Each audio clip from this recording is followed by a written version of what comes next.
Good morning, Synod. I'm Tim Ball at St Albans 203, and I'm leading worship this morning as a member of the steering group for the General Synod Environmental Group. And as we have our environmental focus in our worship this morning, we draw near to God, who is Creator, Sustainer, and Redeemer of our world.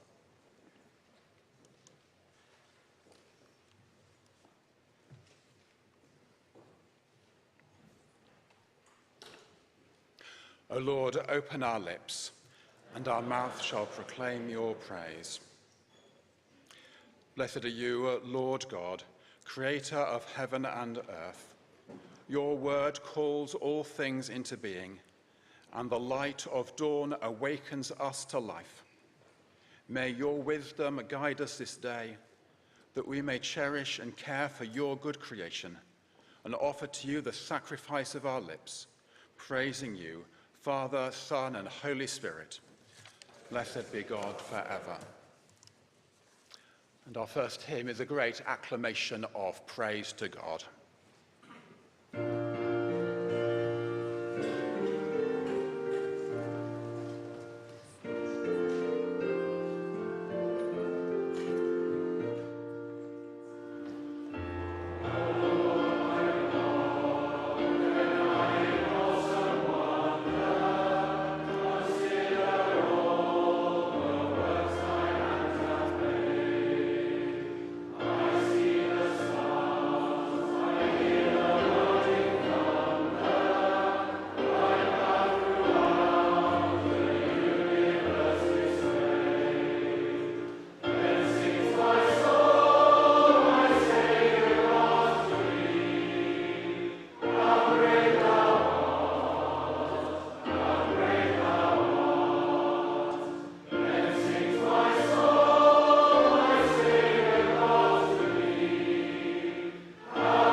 Some words from Psalm 148.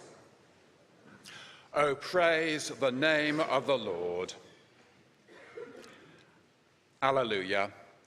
Praise the Lord from the heavens. Praise him in the heights. Praise him, all you his angels. Praise him, all his hosts. Praise him, sun and moon. Praise him, all you stars of light.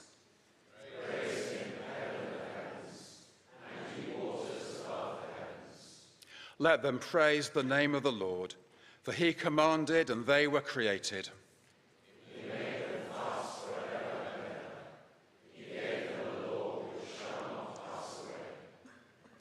Praise the Lord from the earth, you sea monsters and all deeps.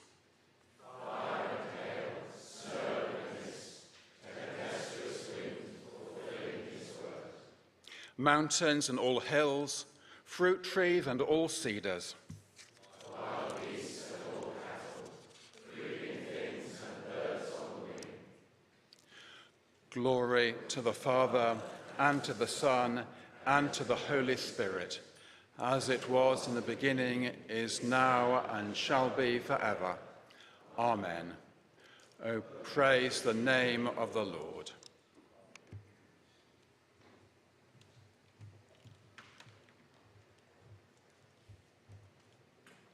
When they had finished breakfast, Jesus said to Simon Peter, "Simon, son of John, do you love me more than these?"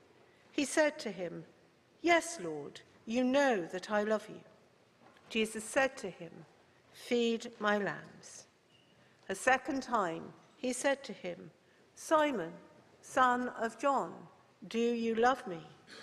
He said to him, "Yes, Lord, you know that I love you." Jesus said to him, "Tend my sheep." He said to him the third time, "Simon, son of John, do you love me?" Peter felt hurt because he said to him the third time, "Do you love me?" And he said to him, "Lord, you know everything. You know that I love you." Jesus said to him, "Feed my sheep. Very truly I tell you, when you were younger, you used to fasten your own belt and go wherever you wished. But when you grow old, you will stretch out your hands, and someone else will fasten a belt around you and take you where you do not wish to go." He said this to indicate the kind of death by which he would glorify God. After this, he said to him, "Follow me."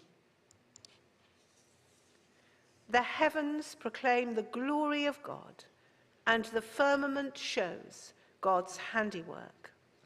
The firmament shows God's handiwork, and one day pours out his song to another.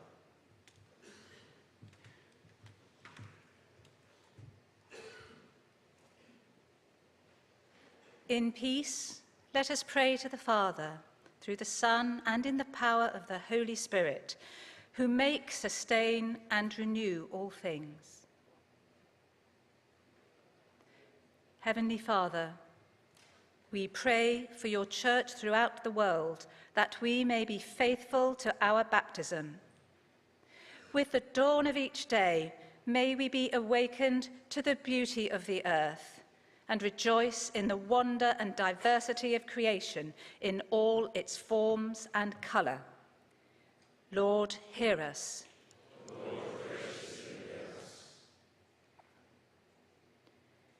Lord of life, as all living things depend on the good quality of the air, the soil, and water, may your wisdom guide us as we care for the environment.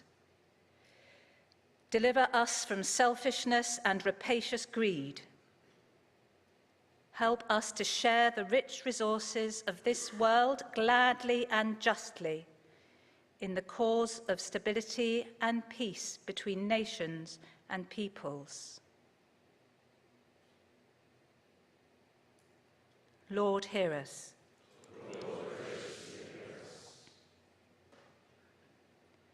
Lord of all, you made the earth and saw that it was good, but like robbers we have stripped it of its treasure. Now the earth cries out, and your people hunger and thirst. Open our eyes to see the pain of your creation. Move us with compassion for your world and future generations. Lead us to act as neighbours who do not pass by on the other side. Lord, hear us. Lord of the universe, you have created this beautiful world and entrusted it to our care to respect and protect it. Help us to see creation through your eyes, that we may see your beauty, goodness, and the wonder that surrounds us.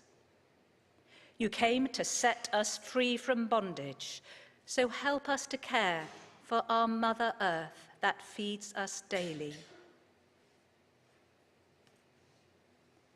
Lord, hear us. Lord of the universe, you have made us from the stuff of the earth, and to earth we shall return. May we tread lightly upon this earth and succeed in the innovation and development of sources of renewable energy and green technology. By your grace, may we live our days wisely, live sustainably, and at the last come with all your saints into paradise and enjoy creation made new.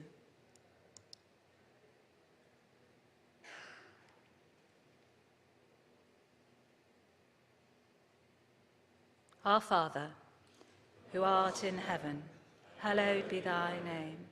Thy kingdom come, thy will be done, on earth as it is in heaven. Give us this day our daily bread, and forgive us our trespasses, as we forgive those who trespass against us. And lead us not into temptation, but deliver us from evil.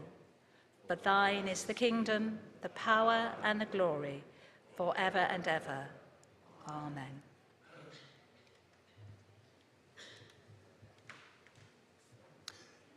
In our second and final hymn, we rededicate our lives to the service of God.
tend the earth, care for God's creation, and bring forth the fruits of righteousness. Go in the peace of Christ. Thanks be to God.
Good morning, everyone. I hope you have your wits about you because this is going to be procedurally a little bit complicated.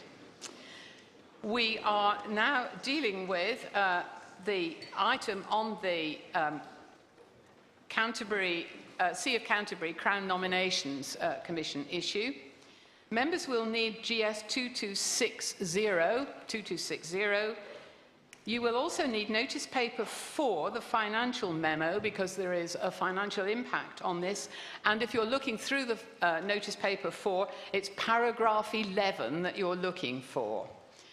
So paragraph 11 of notice paper 4. You will also vitally need order paper number 2, because if you haven't got sight of order paper number 2, you will find difficulty in following the business. It's conceivable that you'll find difficulty in following the business even if you've got order paper number 2, but at least order paper number 2 will give you a head start. I need to explain how we're going to proceed, and if necessary, I'll re-explain it as we go through. First of all, it's important to bear in mind that items 8 to 12, although they're under one heading, actually count as separate items, and each will be conducted as its own separate debate. So the full procedure will be gone through for each of those items. Some of those items have proposed amendments, so it will be a normal structured debate with handling amendments partway through. The consequence of that is that I would ask members of Synod, when making contributions to this debate, insofar as it is humanly possible, to speak to the particular item that is being debated. I appreciate that it's actually difficult to draw very hard boundaries around each of these items because they are interconnected. Nonetheless, we do have to deal with them as separate items, so it really would be helpful to target your comments as far as is possible. And if you wander too far off into another item, I might have to call you to order. But I will exercise, I hope, a little bit of humanity on that, recognising that the issues are not easily separable in all cases. I also would like to remind you that we do come back to this issue again on Tuesday. This is not the last word on the Canterbury CNC, because after this discussion this morning, which is substantially an in-principle debate with proposals for amendments, we will come back on Tuesday with actual wording. And on Tuesday, it's actual wording that we will be considering, and you will have actual wording with amendments, if we've passed any, embedded in that wording. So you will be dealing with the nitty-gritty of actual wording on Tuesday, not today. We're not drafting anything collectively today. We're putting down the substance, and the lawyers will deal with that between now and Tuesday. And you will have all the details in your order paper when it comes to Tuesday, and you'll get me back again in the chair as well to tie it all up. The way we're going to proceed, as I understand it, in a conversation that I've had with Jamie Harrison, is that he's going to speak for up to 10 minutes in the first instance, first of all encompassing some of the general principles and issues, and eventually homing in at the end of that 10 minutes on item 8, which will be the first of our debates. We will then deal with item 8 and all associated business, and he will then wind up that debate, and then we will start all over again with item 9. But you won't hear Jamie speaking about 10 minutes on each of those items, because he will have done some of his general remarks at the very beginning. So his introduction to each of the items 9, 10, 11 and 12 will be that little bit shorter. But the structure will be a series of separate debates. So I'm afraid it will feel a bit heavily procedural, but there isn't a way around that, I'm afraid. So, with that cheering thought, I'm going to ask Jamie to come forward and make his first speech to us. And you have up to 10 minutes, Jamie. Jamie Harrison, Durham 301. Thank you, Madam Chair, and good morning, Synod members. It's indeed good to be here this morning, looking beyond ourselves through the Diocese of Canterbury and to the wider Anglican Communion. Whatever the outcomes of our deliberations on these 5 motions before us, we can celebrate our partnerships in the gospel across the Communion. I'm reminded of my visit some years ago to Durham's linked Diocese of Lesotho, looking at medical work which we shared with our gospel partners in Lesotho. And it's great that we had our wonderful friends from the Communion here and giving us their wise input yesterday. But also we're looking to our friends in Canterbury to consider their request that their See of Dover should be utilised in the form of a Crown Nominations Commission to find that bishop. So this is a package of proposals from the Archbishop's Council. As the Chair has mentioned, I'm going to speak to the whole of the 5 motions, and then as time goes on, try to speak briefly to each item and to the amendments. Now, we will remember the Take Note debate from February this year on the consultation process that began around the membership of the See of Canterbury CNC, the Crown Nominations Commission. The Archbishop's Council reviewed the consultation feedback and amended the proposals, and you see them this morning. And of course, the Diocese of Canterbury itself offered generously to consider reducing its number on its Canterbury CNC with the hope of establishing a CNC for Dover. So this gives us a great opportunity to look beyond ourselves, to beyond the structures, to say, how can we together join with the Communion to see how to nominate the Archbishop of Canterbury? So let's look at the motions in turn. Item 8 is our first. This is quite simple in one sense, to decrease the number of Canterbury diocesan representatives on the CNC from 6 to 3. And that was the original offer from the diocese. Many responses to the consultation said, well, if that's what the diocese is saying in the context of Dover, then please let's go with that. It's remarkable and generous that to reduce their representation on their CNC for the diocesan bishop, the archbishop. It relinquishes some control and also allows others into a discernment process, a very vital discernment process. As I said, also with a view to seeing Dover as a CNC process too. The amendment from Andrew Atherston offers the Synod another option, which is not to send those representatives beyond the shores of England, but rather to stay in England. I'm going to be resisting that, obviously, I think you'd see, but it's good that Andrew's been in conversation with me. So the question, I think, is how much we want to look outwards, even beyond Canterbury and certainly beyond England, to gain wisdom, insight from a particular view or views across the globe. Whether we've gained that deep understanding of the past and the current role of the Archbishop is also being challenged. And I'm going to refute that too with some comments in relation to the amendment from May. Because we've seen the support from the primates and from the Anglican Consultative Council. They want to strengthen the communion's participation in this discernment process. And that's been the view, if you like, over many years. If we go back 20 years to the Perry report working with the Spirit choosing diocesan bishops, Lady Perry was quite clear. She thought there should be greater participation for voting members from the communion. That was not accepted, but we're here today, I hope, to fulfil Baroness Perry's hopes. So I'd ask that you would vote for item 8 unamended. Item 9 can still be debated whether or not we accept item 8, because in a sense it's not consequent. It still gives us the opportunity to enrich our discernment process, adding 4 communion voting members to the one who's already there. This is not a new idea, it's the extension of a current idea, perhaps to regularise the process, to say, well, we already know there's one communion rep voting and another communion person in attendance via the secretary, so let's go for this bigger picture. We're saying a total maybe of 5. Simon Butler's amendment offers the possibility of a total of 3 added in total, as it were, 2 added.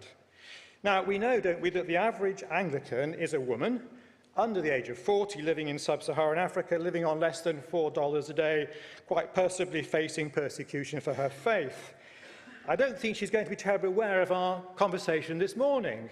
She has far too many other important things to do. But the Archbishop of Canterbury does have a concern, a particular concern for who she is and where she is and how the world is affecting her. And his visit a couple of years ago to the DRC reminds us of how much that was appreciated, his welcome and the way he engaged in the midst of an Ebola outbreak, a very profound moment for the communion. For the Archbishop remains a vital instrument of communion and focus for unity. We've heard that in the consultation process. Responsive from official representatives of the communion, whether they be primates or clergy or laity, from all sorts of backgrounds, were very clear. The Archbishop is vital to the running and leadership of the communion, and we'll be seeing that quite soon at the Lambeth Conference. If we go back to Lord Hurd's report, To Lead and to Serve, on the role of the Archbishop back in 2001, he also made the point that he saw the role of the Archbishop increasing over time. And again, I'll make reference to another report more recently in responding to May about how that is the case. And we ourselves are part of this whole process as members of the Synod. We see the Archbishop playing his vital role, facing injustice, seeking to find common mind across the world. And that's good for us as much as it's hopeful for them. Moving to items 10 and 11, which follow item 9. More detail on the Anglican Communion representation.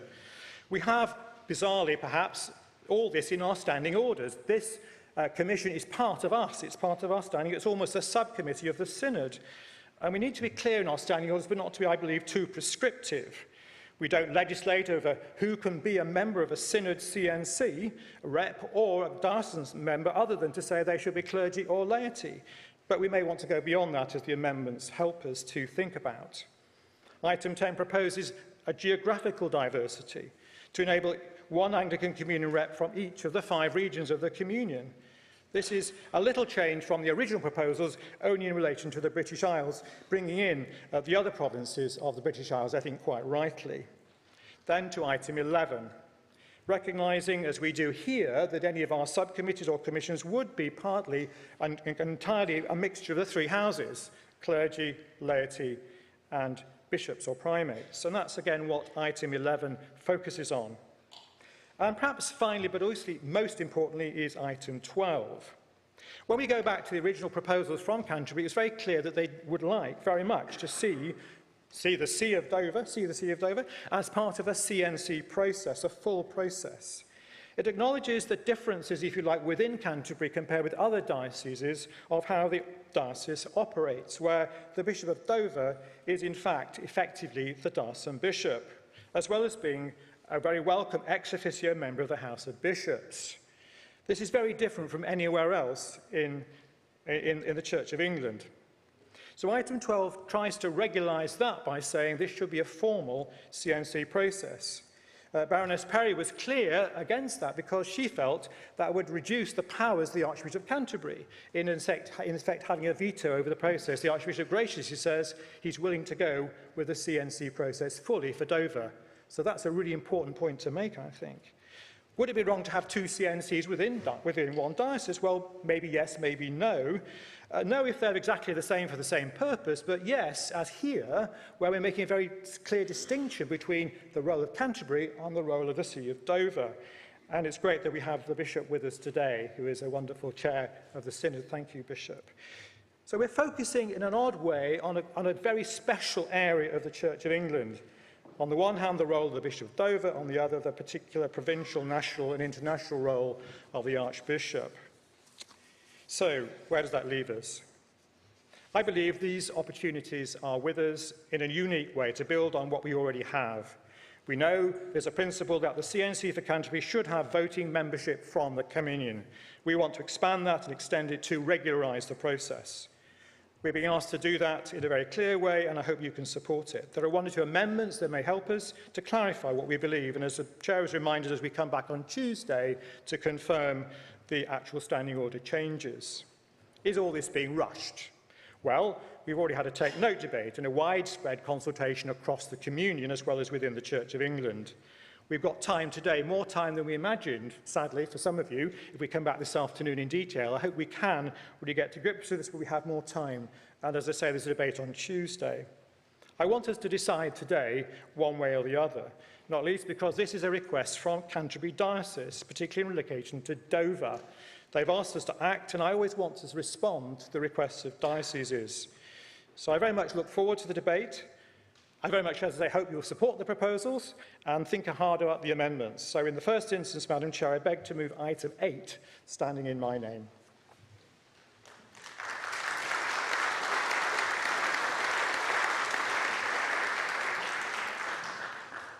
Thank you. Item 8 is now open for debate, and in view of the ground that we have to cover and the necessary procedural complexity in doing so, I'm going to set the speech limit at 3 minutes from the outset.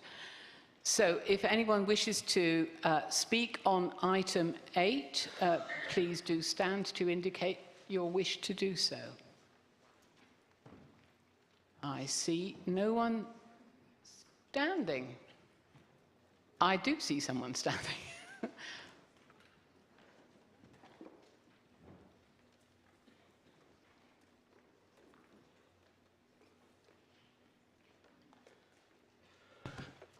Bruce Bryant Scott, 113 Diocese in Europe. Madam Chair, members of General Synod, distinguished guests. I'm rising simply to oppose this motion and to ask a series of questions. I spoke in February, so I won't say again necessarily what I said then. But the reason I oppose this motion is fundamentally because I'm not sure we've really had the serious communion-wide discussion and consultation. The brief quality of consultations with the Anglican Consultative Council and with the primates I don't think went deep into the Anglican Communion, into the general synods or general conventions across our communion. And I don't think that the ordinary person, whether she is a member of the church in sub-Saharan Africa or a Maori in New Zealand, have had the opportunity to speak to these issues. Questions I would pose are such like these. First of all, is this actually not perhaps an example of mission creep? over 100 years ago, when the first Lambeth Conference gathered together, the Archbishop of Canterbury worked as a convener, no more, no less. Since then, of course, we have had things like the ACC come along, but of course, he is merely the president of that. He is not the chair, and the control of leadership of that organization is broadly dispersed amongst clergy, laity, and bishops. I think the primates meeting is so recent that, again, this is not, he provides a convening leadership role in all of that, but the query needs to be asked, is this a necessary thing that that office be the one that does those kinds of things? Will we perhaps in 20 or 30 years be looking at another model of leadership within the Anglican Communion? I think the second question I would ask is whether or not this does not perpetuate a form of colonial paternalism that goes back decades and centuries within the Anglican Communion.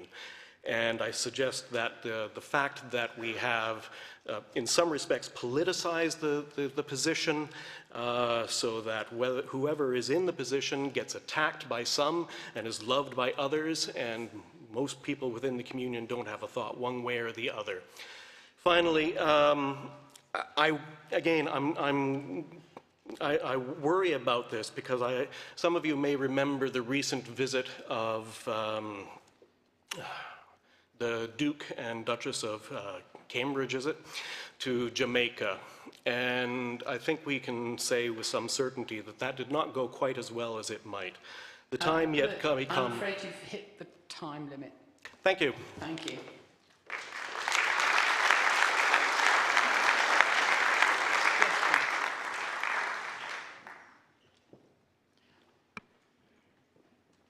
After the next speaker, I'm tempted to move on to consider the amendment before we proceed with debate. Luke Appleton, Exeter 309. I'd like to speak in support of item 8. I think that the role of Archbishop of Canterbury is a very special role, and I think it's often said that in England we can't have nice things. We seem to tear down things that are exceptional. It is an exceptional role, and history is why it's an exceptional role. But I think, look at all the good that it does, and it holds the communion together. I know that some people might argue about that, but it does. And I think that this cements it as a global role as well, because it's not just about the Church of England. It's about our shared history, and it's reductionist to just put it down as it's completely bad because it was tied up with empire. I think we have a shared history. The Archbishop of Canterbury unites people all around the world, and these changes I would support, especially with item 8, because I think it just gives it a bit more credibility on the global level. Thank you. Thank you. It may be, I don't see anybody else standing, but in any case, there is clearly not a huge pressure to speak on this item. So I'm going to move to take the amendment. So I invite Andrew Atherstone to move his amendment, please. And you have up to 5 minutes. Thank you very much. Andrew Atherstone, Oxford 183. I bring my amendment to establish for us this morning the basic principle that future Archbishops of Canterbury should be chosen by the Church of England, not by members of other churches. Handing out these 3 spare spaces around the Anglican Communion is not only highly complicated, as we might see later, not only likely to degenerate into Anglican politicking, but also in principle is the wrong thing to do. In effect, I want to suggest to us that these proposals are like an English land grab. It doesn't actually relinquish control, as Jamie has hinted. In fact, it assumes more English control over the communion. And my amendment simply invites the Archbishop's Council to bring back proposals at a future date, maybe next February, about how these 3 spaces might be redistributed, but across the wider Church of England. There are many creative ways in which that might be done to make the Canterbury C&C younger and more diverse. And my amendment simply establishes that sort of direction of travel, that those three spaces should be redistributed in the Church of England and not around the globe. And I think there's common cause in this right across the floor of Synod. I'm grateful for David's speech a moment ago. We might come at this question from very different theological and political perspectives about the nature and the future of Anglicanism. We're a very diverse bunch here in the room. We disagree on all sorts of things. But on this point, we are agreed that we don't have Anglican popes, we don't have a monolithic worldwide Anglican church, but lots of local, national, regional expressions of the Anglican faith. And therefore it's wrong in principle for future Archbishops of Canterbury, which is an English see, to be chosen by the world. It's actually a major shift in the nature of our Anglican ecclesiology if we go ahead with this. And that's why I'll be supporting May Christie's amendment later on. We do need a comprehensive review of these questions before we go any further. English Christians need to learn to lay down our global ambitions, not to be adding to them. And I come to this conclusion not through a blinkered little England mentality, but on the contrary, through delight in the global Anglican communion of which we're a part. One of the best things about being Anglican today is being part of that worldwide Anglican family, now much more extensive and more dynamic and diverse than ever before. My eyes have been opened to this partly through experience on the Anglican Consultative Council, one of those instruments of communion. Just look at the number of new Anglican provinces we've been celebrating just in the last few years. Now Sudan and Chile, Alexandria, Mozambique and Angola, very soon, we hope, Ceylon. English Anglicans, that's us represented in this room, English Anglicans who are members of a worshipping community are a tiny proportion of the global Anglican family, less than 2%. Something like that. So why do we still harbour these global ambitions for England always to be first, to raise our status in the communion even higher than it is already, which these proposals seem to do? We should be talking today about equality across the Anglican world, not about bolstering further our primacy.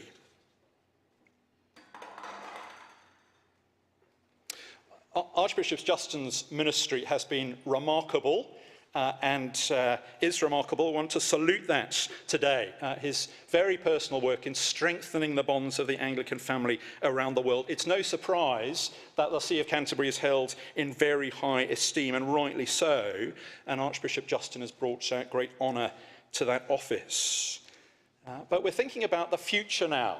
We're thinking about the next Archbishop, and the one after that, and the one after that, over the next 20 or 30 years. And let's be careful, Synod, before we institutionalise England's global status by requisitioning these votes from other continents and churches.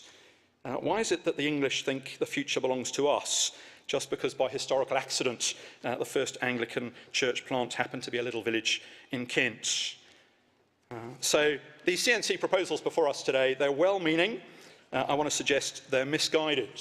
They have the appearance of humility, but actually the opposite. True humility acknowledges that the Church of England is a local church. It's a national church. We don't rule the globe, and therefore our bishops should be chosen nationally, not globally.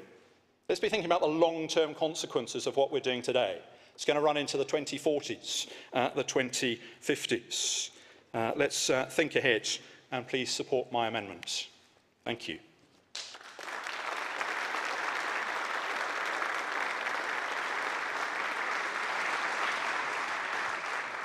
Thank you. I call upon Jamie Harrison to speak to Synod to indicate whether he accepts or resists the proposal. I realise he's already given prior indication in his speech, but he needs to do so formally. My good friend Andrew is very persuasive. He speaks very well and from a very good heart, but I want to resist. For a number of reasons. I think the implication of what he's saying is we should remove the one person who actually sits on the current CNC and whether we should bring that as an amendment, I wonder, to our standing orders. I hope not. We have got a very deep relationship, which is already fleshed out through the process we have. I think we're trying to regularise what already is the situation. Okay, the future is important, but we're actually trying to say what is the situation today and in the foreseeable future. Each archbishop will, of course, define their ministry in relation to the communion. That's quite right, but I can't see a huge change, and certainly there's been no planning from previous conversations where we've had reports. So I think the primates have very clearly said in their consultation how much they support this. So are we going to go against their desires and ideas? I do worry about this English for the English. I'm not saying that Andrew is saying that. He said he wasn't, but I think that's a signal that will come from this if we decide to use these 3 out of 16 places for England. It does seem at this particular political time that's not a good signal for me anyway. You ought to decide. And of course, the wider church is listening to this debate. We will have 12 English voices if we do this, which is the already, remember there's an independent chair who is English, plus the 9. Is that not enough to give a voice to the future Archbishop?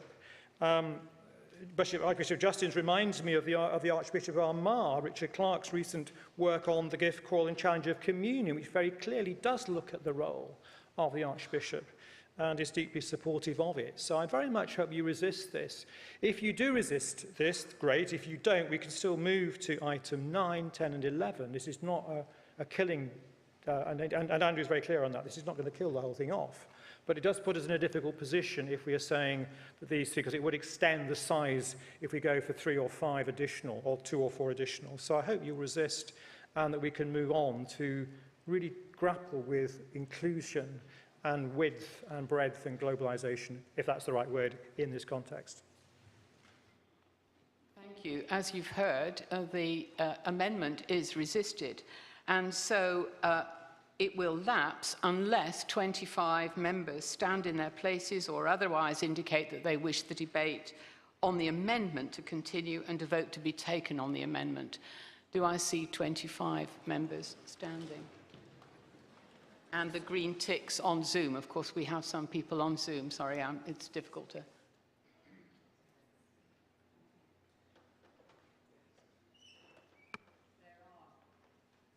There are 25 members standing plus green ticks on Zoom. So we continue the debate on the amendment, Amendment 62. And I call upon Rachel Mann and then Christine Ozanne. 3 minutes is the continuing speech limit, yes. Rachel Mann, Manchester 171. When I was a newly ordained deacon, collar too tight and a little too sure I was going to change the Church of England for the better, my wise old training incumbent said, "Remember, Rachel, ordained ministry is an impossible job. Listen to and respond to God, and you'll find your own way to inhabit it. If ministry is tough, full stop, I can't begin to imagine the mess and complexity, the riches and frustrations of an archbishop, let alone the Archbishop of Canterbury. Perhaps it is a truly impossible job, with its tightrope of constitutional realities and mysteries, the national and international and communion expectations. And when I first saw the proposed changes to the Canterbury CNC, I instinctively kicked against them. What? A reduction in the number of reps from the Archbishop's own de jure diocese? More, that the number of representatives from the Anglican Communion were to be pumped up from 1 to 5. I thought this is a recipe for deeper muddle, an archbishop of everywhere and nowhere all at once. And it fed my febrile anxiety about this limiting the chance of a woman ever being archbishop, or of the archbishop being able to chaplain to an increasingly inclusive nation. Will we end up with a cut-price Pope wearing a Canterbury cap rather than a zucchetto, I asked. Well, I've changed my mind, and I ask you to resist my friend Andrew's amendment. The Archbishop of Canterbury's role is impossible. However, the proposals as they stand can only aid him, her, one day, them, inhabit the impossible with a greater attentiveness to the God who calls us into ever deeper communion. The Archbishop is one of 4 Anglican instruments of communion. The role is intimately entwined with the other 3. These proposals take that reality seriously. An expanded communion presence honours the truth of the Archbishop's ministry, and the decision of the Canterbury Diocesan Synod to reduce their number of reps is a work of humility. To increase the communion's representation would not only signal trust in the Spirit's prompting as the Church and the Archbishop's role moves into exciting post-colonial possibilities, but count as a token of our call in communion towards indwelling fellowship. Thank you.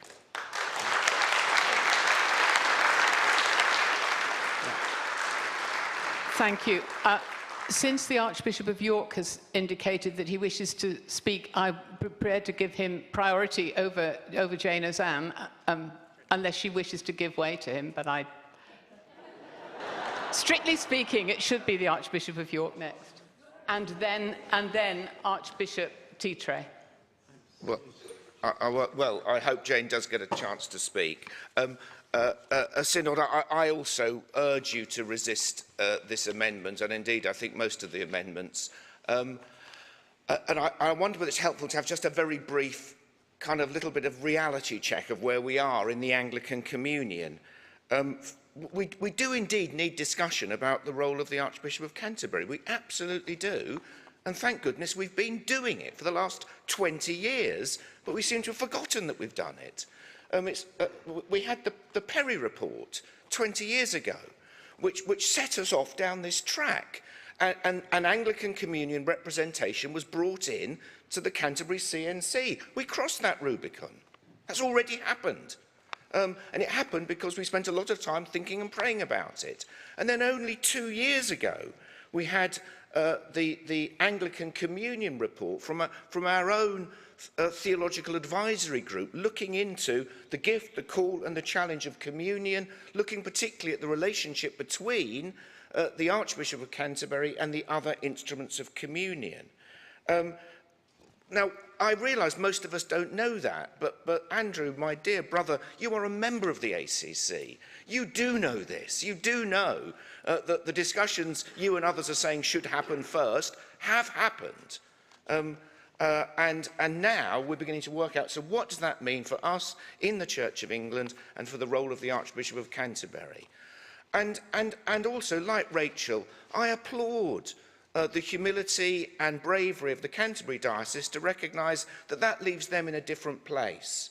And at the moment, it's neither one thing or the other. This will resolve that, giving them a clear process for the appointment of the Bishop of Dover and enabling the Archbishop of Canterbury to fulfil their purposes within our Church of England. And indeed, my own appointment was also based upon this 20-year trajectory of we need to look at how archbishops function within our church and therefore within the Anglican Communion. And are we really going to vote against something which has been voted on clearly and unanimously by the Canterbury Diocese, clearly and unanimously by the Archbishop's Council, clearly and unanimously by the ACC itself, clearly and unanimously by the primates meeting of the Anglican Communion, all seeing that this isn't about, a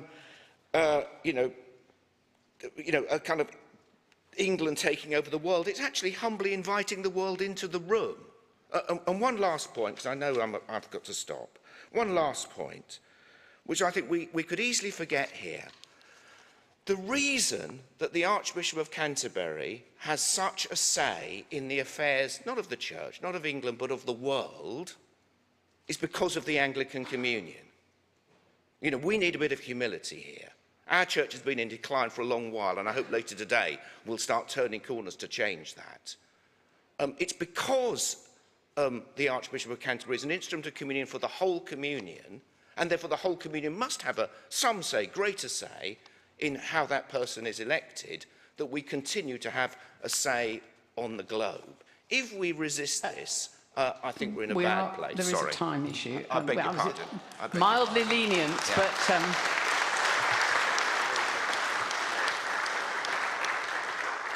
Even archbishops have to be called to order eventually. I call upon Jane Ozan to speak 3 minutes, and then Archbishop Titre indicated a wish to speak, and so I will let him speak, and then I think we may need to move to dealing with the amendment. Thank you, Chair. Jane Ozan, Oxford 380, and not Christine, although I rather wish I was called Christine at some point.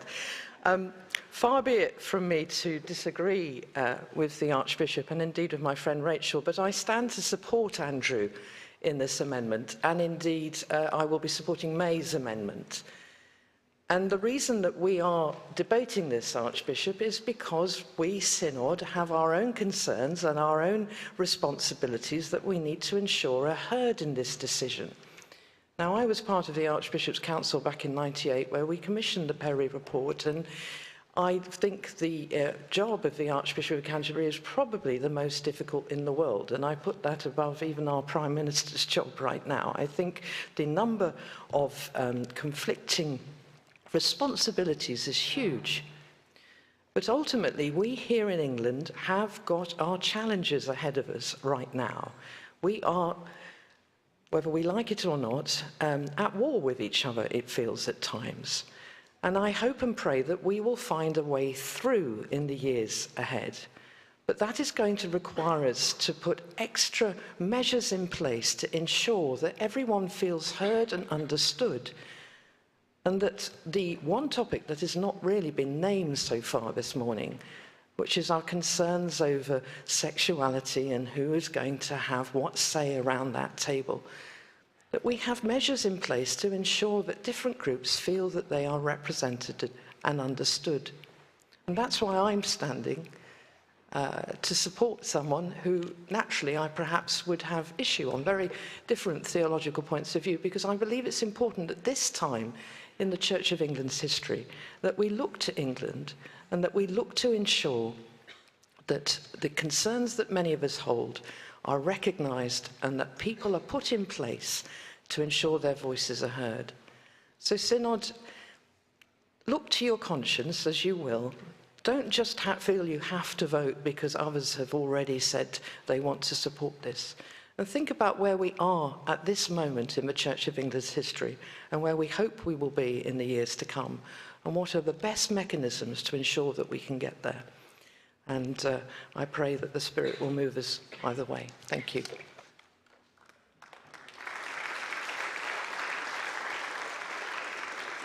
Archbishop Titre, still 3 minutes for all the normal contributions today. Thank you, the Chair. Titre from Congo.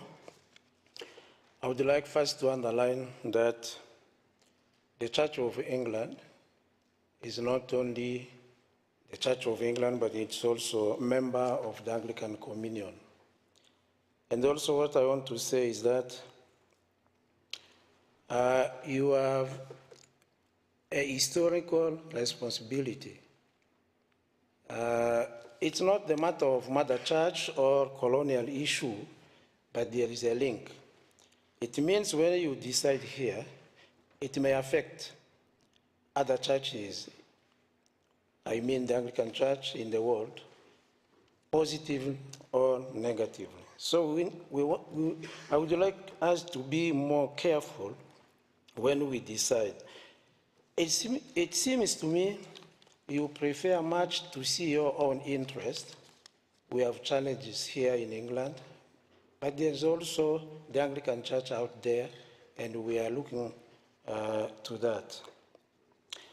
So when primates met in April, all they were happy to have one member per region.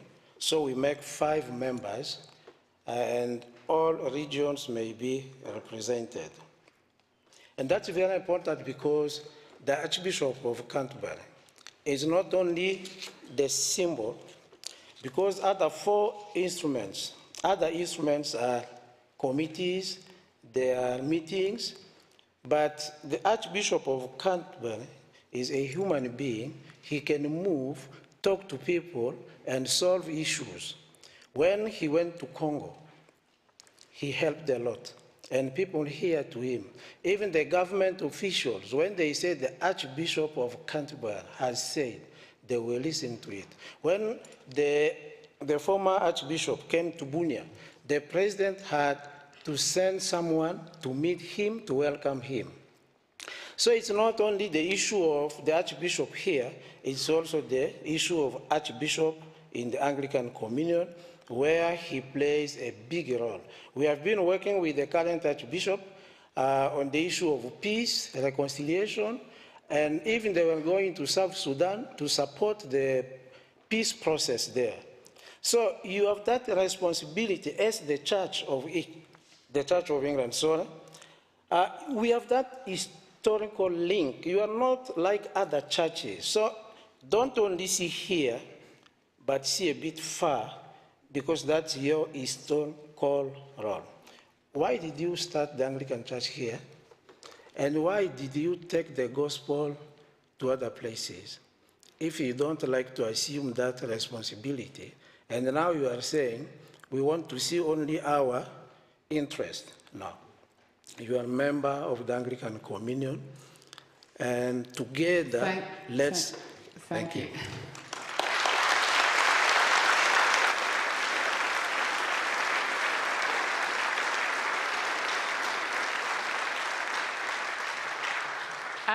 At this point, and mindful of the amount of business still to be gone through, I'd like to test the mind of Synod as to whether Synod feels that there's been sufficient debate on the amendment. And so I would wish to invite a show of hands. All those in favour of closure on the amendment, please show. All those against, please show. So we are now in a position, therefore, thank you, since that was passed very clearly, to vote on the amendment. All those in favour of the amendment, please show. And the green ticks on Zoom, which I'm also looking at out of the corner of my eye. And all those against the amendment with green ticks on Zoom.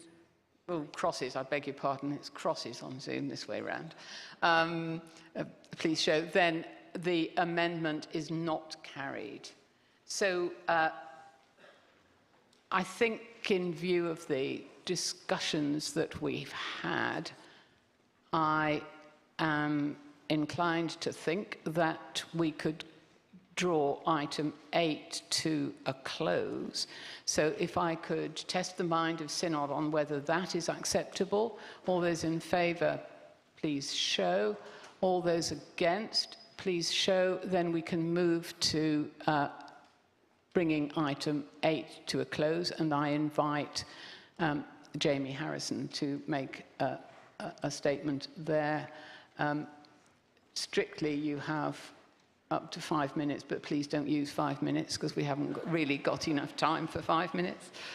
I'm grateful for all the speakers. I think what's striking is the sincerity of the speeches and the commitment to the gospel of the speeches. I think what we're finding is just a different perspective on how the gospel will increase both here and across the world. Bruce, of course, with a historical background in Canada, now in Crete, is more exotic than many of us, so thank you, Bruce, for your intervention, and for Luke, too, in response to that. We've dealt with Andrew's amendment. I think there was some very helpful speeches around that. Rachel Mann changing her mind.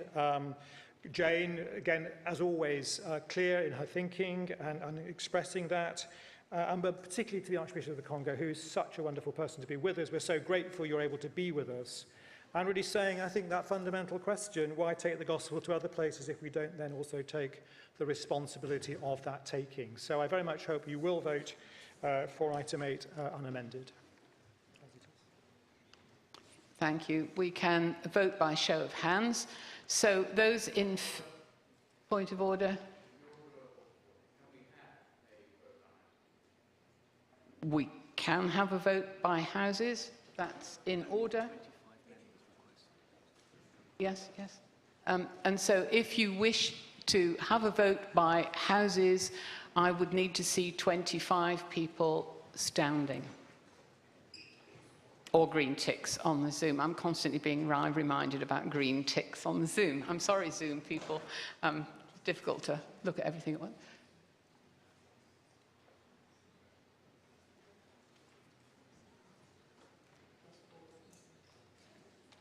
We have a sufficient number for us to have a counted vote by houses. So we will please go through that procedure. You will need your voting cards. You will need your little machine in order to stick your cards into it. And the registrar will make the appropriate announcements.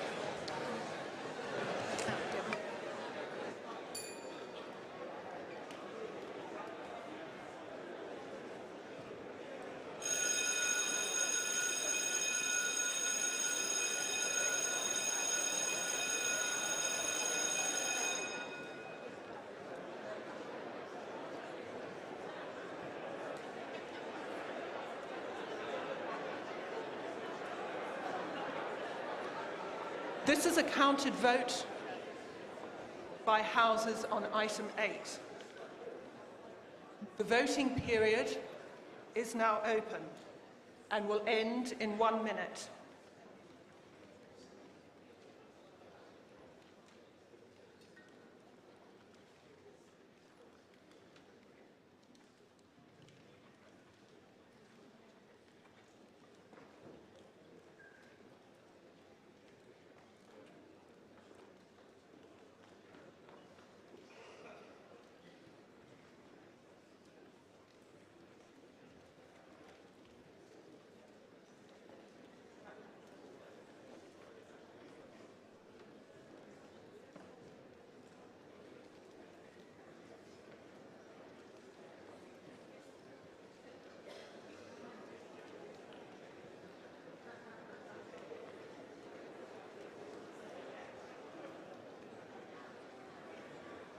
The voting period will end in 15 seconds.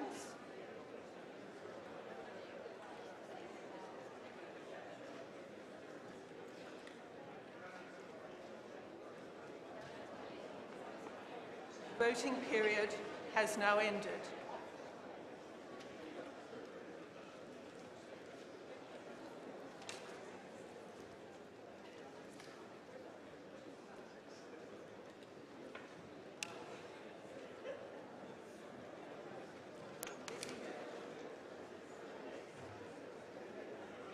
Point of order, please.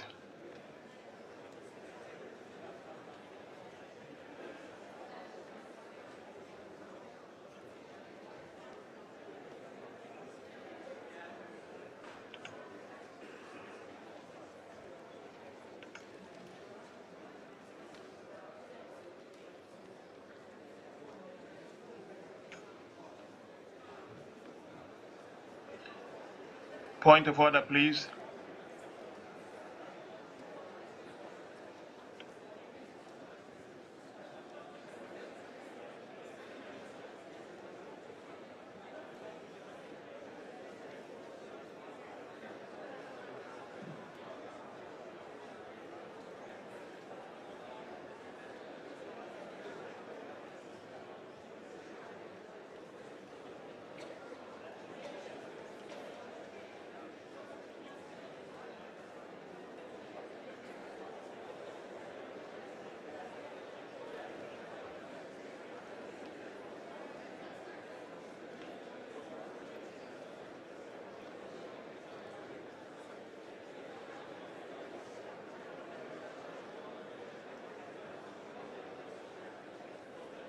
Synod, there seems to be a glitch with the Zoom voting, people that are on Zoom doing the voting. So we have a point of order through Zoom, which may well be to do with this issue. We will take it and see what it says.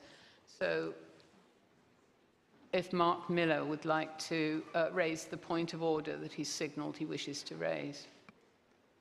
Thank you, Chair. Mark Miller, Durham 107. That's exactly, it was two points of order, please. One is to do with the voting. As I think you've already picked up, several of my colleagues are using green ticks rather than the Lumi platform. Also, one of my colleagues online, 159 London, Amatu, was calling for a point of order. I think probably wasn't aware that we have to type in to the chat point of order. We have to write point of order. So there's a couple of Zoom sort of etiquette matters that may be worth clarifying. I wonder if I could raise one other thing, which is those in the chamber who are calling for a point of order, unless they go to our microphone, we cannot hear them. And just an encouragement to do that, please. Thank you, Chair. That's really helpful. I mean, I'm sorry that there's been the problem, but the other points that you've raised are really helpful reminders when we're doing a hybrid meeting. So I need to be advised as to where that leaves us with the voting on the legalities of it.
Okay, members, we are going to run the vote again. We hope that this will resolve matters, but who knows? So I am ordering a counted vote by houses. I'm about to ring the bell to warn members that a counted vote by houses is to take place. 2 minutes after it ceases, the vote will begin.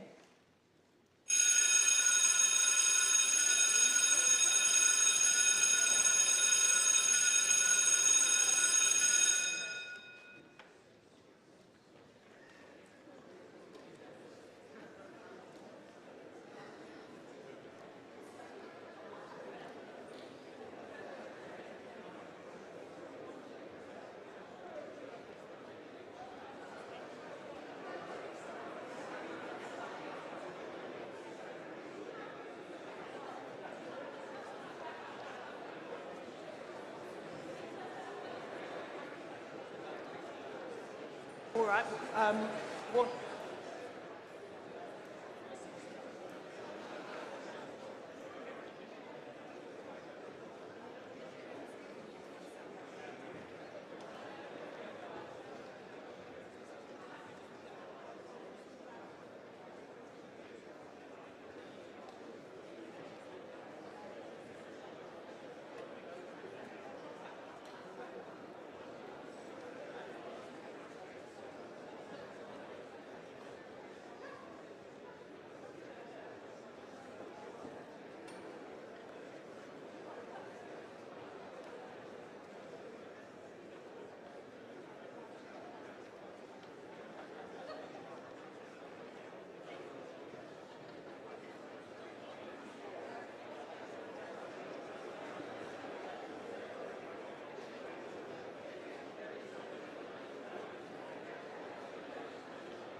2 minutes have elapsed.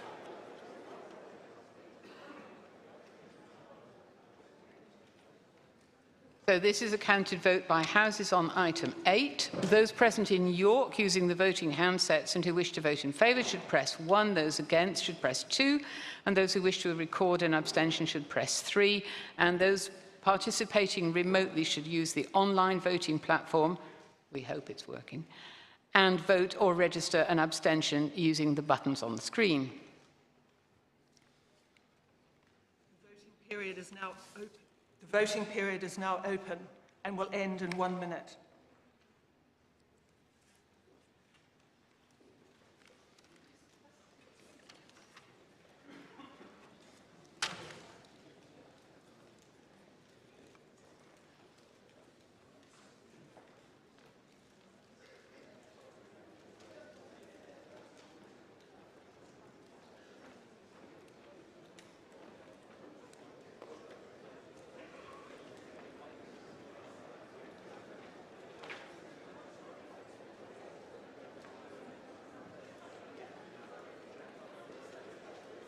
The voting period will end in 15 seconds.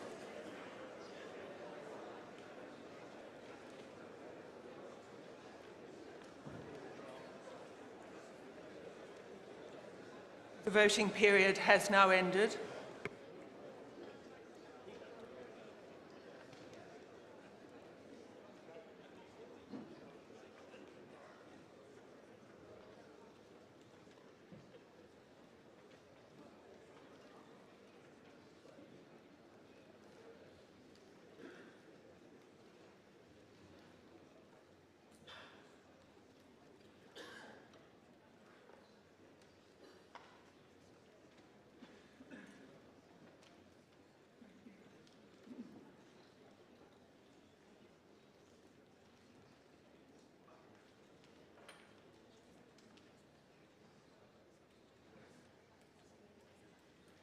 The results of the counted vote conducted by electronic means in relation to item 8, the vote by houses is as follows. House of Bishops in favour 27, against 0, recorded abstentions 1. House of Clergy in favour 129, against 30, recorded abstentions 10. House of Laity 118 in favour, against 49, recorded abstentions 11. So the motion is clearly carried. We move now then to item 9 on the agenda, and I call upon Jamie Harrison to move item 9. You have, strictly speaking, up to 10 minutes, but we think you've already covered a substantial part of the ground, so I hope you won't need 10 minutes or we'll never get done. Yes, lunch is coming soon, don't worry. I think we've had a really good discussion about the principle, which in fact has moved into the principle of do we hold these places or do we send them, in a sense, out more widely. Item 9 is basically saying we should increase from 1 to 5 the number of representatives from the Anglican Communion. There are 5 regions, and as the Archbishop of Congo reminds us, that's a very helpful way of thinking about it. We're suggesting that that would be how we want to approach it. So this is to increase the size of the CNC by 4 from the Communion, and obviously we've lost 3, as it were, from Canterbury. So we've got -3 plus 4, so we actually add 1 to the total size. If my mathematics is correct, which would make it 17.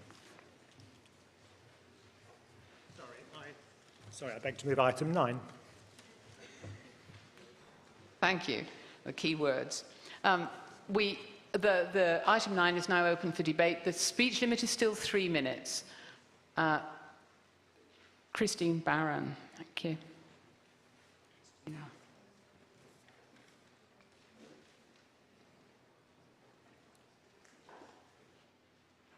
Christina Barron, 245 Bartham Wells. This proposal looks quite radical. enlarging the Canterbury CNC and drawing in representatives from across the Anglican Communion. It's deceptive. It's not at all radical.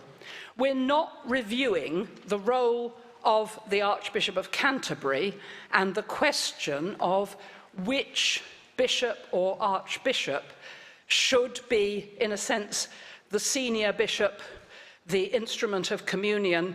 We are assuming that will always be the Archbishop of Canterbury. And the probability of a highly gifted bishop or archbishop from Asia or America wishing to come to be the bishop of a diocese in southeast England in order to be the senior bishop and instrument of communion is most unlikely. Because we limit that role to that of the Archbishop of Canterbury, we are limiting it in effect. We cannot draw from the talent of the whole Anglican Communion. And perhaps in some ways that's not a bad thing, because if we had a senior bishop, if the Archbishop of Canterbury were from Asia or Latin America, they wouldn't be eligible to sit in the House of Lords, and we'd get in a nice old constitutional muddle. There has been consultation on this specific proposal, but I have not seen any evidence, maybe I'm wrong, that there has been consultation more widely about whether there ought to be a division of the roles of the current Archbishop of Canterbury so that somebody else, possibly in another part of the world, could be that instrument of communion and senior bishop. This is a post-colonial age, but it's a colonial amendment. It will always be from England. Please, colleagues, let's think a bit more deeply about this. Let us not make a hasty decision now, which will probably mean it doesn't come back to this synod for many years.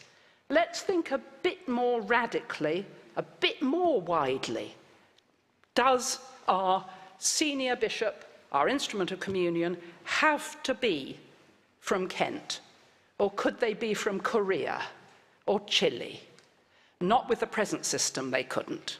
Please reject this amendment and let us have a far more radical discussion about the whole principle.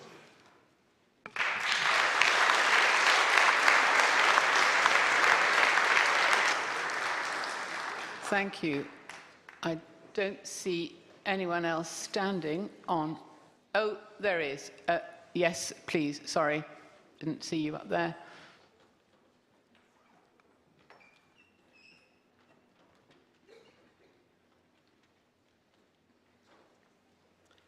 Tom Wolford, Blackburn 070.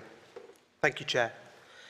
Central to our Anglican ecclesiology is that a diocesan bishop is primus inter pares, first among equals, among the college of his or her fellow presbyters, that an archbishop is primus inter pares among his or her fellow diocesan bishops, and that an Archbishop of Canterbury is primus inter pares among his or her fellow primates.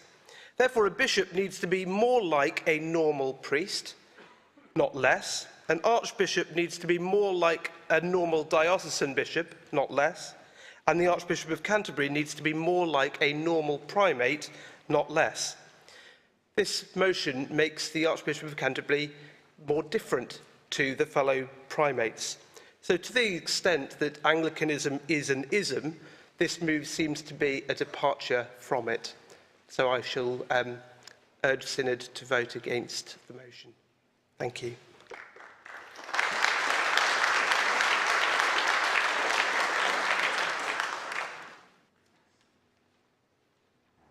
I am going to move to consider the, bring forward the amendment now because of the immense pressure of time that we're under. And so I call upon May Christie to move the amendment standing in her name, Amendment 63. She will have up to 5 minutes, but I hope will not take 5. Thank you. May Christie Southwick 222. Good morning. You can say it back. Good morning. First, I want to thank the Archbishops of Canterbury and York, and indeed the Archbishops' Council, for being bold in thinking about how we select future Archbishops of Canterbury.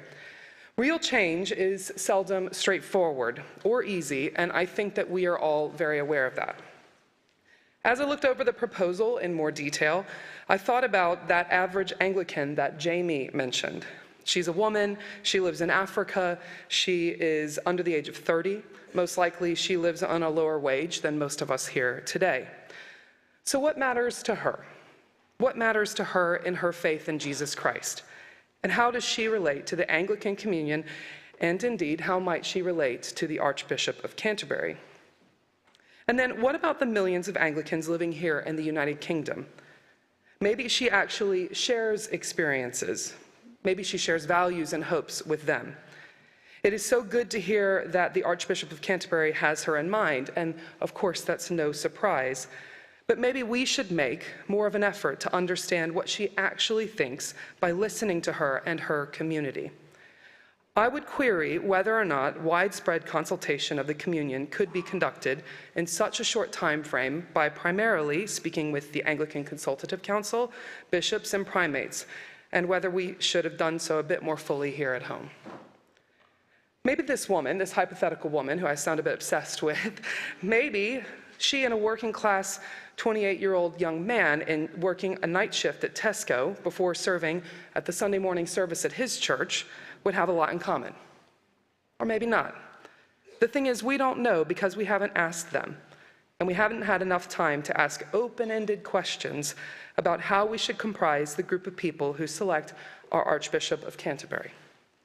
This amendment seeks to give us time to conduct a wider process alongside and not just delivered to our communion partners, as well as folks here at home who are indeed the primary care of our Archbishop of Canterbury.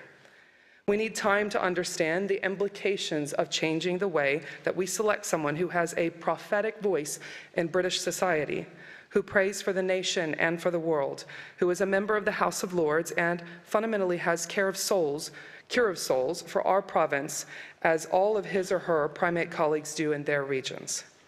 And we need to much more deeply and openly ask questions of power and representation to our Anglican Communion brothers and sisters, open to their views without asking leading questions, being vulnerable to their answers. Otherwise, we are just giving the impression of sharing power, and that is window dressing. Let's honor the importance of this decision and how it might impact the next few decades of the life of the Church of England and the Anglican Communion with a lot more listening, a lot more open listening at home and indeed very much so abroad. You might not be surprised to hear I have a dog in that hunt. I would be very interested in that conversation. This amendment gives us the opportunity to be brave and to be bold and take our time to conduct a truly open process which might possibly result in a very different Archbishop of Canterbury CNC. We need to perhaps pump the brakes just a little bit. I'm not for interminable processes personally, but just a bit. Perhaps, if we do so, that CNC will be younger and more diverse. Maybe our average Anglican abroad and our average Anglican here at home will have more of a voice. Or even better, maybe they will have a seat at the table. Now is the time, as it is written in the book of Revelation, to listen to how the Spirit is speaking to the church. Friends, please, please, please vote for this amendment and let us pray for a thoughtful and indeed powerful result. Thank you.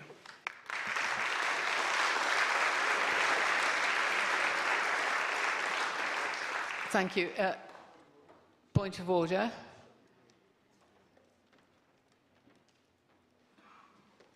I'm not entirely sure if I'm doing this the right way, but I'd like to move that we move straight to a vote on this amendment without any further debate. I'm advised that that's not a point of order. Oh, sorry. That's a motion for closure. Can I make a motion for closure?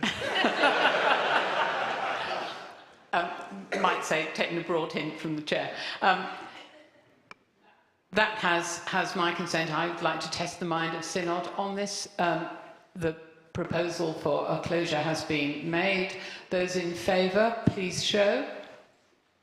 Those against, please show. That motion for closure is clearly carried. Without speech. Thank you. Therefore can proceed directly to vote on item 63. I beg your pardon. Yeah. Pardon, I'm still new, but can we do the houses thing?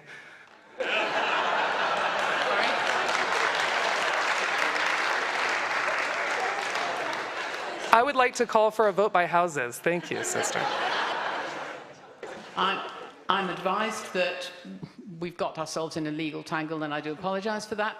I can't call the closure as quickly as that because I need to do the 25-member standing. No, I'm sorry, I'm in a complete muddle here.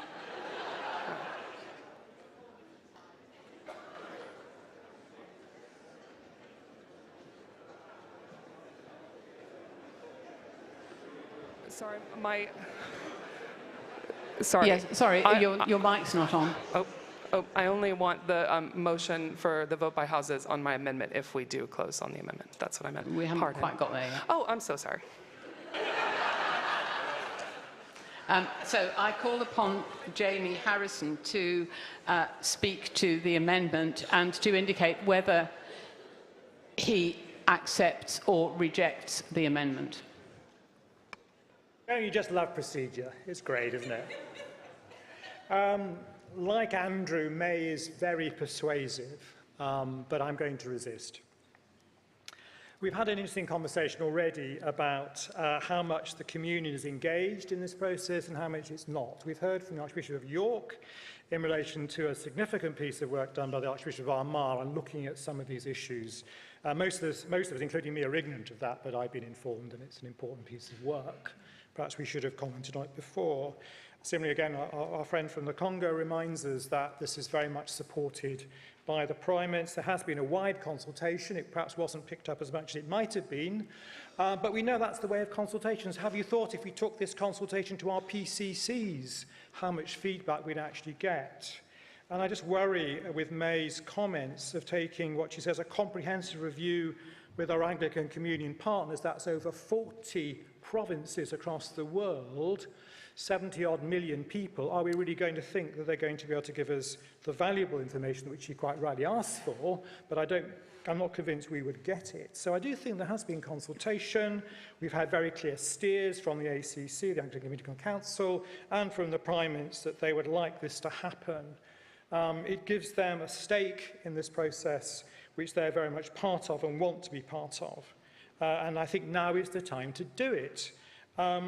We are in the situation at the moment, praise God, that we have both a Bishop of Dover and an Archbishop of Canterbury. We can't make the decisions in a vacancy. We have to sort these rules out before.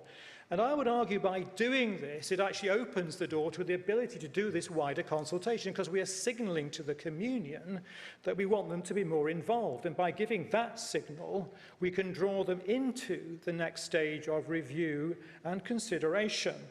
If we close the door effectively by putting out a very widespread and slow and possibly expensive consultation, I fear the long grass comes into play. I'm not suggesting that's May's intention, but I think that's what would happen. And I'd be very concerned again about what that signals. We've already agreed that we will remove or reduce the number of Canterbury CNC reps from 6 to 3, opening a door now not to England but to beyond. But then we might be saying with this amendment, oh, but we won't do it for X years, however long it takes. We know how long these sort of processes can take. So I'm grateful for May raising this because it's an important point. But as I say, I very much want to resist it and trust you will resist it too. Thank you. We're back on track. Jamie has indicated that he resists this, and so this will lapse, this amendment will lapse, unless I see 25 people to become standing a church or which otherwise is younger indicating and more diverse, that we they must have wish the debate to continue. There are 25. And the green ticks on Zoom need to be taken into account also. We need to give them a moment or two to...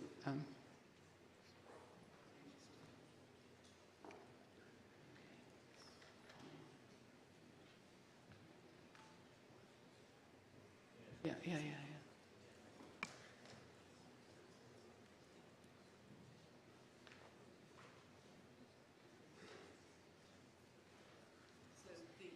There are 20, including the Zoom people, I must never leave them out. There are 25 people wishing to continue.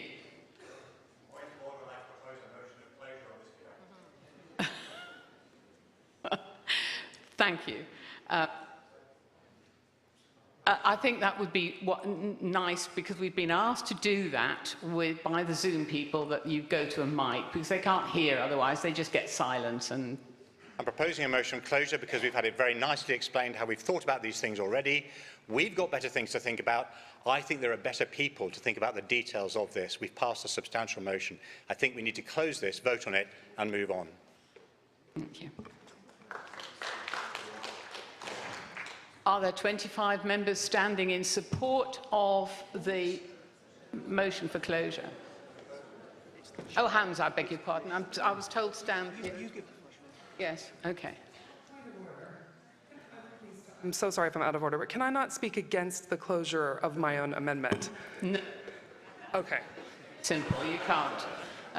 That's very clear. So I am happy to accept the motion for closure, since there was some indication previously. Those in favour of a motion for closure on the amendment, please show. Those against, please show.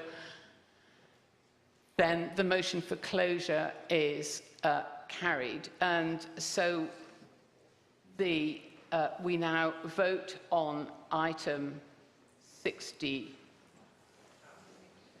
that is the amendment, item 63. And so those in favour, point of order. Yes, point of order.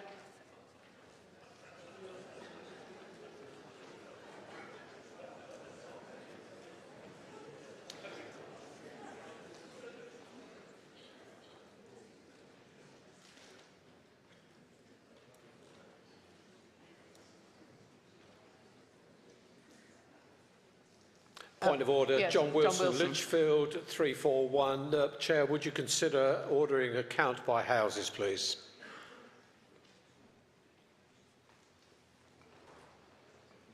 I would so consider. Are there 25 people in support of a vote by houses? Please show. By standing, I think would be clearer. It's not easy to see where we are. Then we've got 25. I scarcely think we need to count that. Then a counted vote by houses. Well, the registrar needs to be dealing with that.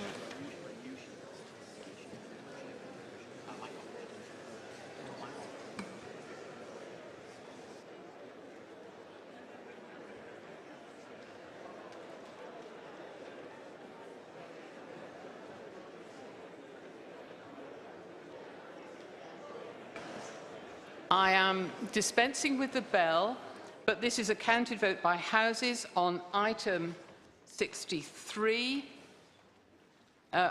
Those present in York here using voting handsets and who wish to vote in favour should press 1. Those against should press 2.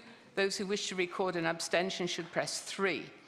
Those participating remotely should use the online voting platform and vote or register an abstention using the buttons on the screen. The voting period is now open and will end in 1 minute.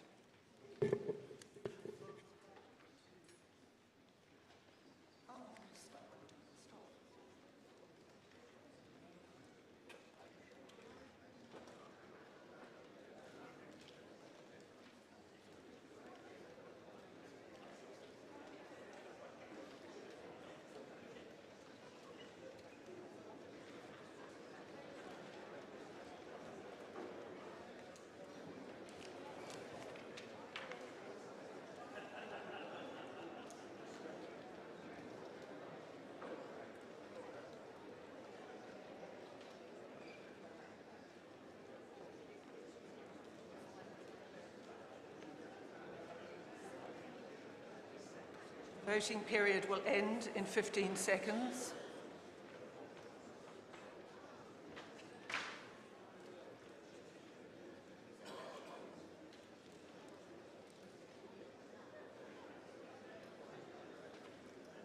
The voting period has now ended.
The vote conducted by houses, the result is as follows. On item 63 on the order paper, House of Bishops in favour 2, House of Bishops against 25, House of Clergy in favour 54, against 104, House of Laity in favour 78, against 86.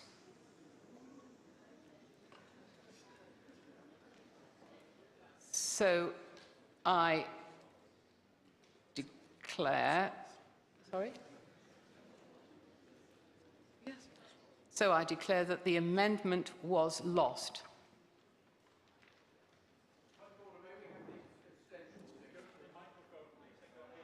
I don't have abstention figures. The abstention figures were 1 for the House of Bishops, 10 for the House of Clergy, and 10 for the House of Laity. And so, well, they don't make a difference to the result anyway, but it's lost.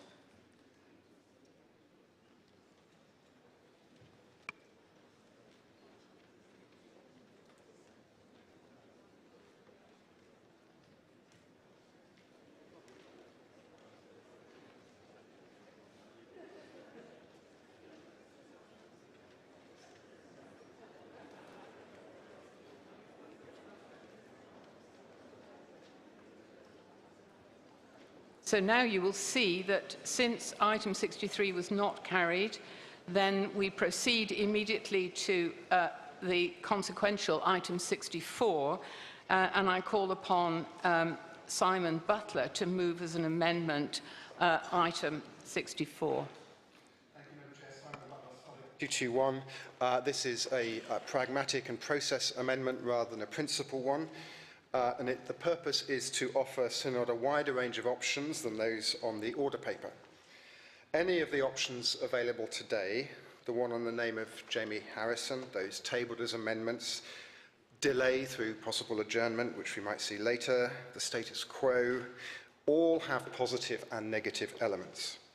Indeed, part of the difficulty of this whole process, which I was involved in at an earlier stage, is that it touches on deeply and personally held commitments about what it means to be an Anglican and a member of the Church of England.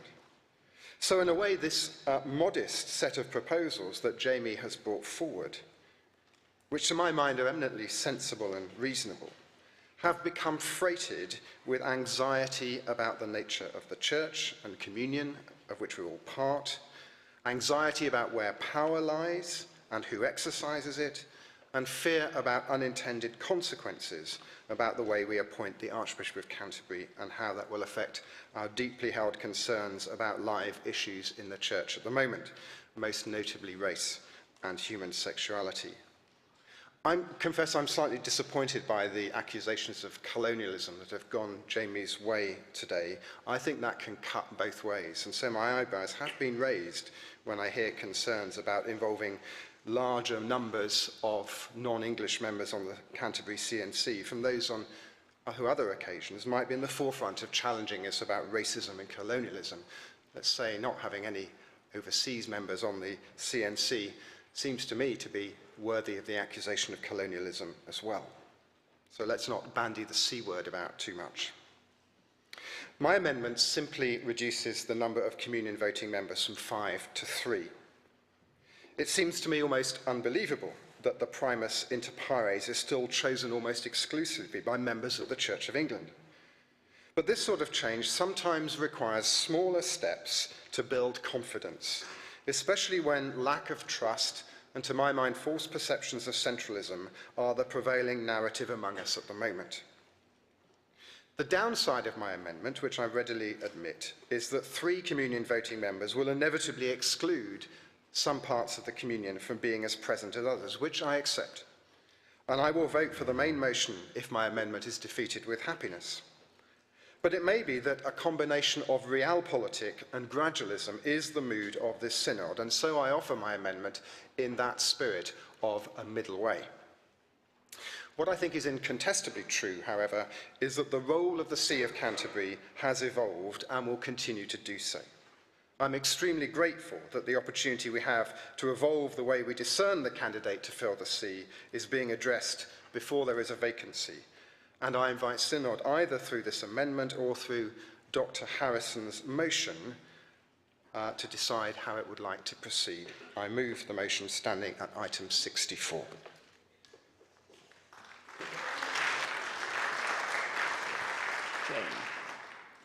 Thank you. I call upon Jamie Harrison to indicate whether he wishes to accept or resist this amendment.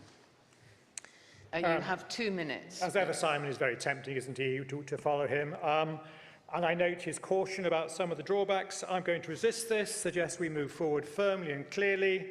We have a very clear mandate, I think, for 5. Please vote for 5 and not this amendment. Thank you. As Jamie Harrison does not support this amendment, it will lapse unless 25 members stand in their places or otherwise indicate that they wish the debate on the amendment to continue and a vote to be taken on the amendment. So I now invite members to stand in their places or, if unable to do so, otherwise indicate. And for those on Zoom, please use the green ticks to indicate if you wish the debate on the amendment to continue.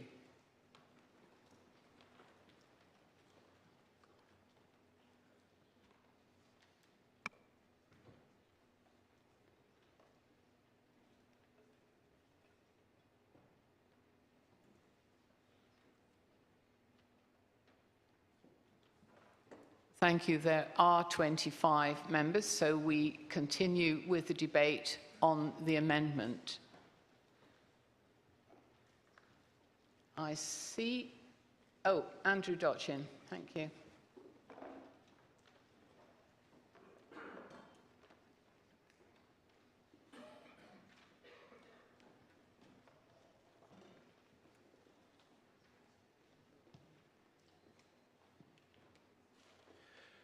Andrew Dochin, St Edmundsbury in Ipswich 208. Thank you, Chair.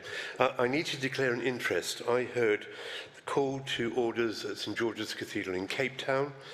I trained to be a priest in Imbali Township in KwaZulu-Natal and was ordained in St Boniface Cathedral, Germiston, by Bishop Simon Nkwani.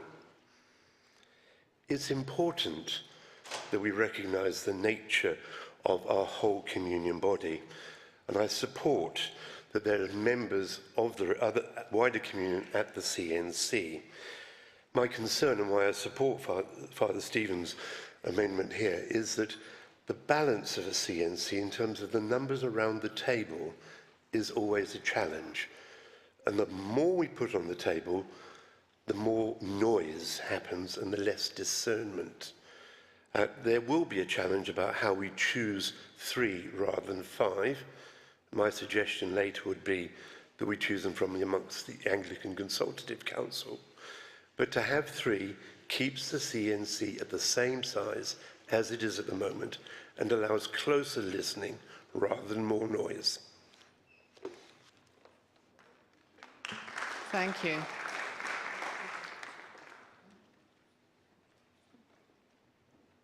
Thank you. Yes, please.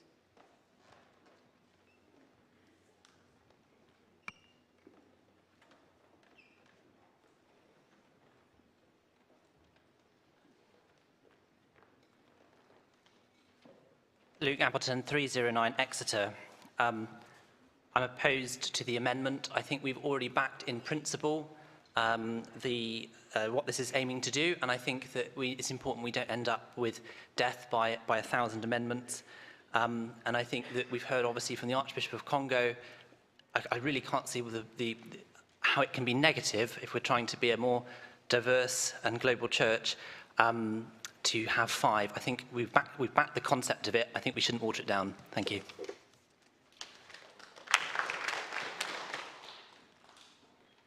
Thank you. Yes, please.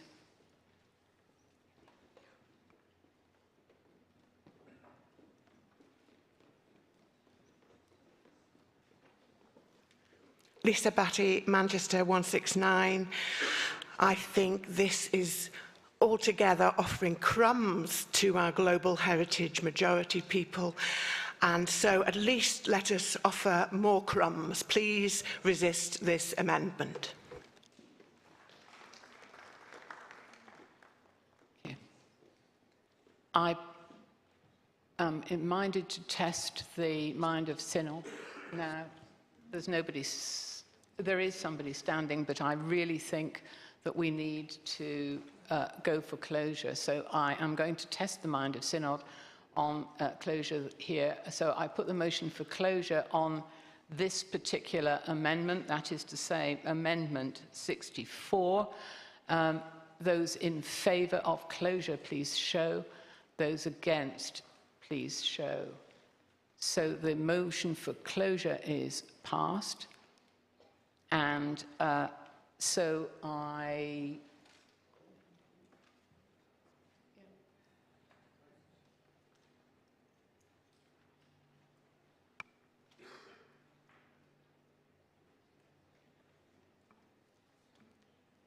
we're debating, amongst other things, what we're doing about timing here, but simultaneously, as it were. So we go now for voting on the amendment, which is Amendment 64. Those in favour, please show. Those against, please show. Then the amendment is voted down. The amendment is not accepted. Let me just consult on where we're going from here. I realise that we are still dealing with item 9, but in the light of possible adjournment, I need to take further advice.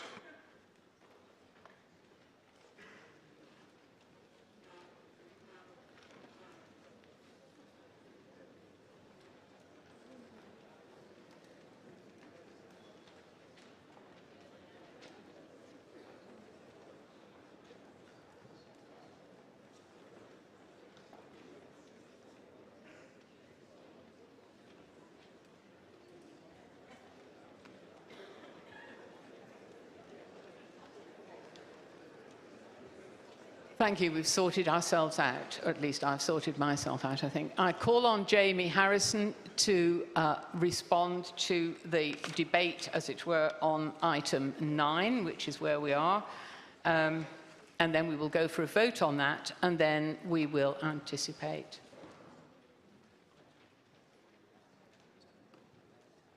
Yes, I know.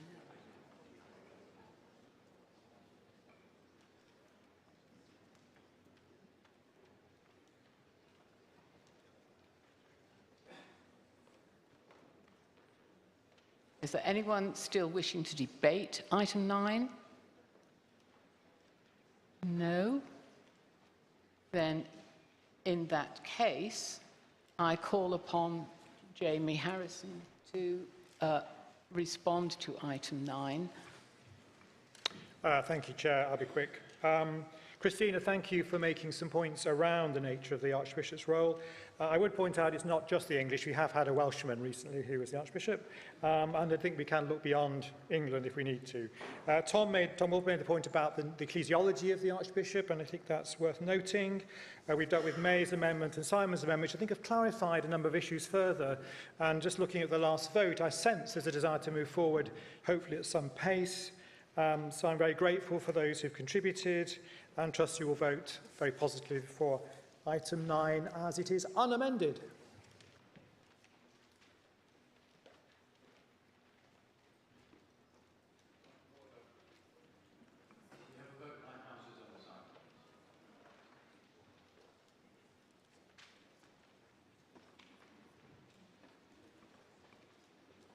I'm happy to put that to the House. Are there 25 people who are in favour of voting by houses on this topic? Including people on Zoom who should use their ticks.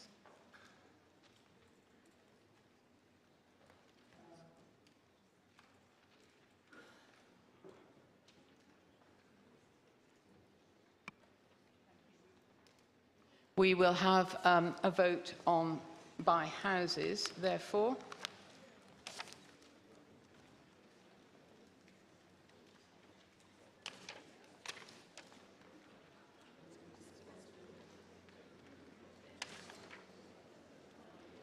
So we are going to have, this is a counted vote by houses on item 9. I will dispense with the bell. Those present in York using the voting handsets and who wish to vote in favour should press 1. Those against should press 2. Those who wish to record an abstention should press 3.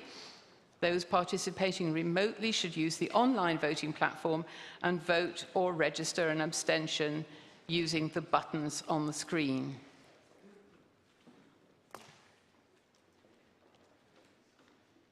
The voting period is now open and will end in 1 minute.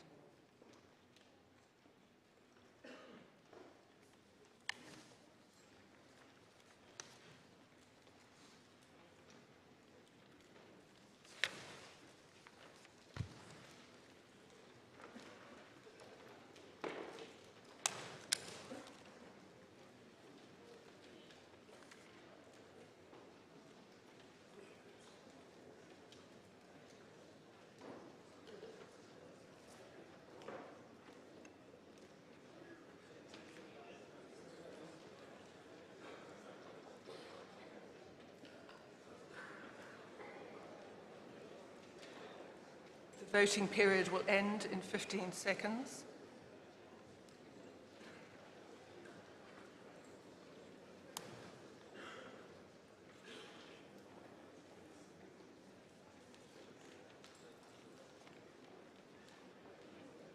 The voting period has now ended.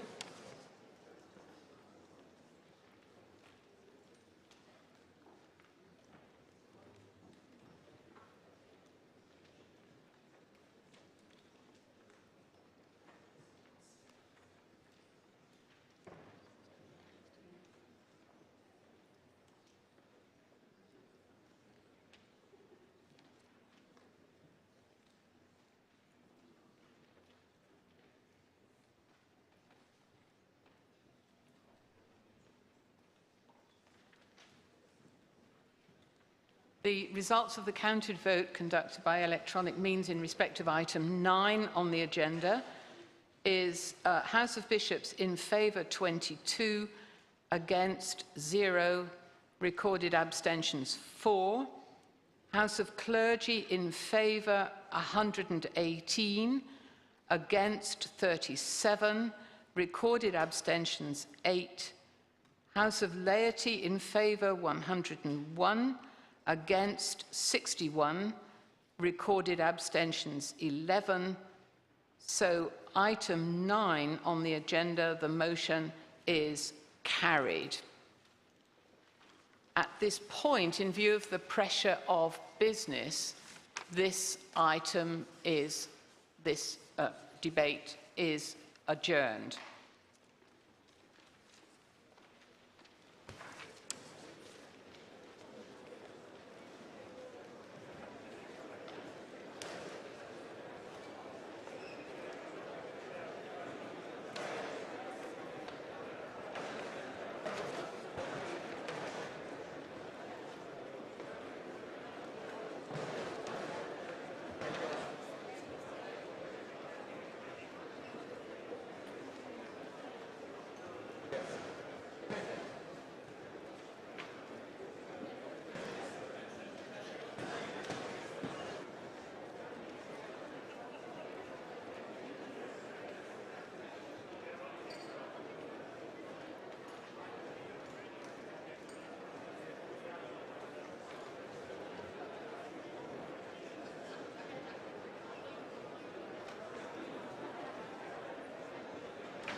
Morning, Synod.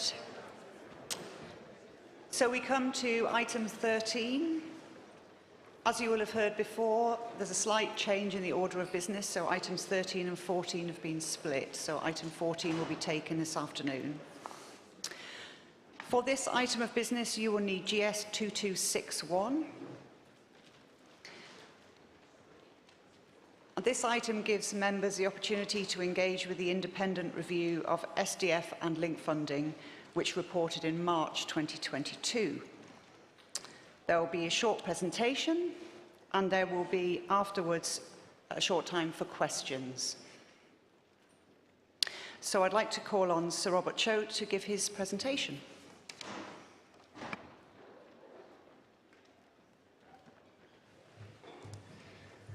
Thank you very much indeed, and good morning, everybody. It's a great pleasure to be here and to have the opportunity to take you through the highlights of our review.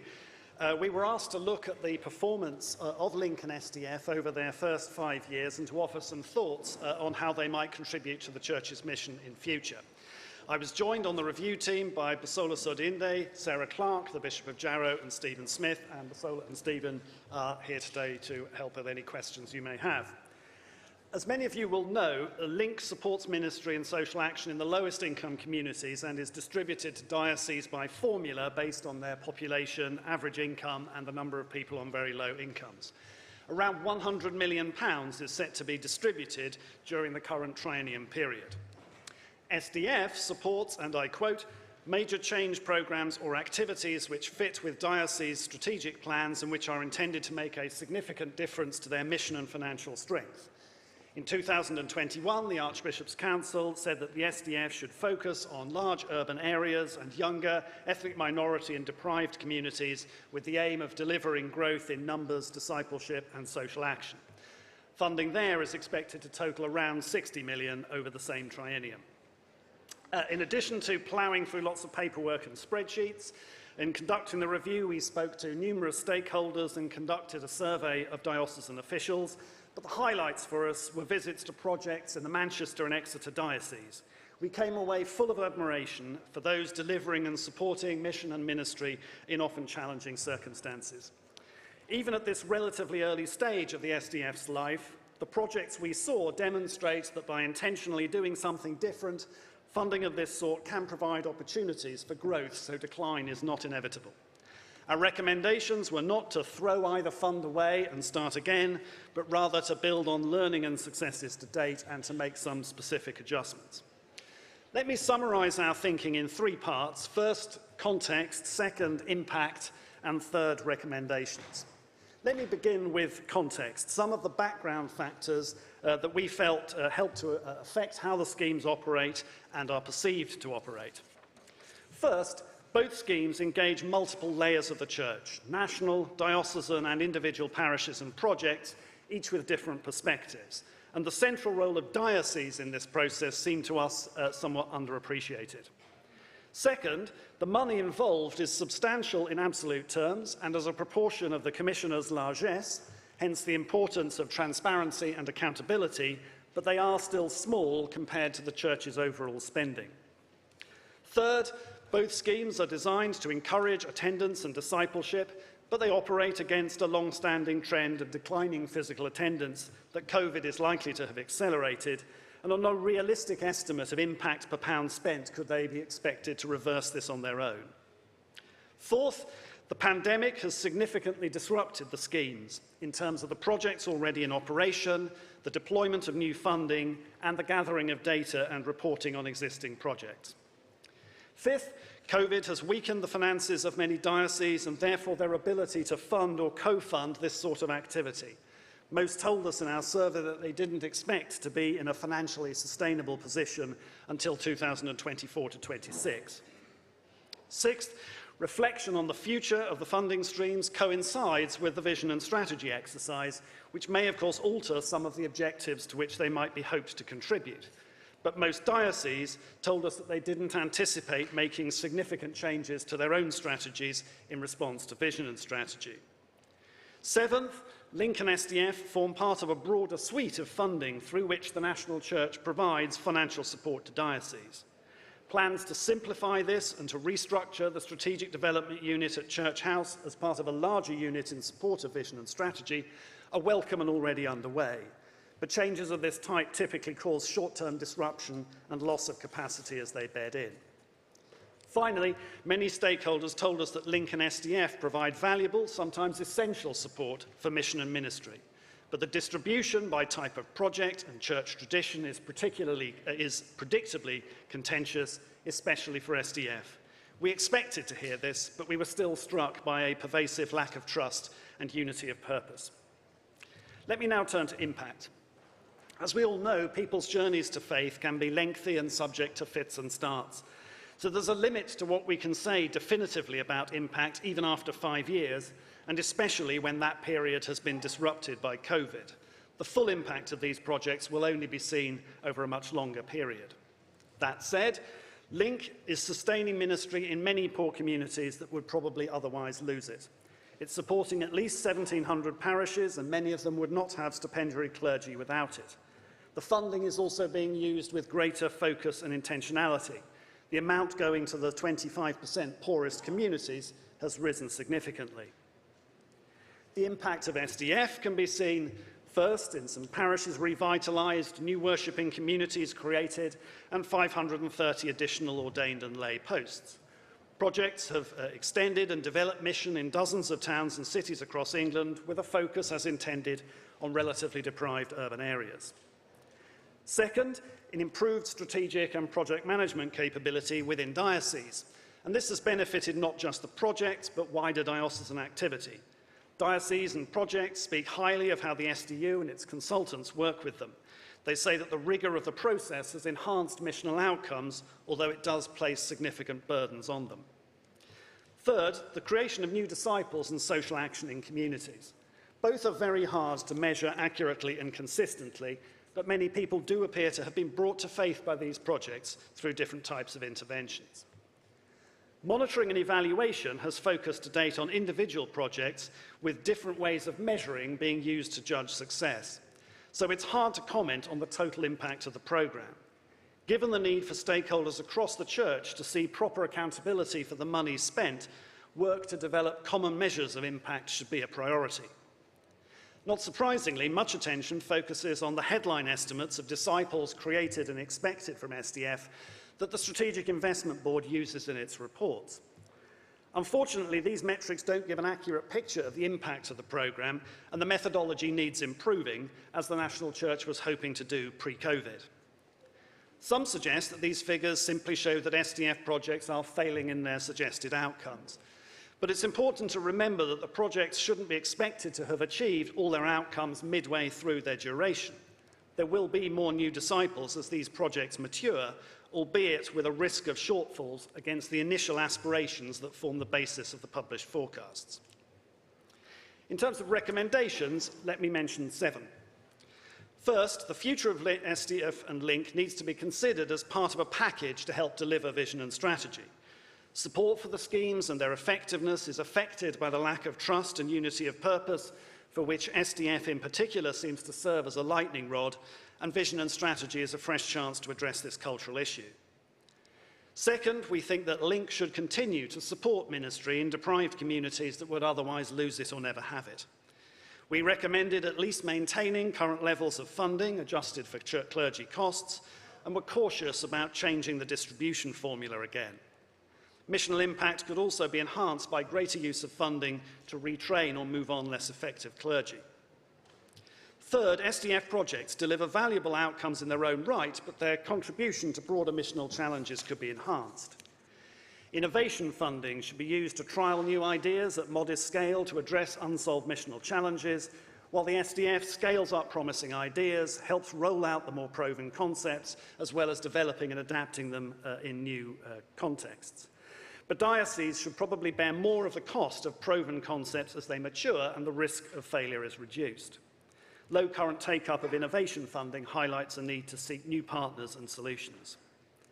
To help learn lessons and apply them elsewhere, we suggested creating subject matter champions within the SDU to sharpen focus on target groups and missional challenges, documenting best practice with associated training, and better dissemination through diocesan and other networks.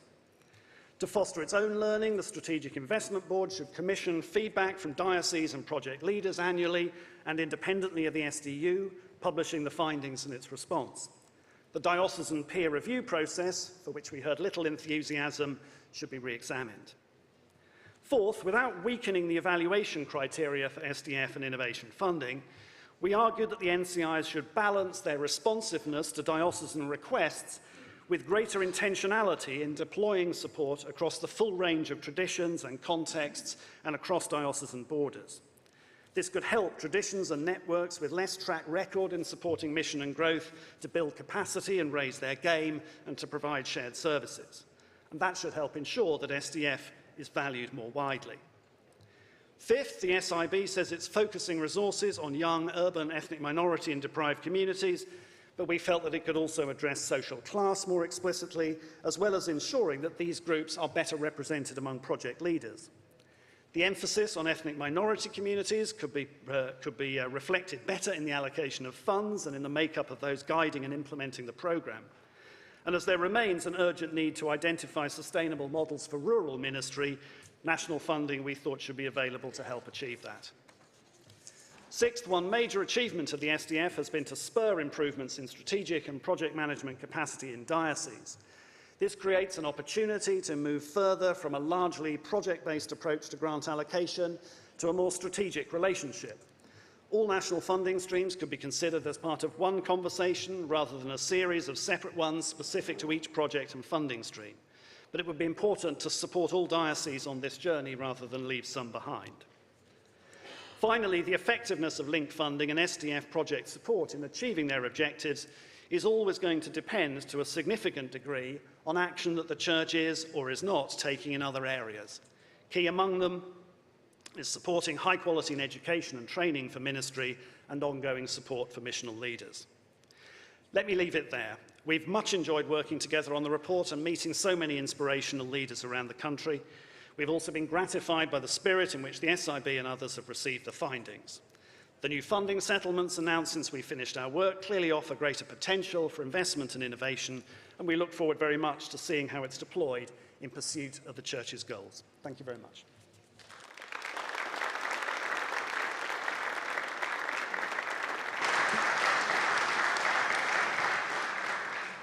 Thank you very much, Sir Robert. There will be a short time for questions. I would remind Synod members that there will be more opportunity to debate this item or related item this afternoon, but we do have a short time for questions. And I'll take those in threes. Questions can be to Sir Robert, John Spence, Stephen Smith and Basola Sodende, so the panel. Yes.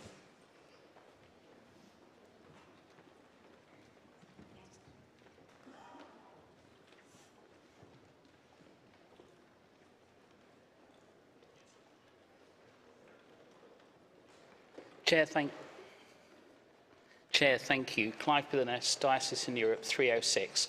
Sir Robert, I shall be very brief. I'm speaking this afternoon, but you won't be here to hear me say the words thank you to you and your team for what I consider one of the most excellent pieces of work I've seen in many a year. Thank you, sir.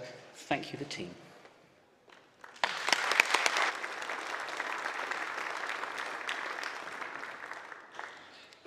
Marcus Walker, London 168. I would also like to thank you for this excellent report, though I would not like to echo the optimism with which you have delivered it. £176 million has earmarked, 89,000 new witness disciples hoped for, fewer than 13,000 new witness disciples delivered. All of this vast expenditure occurring at the same time as dioceses are cutting and cutting and cutting stipendiary priests. Could you focus on your question? Would this money not have been better spent targeted directly at funding stipendiary ministry?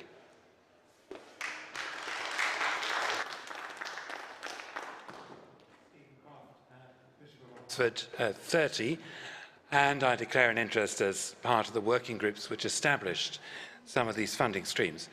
Thank you for an excellent report. I really appreciated it. Could I ask you whether you learned or whether you have any insights about the balance between emergence of projects on the ground and the tension between that and predicting how things are going to go? Over 13 years as bishop in 2 dioceses, I reflect that many of the projects that I hoped to be fruitful, it hasn't worked out like that. Many of the things which were marginal have proved extremely fruitful and much better than expected. And there's always a tension in constructing bids, how to accommodate that sense of things emerging on the ground and continually being adjusted. And I feel it's a really important lesson as we embark on new rounds of funding to get the emergence element right. Thank you. Would you like to respond?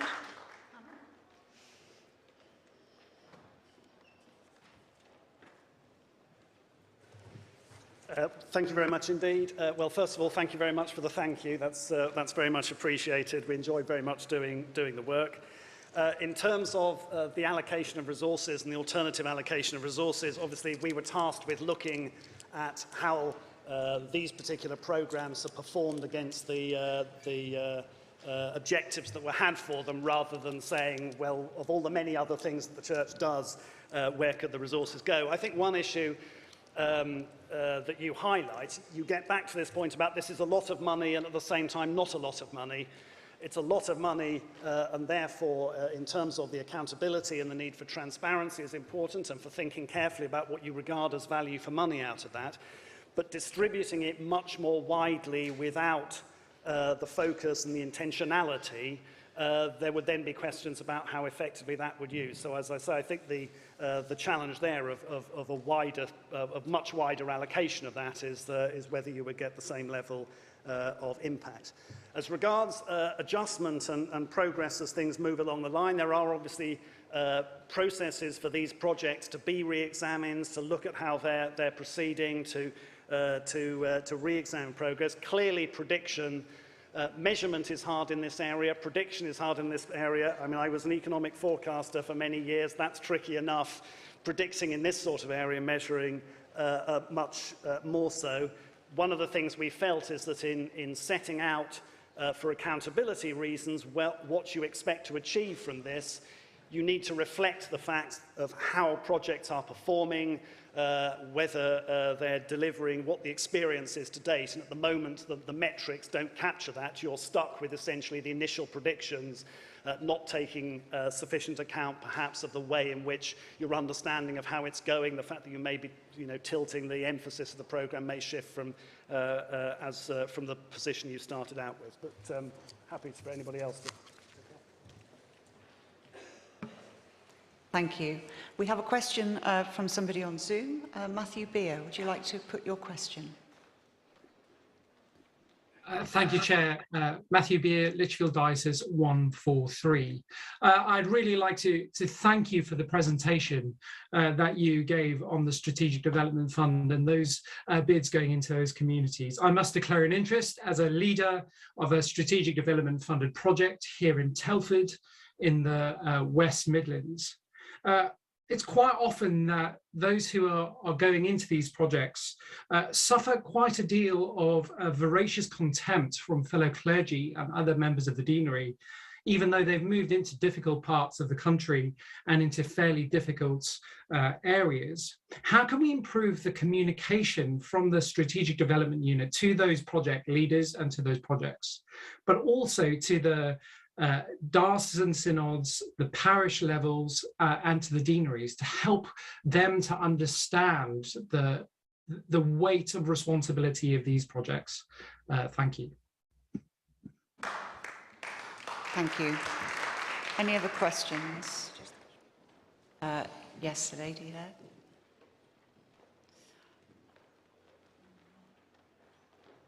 And Bishop Philip North.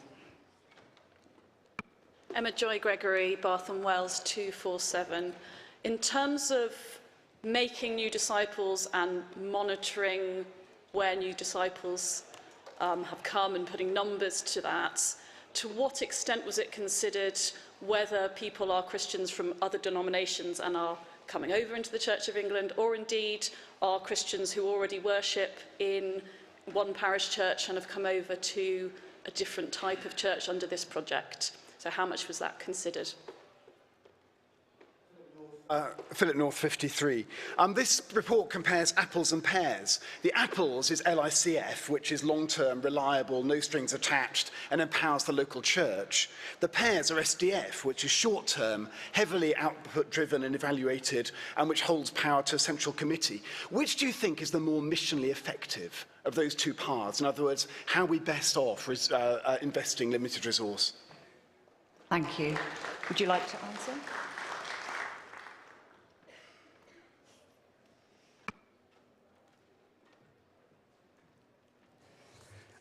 Thank you very much indeed for those. On communication, we did identify the issue of trying to do more to pull together an understanding, first of all, of how these, how the decisions are taken, how the processes for allocating resources work, and the importance that, for example, at the diocesan level, given that decisions at diocesan level are more key than I think many people had appreciated that we'd spoken to. There was some sense within SDF it's something that the national church does too, or does in localities without putting it in that context. So there is, I think, a bigger communication job to be done around exactly how this works, where the responsibilities for decisions are, but also pulling together a sense of not only what's been achieved, but what's been learned, and some of those learnings may be things that do or don't work as well. And so that challenge of pulling all of that together, for example, even undertaking the review looking at the web presence, the various information, the reporting on these schemes, pulling it together into a sort of coherent sense of what's being achieved, what's being aimed for, not as easy as it might be. The issue of where are new disciples coming from, so the questions of transfer growth, which, as you say, can be about people being transferred from one, worshipping one part of the Church of England to another, but also from other denominations, etc. There have been studies of that in particular contexts, so around resource churches, expressions, etc., where you do find quite a large amount of transfer growth. Not that that is necessarily a bad thing, but you want to be taking it into account when you're interpreting the metrics. In most cases, the numbers that are being reported, people are being asked to report them taking that into account. The evidence would suggest, for example, where you do see quite large transfer growth into resource churches, it's not necessarily coming from the geographically closest churches to the new entity. The transferring may be coming from elsewhere. So again, I think in terms of the accountability and the measurement, moving ahead with the work on having a common impact programme, a common way of measuring this, so people are looking at things in a way that allows you to compare across, which that was underway, but the COVID pandemic essentially got in the way of that. Returning to that agenda as a matter of some urgency seems quite important. As for Bishop Phillips' question on the relative value of the two programmes, again, it's beyond our remit to decide quite how much should be in one or other. I think the clear question on both cases is that there are successes and less successful examples of the money being spent in each of those categories. I think coming back to an earlier point on innovation, you don't want to be in a world where you're only going to support new innovation that you're 100% sure is going to work, because some degree of failure ought to be built into that sort of experimentation process, or otherwise you're not trying hard enough. On the link side, we certainly reached the conclusion that this was, delivering ministry, supporting ministry in places that would clearly lose it. But one concern that came back was that Link was also continuing to support ineffective ministry in some places as well as effective ministry in some places, and therefore thinking about how you allocate and use that money. I think Bishop Philip said this is no strings attached. Well, there has been an attempt to get greater intentionality, greater explanation of where this money is being deployed and how it is being deployed, and that, I think, will help you get to this question that in both cases, some will work, some won't. In neither case would you only be wanting to put money into things that are 100% certain to work. That's not how innovation works. Thank you. Thank you. Do have time for one more question, I'm afraid. Pete Spears.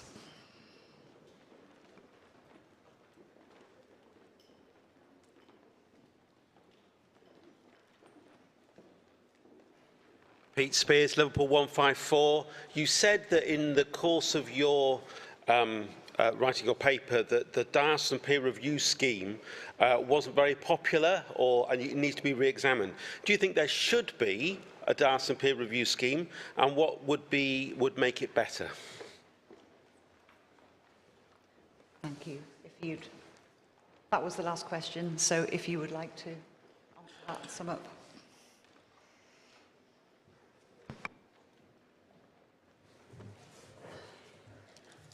I think, well, the number of people that we spoke to who had been involved in those, as I say, the sense we got was not a great deal of enthusiasm for the effectiveness of that. I mean, one issue is around the value that this has in sharing expertise and learning.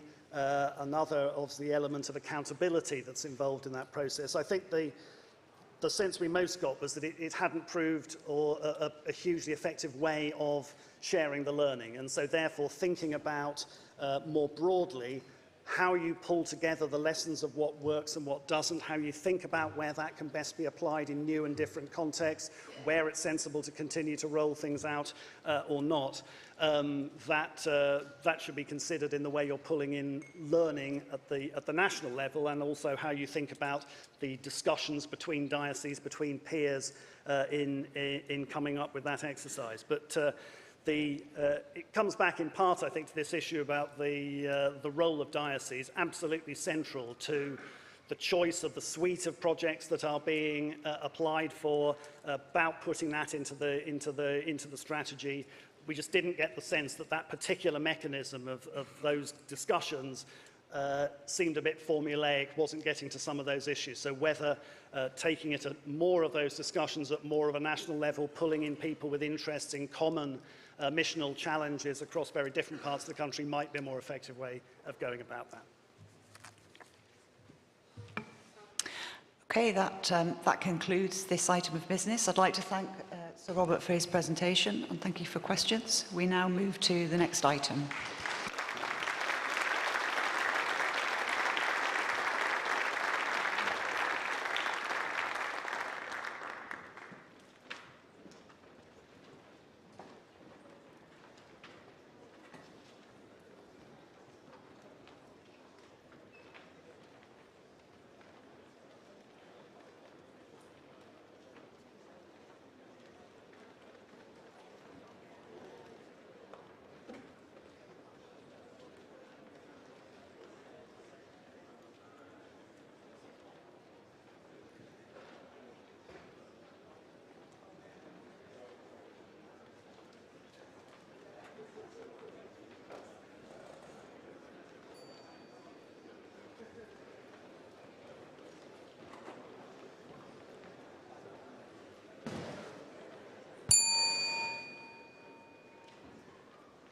We now move to item 15, spending plans of the Church Commissioners and the Archbishop's Council.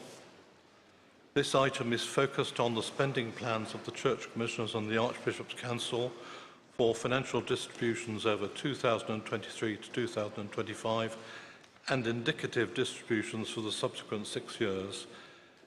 These are plans developed in the light of vision and strategy. For this item, members will need GS 2262. Members will also need notice paper 4, financial memo, see paragraph 12. And the way I'm going to deal with this debate is that following the Archbishop's speech, I'm going to invite 2 people to speak for up to 5 minutes. Then I'm going to call Father Benfield to move his amendment, and we'll deal with that as appropriate. And then we'll come back to the main motion. So first of all, I invite the Archbishop of York to speak for no more than 10 minutes. Chair, thank you very much. Let's be clear. Synod, things have moved on. Learning from the Choate review we've just heard about, SDF money and how it was distributed in the past, this triennium, as we move forward, will be simpler, more responsive to dioceses, and more accountable about how we distribute money across the whole ecosystem of the Church, rural and urban, all church traditions with the single purpose of making Christ known and building God's kingdom in the world.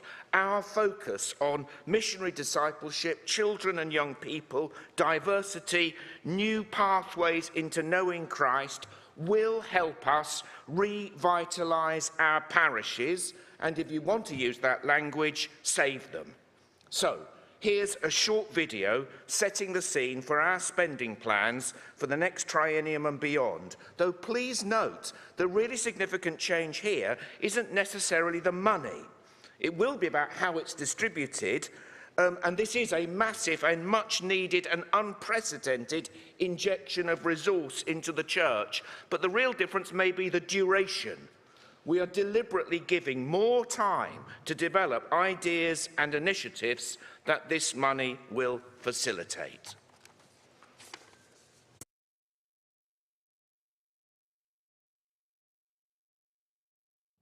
We've developed some core principles to inform how we distribute funding in future.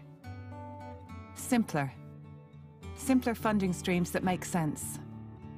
There will be less streams and different application processes. And they will be purpose, not funding driven. Access is simpler, allowing time for dioceses to work with frontline ministries to plan and discern what is needed, supported by transparent application and prayerful assessment process. Relational and supportive. Active partnership with diocesan and local church leaders, working together to enhance programme plans and be spirit-led. Evidence-based and realistic. Respecting local knowledge, decisions about funding are based on high-quality evidence, integrated with practitioners' understanding of their context. Humbler. Embedding the principles of transforming effectiveness.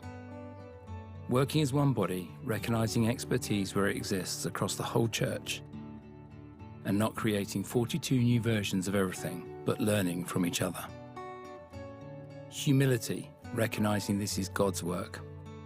Recognising success is dependent on God, excited and curious to learn what God will do across our country in rural and urban contexts through mustard seeds and oak trees.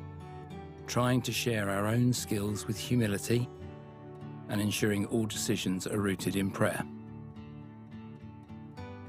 Transparent and honest. Openness about decision-making and process to maintain trust, and a commitment to share the lessons of funding, successes and failures, to maximise its impact. Bolder. Greater intentionality around shared priorities of being a church of missionary disciples, a church which is younger and more diverse, and where the mixed ecology is the norm. Funding is linked to a plan setting out what change is anticipated and how it will be achieved. Greater focus on innovation, and a recognition that not everything will work. Failure is an option, and from it we learn. Empowering. Those receiving funding are helped to build capacity so they are in a better position to lead and sustain frontline mission. And underpinning all of this is good governance and appropriate assurance.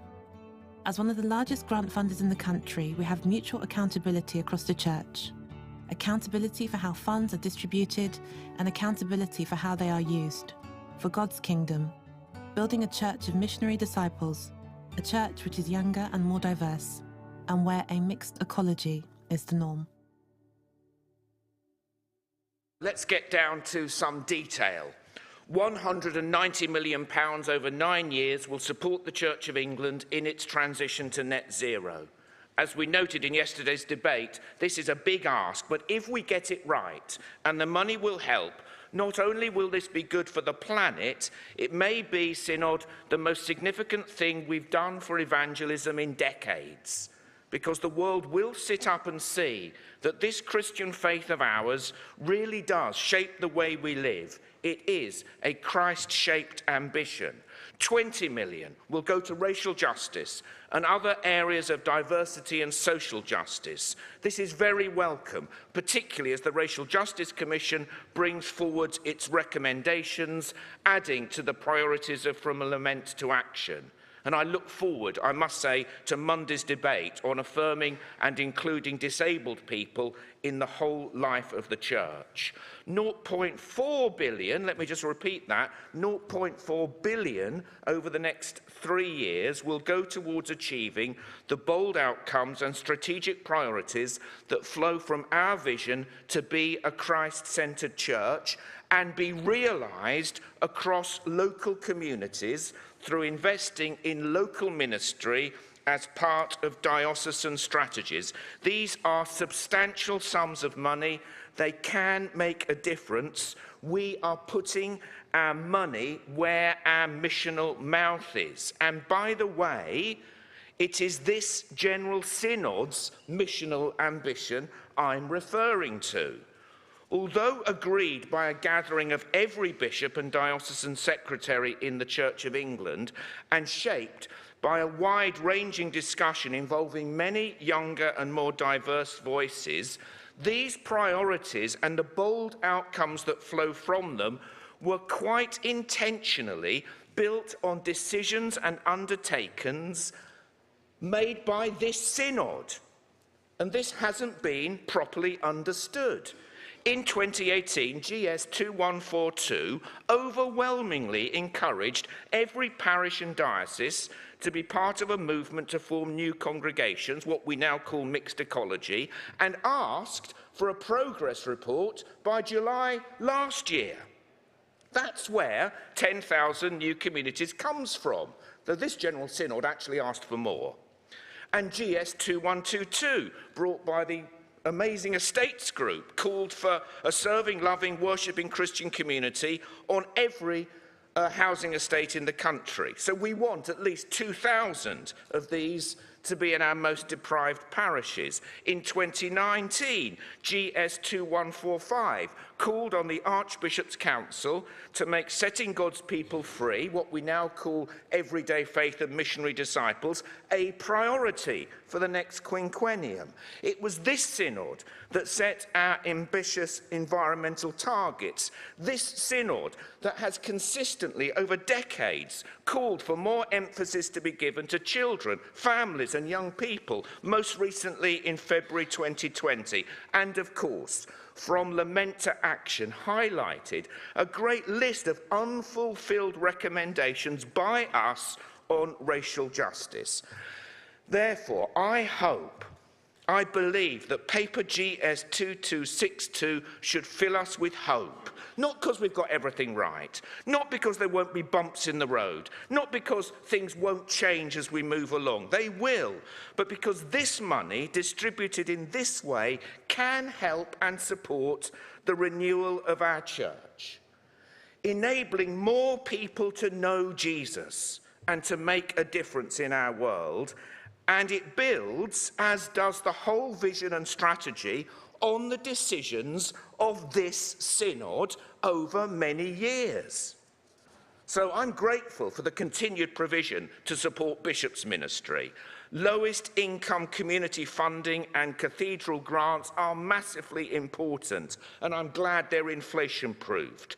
And we continue to prioritise safeguarding and other areas of national church following the Transforming Effectiveness Review. Synod, on your behalf, I want to thank the Church Commissioner's investment team, whose astonishing returns make this possible. But actually, this debate isn't about money. Making disciples doesn't need great wads of cash. It needs mustard seeds of faith. But the money is important because the money expresses our missional ambition. And we trust the diocese to make good decisions about how to spend it, and we will work with them. This investment will enable us to try new things, both sustainability and growth. It's about revitalising parishes and planting new ones. It is rural and urban. It is chaplaincy and parish. It is social justice and evangelism, prophecy and pastoral care, maintenance and mission, digital and in person, a church for everyone, everywhere, and the means to try and find out the best ways of doing this in a rapidly changing world, and particularly with an emphasis to the poorest communities in our land. It is a holistic vision for a church that is shaped by Christ. Synod, with delight, I beg to move the motion standing in my name.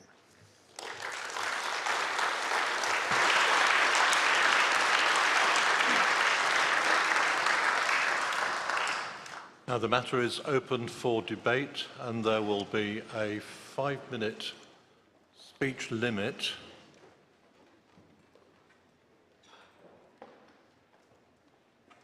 Do I see Vinnie Whitworth standing? Vinnie Whitworth, followed by Philip North. Again, both speeches 5 minutes.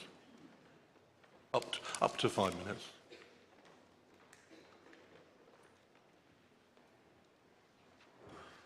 Vinnie Whitworth, 175 Manchester. I welcome the excellent work of the Church Commissioners in their shrewd investments, which has enabled us to consider today how we plan to invest £1.3 billion to support the work and ministry of the Church. But actually, I wish to reluctantly stand against this motion, because actually there seems to be a bit of a disconnect between our discussions today as a national church in how we spend large sums of money compared to discussions on a diocesan level about where a number of dioceses across our country, including my own, are looking at large deficits. And of course, as a result, having to cut large numbers of stipendiary clergy and impose very different models of ministry. And compared to discussions on a parish level, where many parishes are still recovering from the pandemic and are dealing with the cost of living crisis and struggling to maintain levels of parish share. You know, in my own town of Bolton, I have seen for myself the significant impact of national church investment as I serve on the SDF project bid of Children Changing Places, where we have seen hundreds of children and young people begin or continue on their discipleship journey as we work with church schools. Praise God for that good news. But actually, in the next couple of years in Bolton, we are also losing 5 stipendiary clergy in Bolton alone. And actually, that will significantly impact how the local church responds and supports these young Christians who are coming to faith. So can we, this is my plea, can we have a more balanced and coordinated approach to national spending plans and investments, which supports our national growth and vision agenda, but also supports local churches in investing in nurturing and growing the number of stipendiary clergy across all churches, so that actually we can be a growing Christian presence at the heart of every country in our land. Thank you.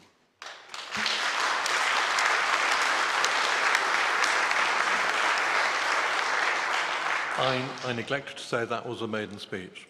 Thank you very much. Philip North. Philip North, Northern Suffragans 53. This is not a maiden speech. This winter is going to be a desperate one for millions of people across our nation who live in poverty and destitution as the full impact of the cost of living crisis becomes clear. In the past, some people have had to choose between food and fuel. This winter, there'll be many who can afford neither. The income squeeze is having a huge impact on our urban churches, and this in the aftermath of COVID and the restructuring plans being played out in some dioceses is putting huge pressure on urban churches, just at the time when they're most needed. Therefore, much as I welcome this report and the vision behind it, the excellent news of the increased overall release of funds from the church commissioners into the church's economy, it's dispiriting that though that increase is 30% more money from the commissioners going into the economy as a whole, lowest income communities funding is frozen at its current level. And moreover, whilst there's much in this report about deprived communities, none of these good intentions are backed up with firm data promises. If we want a nation renewed under Christ, it will come from our poorest areas. And if we want Church of England presence in those areas, what is required is reliable, sustainable, long-term financial support, which is exactly what link funding offers. Short-term projects may look good in annual reports, but what happens when the money runs out? Moreover, I'm increasingly concerned at the pressure that such projects place on urban church leaders, because the money comes with more strings attached than a mop-head. The other issue is dioceses and the capacity of dioceses to go on submitting complex applications and project managing complex projects. So I want to make 3 requests. Request 1 is that LICF be increased by 30% in line with the overall expenditure increase, with a concomitant increase in the number of dioceses who receive such funds. Request 2 is that a disproportionate percentage, say 40%, of the £240 million set aside for diocese's own strategy be restricted to parishes that serve the 20% most deprived communities. And request 3 is that the newly minted Strategic Investment Board have at least 2 lay or ordained practitioners who are ministering to and living on an income-deprived community so that they can advise from direct experience. At the start of their work, I wrote to the members of the Trinium Funding Working Group to ask in what way their recommendations would be good news for the poor. I'm simply still not quite sure of the answer to that question. Thank you.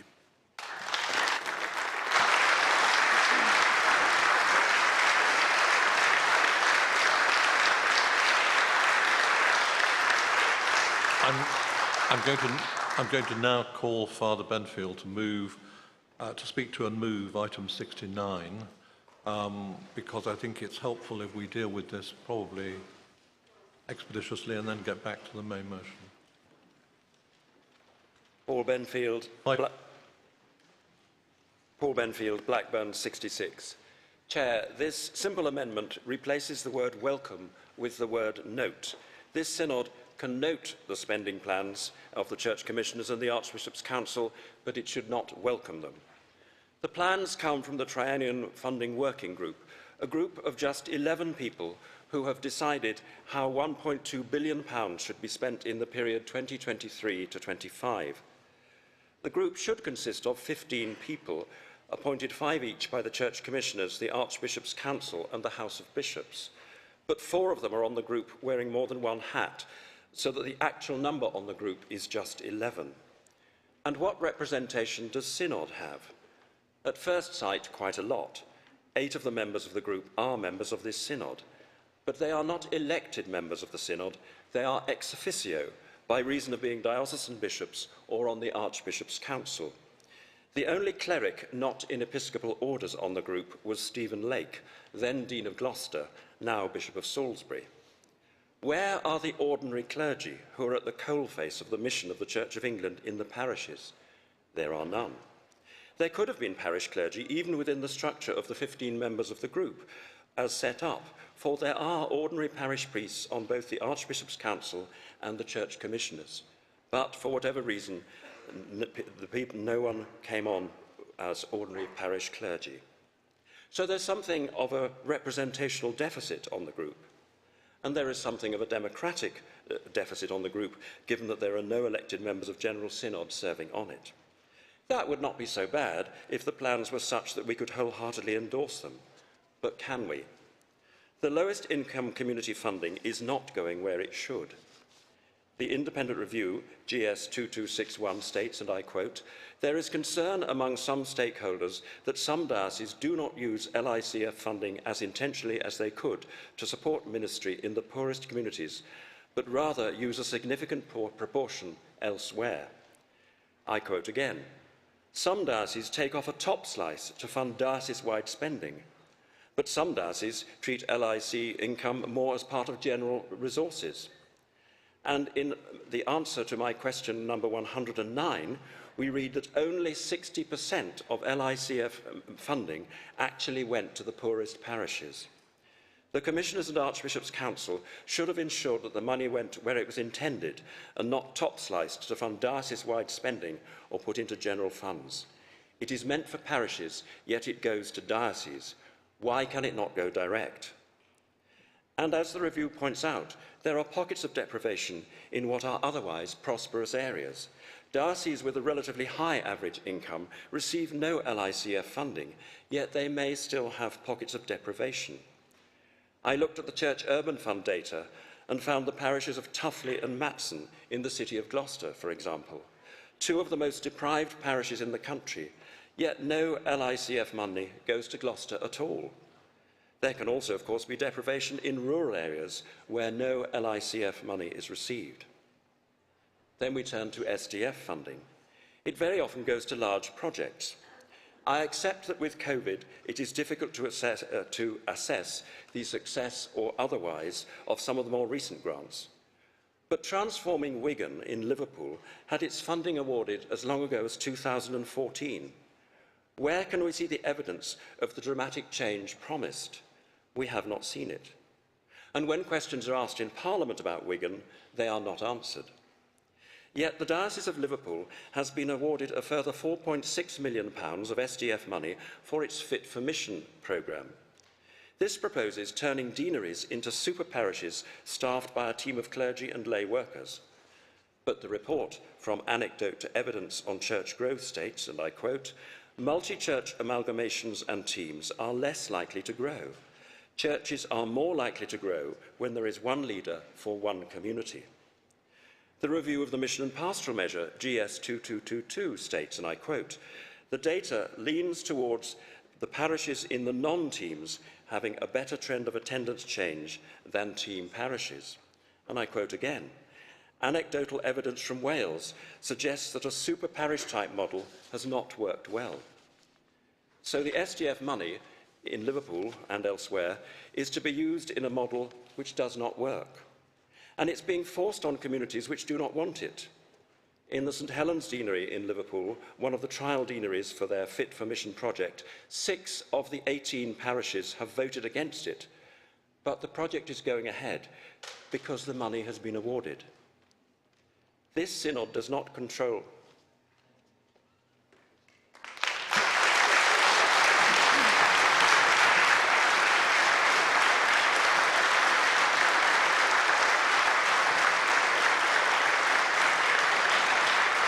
I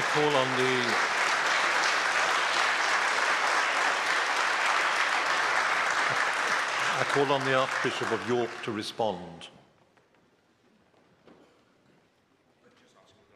Yes. Brothers and sisters, you won't be surprised to hear that I don't accept the amendment. I do, however, want to say that I think Father Benfield makes some really important points that we need to work on. So I understand what he's saying entirely.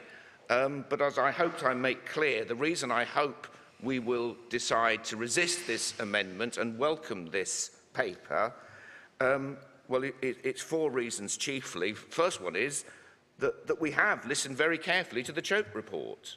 And invite you and others to provide the scrutiny that will be needed to make sure that we learn from what's happened in this first phase of this kind of funding.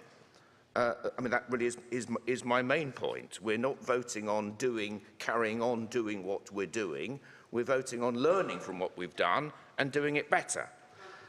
Secondly, it is enabling us to do the things that we, this synod, have asked to do. Thirdly, it is about doing it through the diocese, and it's doing it in ways that particularly will include the rural. I know this isn't the time for me to comment in any detail on the points that have already been made in the debate, but again, I think it is worth mentioning that already and I'll make more detailed comments at the close of the debate, but it's already worth noting that more than 40% of SDF funding does go to deprived communities. So it's not just the link money. But I'm hoping that what we have before us here is a much-needed investment of resource to enable us to revitalise the parishes of our church. And of course, we need to work together on how to do that best. But I think it's something that we should be welcoming and then getting together to work out how to take forward. Well, as the Archbishop does not support the amendment, it will lapse unless 25 members stand in their places or otherwise indicate that they wish the debate to continue and a vote to be taken on the amendment. And, of course, those on Zoom will have to use the green ticks.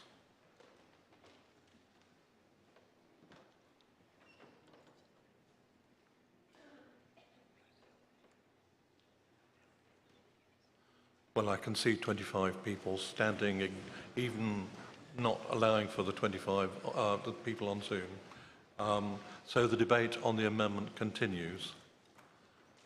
Andrew Orange, please. Followed by the lady over there. 3 minutes. All speeches henceforth with 3 minutes. Andrew Orange, 430 Winchester. Thank you, Chair. With apologies to the Archbishop, I urge you to support the amendment, to note rather than to welcome the spending plans. Let me explain in 2 points. First of all, it's essential that the Church of England focuses on what it has to do, that we bring people to faith. The way to do that is to have vicars on the ground. Yet, as my colleague Mr. Whitworth pointed out earlier, we keep hearing of dioceses where they're laying them off because we can't afford to pay them. The financial situation out and about in the Church of England, not in the centre, but out and about, is very tight. How then can we welcome the proposed spending of 190 million on net zero and 20 million on racial equality as proposed in GS 2262? Please be clear, I am talking about the amount of money, not those causes which are obviously deserving. I'm a chartered accountant who spent 40 years in finance, so of course I get out my calculator. I find that this spending of 210 million over 9 years is equivalent to the cost of employing, wait for it, 450 vicars, 450, over the same 9 years. Have we taken leave of our senses? Really? How can we possibly dissipate this money away when we so badly need it for promoting the word of Christ?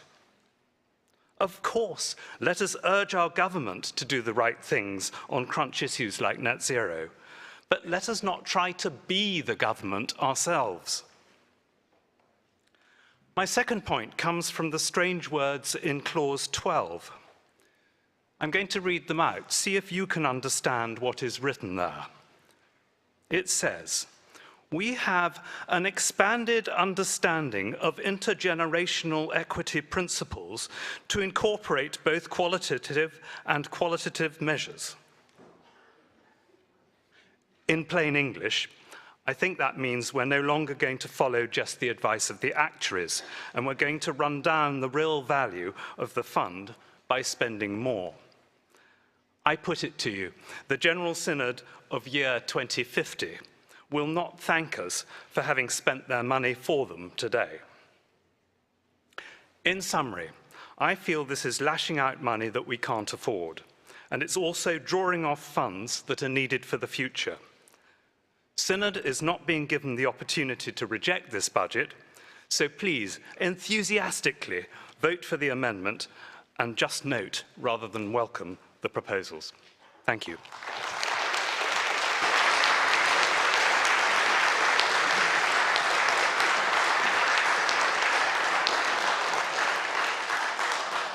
This lady here then, John Spence. Lady. 3 minutes, up to 3 minutes. Chantal Noppen, Durham 108. Maiden speech, I guess. Here we go. I am an ordained lead for a community of hope in Diocese of Durham, so I guess that's a vested interest, or whatever the proper way of saying that is. But to me, the words to note feel just too passive-aggressive, and we have too much of that, in my opinion, in the church. The commitment of money to poorer communities through the two funds I do find encouraging. However, I love creativity, I love innovation, I love bolder stuff. My phone is covering up my words, which is really helpful. But actually, we need to be thinking broader. We need to be thinking both more radically and more simply. We need to have more robust ways of tracking our funds and being held accountable. I agree with what Bishop Philip North was saying, and as a parish priest whose 9 years of ordained ministry has been in deprived urban estates, I am on that coalface. And I know, I can tell you hand on heart, the single thing that would change my life, my parish, my ministry, my deanery, more than anything else, is administrative support. I don't do this because I'm gifted or called of administrative abilities. What I want to be a better priest and have greater capacity to serve my people, to preach, teach, and offer the sacraments, is people to help me dot those T's and cross those I's, because you know what? It's boring, and it's not what I'm called to do, and I'm not as good at it as I should be. I want to see funding rolled out more explicitly to support and address that repeated desire that I've heard throughout my ministry. Training in governance with clear expectations and parameters where we're allowed to ask questions simply because we just want to know we're doing it right or wrong and then be able to address it. I want to see a radical rethinking of what ministry is and the diversity of gifts that we have that we should be growing and supporting and empowering. Why do we have this kind of obsession on the role of leading that is based on priestly ministry by any other name? Just do it without a collar because we don't have enough priests. Well, actually, lay people use so many other gifts that lots of priests do not have. Why do we have respect and appreciation for that? We need to think bigger and more basic. Get rid of that box and look at what the kingdom possibilities are. You want simpler? admin support. You want humbler? I need help, and I'm telling you that. You want bolder? You know what, I'm up for that. You can probably tell that. But even an apparently confident, raging extrovert like myself, I need support. I need affirmation that what I'm doing is worth something and valued. I don't think I'm perfect all the time. And you want younger? The longer we debate this stuff, the older even I am getting.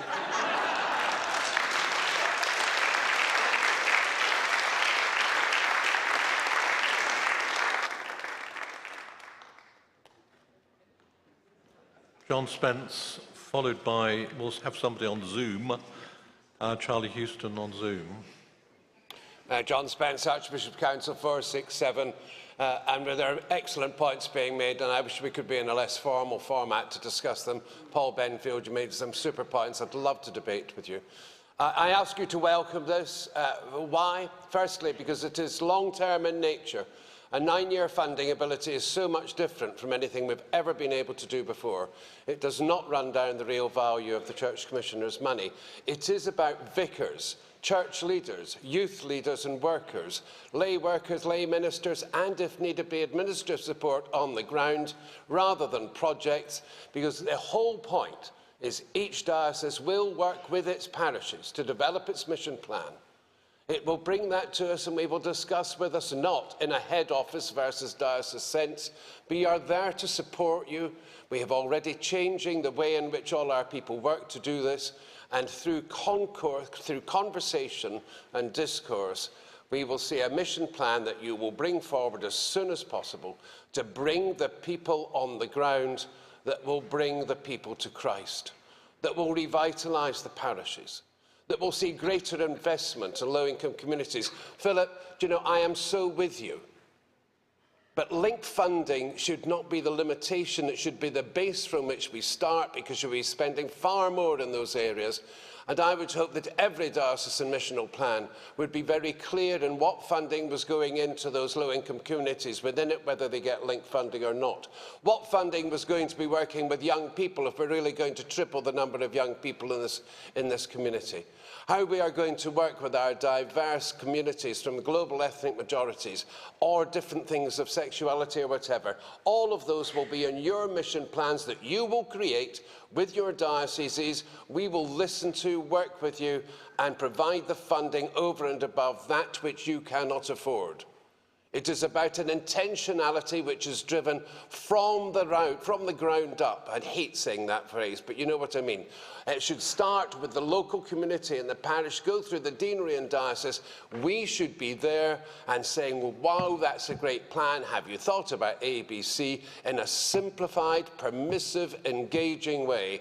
And the sooner we can get on with this, and the sooner we can start spending this money, my greatest worry is that it will take so long to develop, we will not have spent enough in the first few years.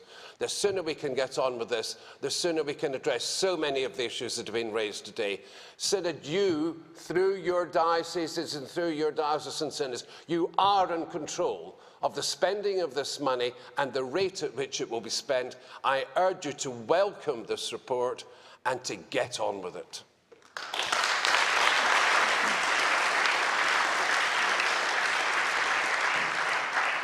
Now I'm going to take a contribution from Zoom, from Charlie Houston. You have up to 3 minutes, Charlie. Thank you, Chair. Charlie Houston, Hereford, 323. I speak as a solar installer. I've been in the business for 12 years and I'm a managing director of Solar for Schools Limited.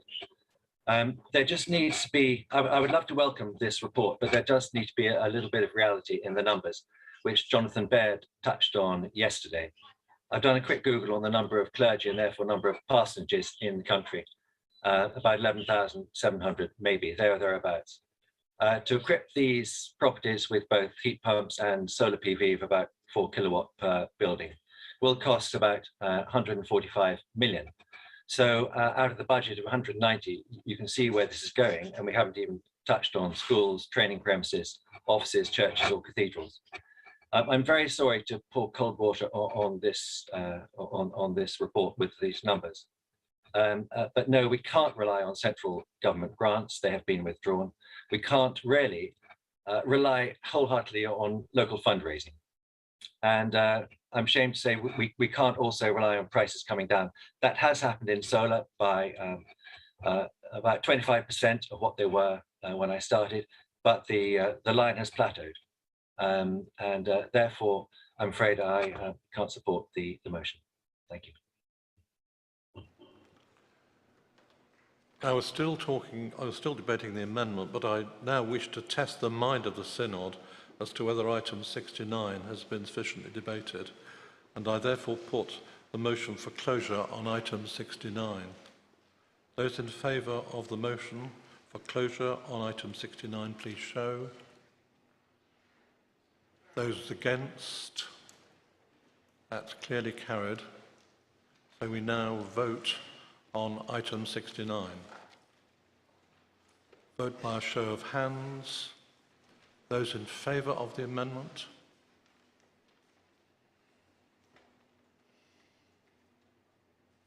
Those against? Amendments lost. So we go back to the main motion, and we're debating the motion as unamended. Robin Lund, followed by the Dean of Southwark. 3 minutes. Robin Lund, Worcester, 432. My reasons for wanting to speak this morning is very similar to the first speaker in the debate, and the increasing concerns I have between the disconnect in the financial position between the central church and the church commissioners who are wealthy, and many dioceses who sadly are not. It is relevant to the Archbishop of York's comment in a speech last year that we are a rich church acting like a poor church. What I don't want to do this afternoon is apportion blame or complain, though. I do enthusiastically support all three parts of this motion, and I thank the church commissioners who continue to do an excellent job managing our finances, a job which most investment managers could only dream of doing. Let me tell you of a recent experience. 12 days ago, I went with a couple of clients to a county championship cricket match at New Road, Worcester. We went into the pavilion simply to get a scorecard and walked straight into an angry meeting with supporters berating the board for the recent poor performance of the one-day team. Sack the coach, said one person. No, sack the team, said another. No, we need to sack the board. For cricket clubs, perhaps substitute the Church of England. Loads of criticism, but no positive solutions. Frankly, they reminded me of the two old men in the box at the Muppet Show. While I don't want to be like Stafford and Waldorf, as I think the measures before us this afternoon are helpful and are trying to address coherently our challenges, yet what they don't fully do and cannot really address is some of the diocesan funding issues, which leads to fewer priests in parishes and longer interregnums. If I was a diocesan secretary or chair of board of finance, however, I would do the same, as you cannot use monies which you don't have. Yet our parish and diocesan structures have one major issue. We jealously value our independence, which is good. But what good is that independence if you don't have the finances to flourish? At the interesting Church Commissioner's presentation yesterday evening, a vicar from Burnley spoke of the immense pressures of the energy increases, which will probably stop most other things his church is doing. I am for a combination of reimagining ministry while preserving the parish structures. These spending plans are thoughtful, focused and forward-thinking. But please, can we as a church deal properly with the national, diocesan and parish financial pressures, rather than be the old men in the box at the Muppet Show? Thank you.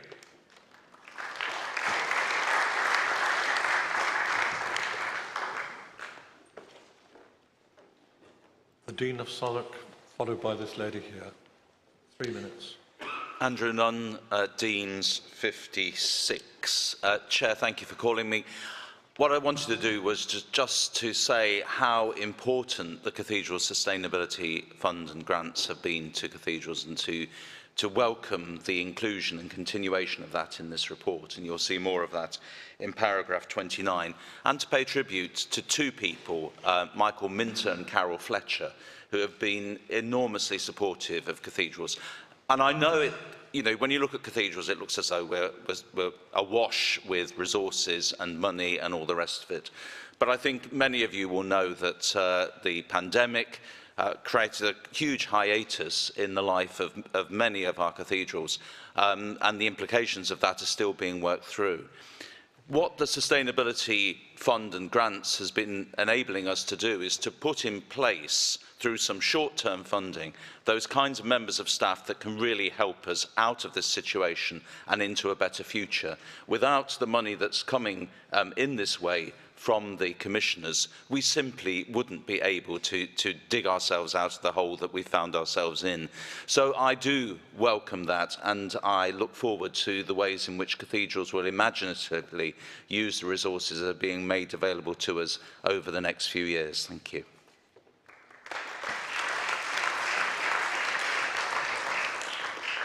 Yourself and then the lady over there. Jane Palmer, Salisbury 213. Thank you so much for this paper, which I felt was a real commitment, a long-term commitment to hope and sharing the gospel and enabling the kingdom of God to flourish. So often in discussions regarding ministry and the future of the Church of England, we hear the voice of anxiety in a time of great change. And of course, this is a challenging time. But one of the things that I find very frustrating as a priest is the constant discussions about clergy and stipends as the only option for future growth. And I often feel like a commodity in these debates. But I am not the possession of a parish or a diocese. I am a gift, albeit an imperfect gift, to my benefice, to my diocese, to the Church of England and the global church, as we work together for the glory of God. We are a kingdom of priests. Ordained priests are distinctive. We are not the only option. Have we rested on our laurels of privilege and wealth too long that we have forgotten how most of the country live, to cut our cloth, to use our resources of all people well?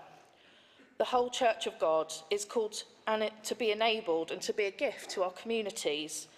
Welcoming this paper feels to me a prophetic act, saying yes to all, but most especially those for whom God's heart most aches, the poor, the hidden, the lonely, those feeling weak.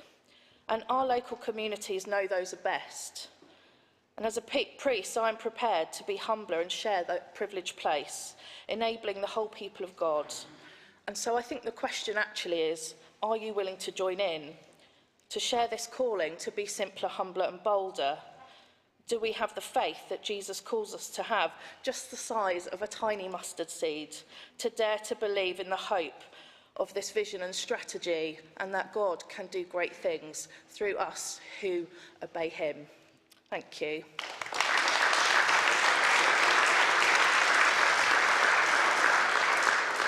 This lady, then Mark Ireland, please. Nikki Grauke, Worcester 236. I welcome the longer-term approach of these funding plans where an action plan is in place. In the Diocese of Worcester, we have benefited from SDF grants over the past few years. One has enabled a resource church in Dudley, an area of deprivation and multiple needs. It is growing and attracting many local people of all sorts. It's welcoming and inclusive. Many are coming to faith. However, the leaders of this church talk constantly of the cliff edge when SDF money runs out and they need to be self-sustaining. In deprived areas, it takes longer than 5 years for sustainable giving to be built up, especially after a pandemic and as we face a recession. Longer-term grant funding, looking further ahead, will mean projects such as these can focus on mission without being crippled by anxiety. Funding for longer-term projects across a diocese where a wider plan is in place will have a longer-term impact. Change takes time, and I welcome the advances in thinking longer-term that these latest plans are offering. Thank you.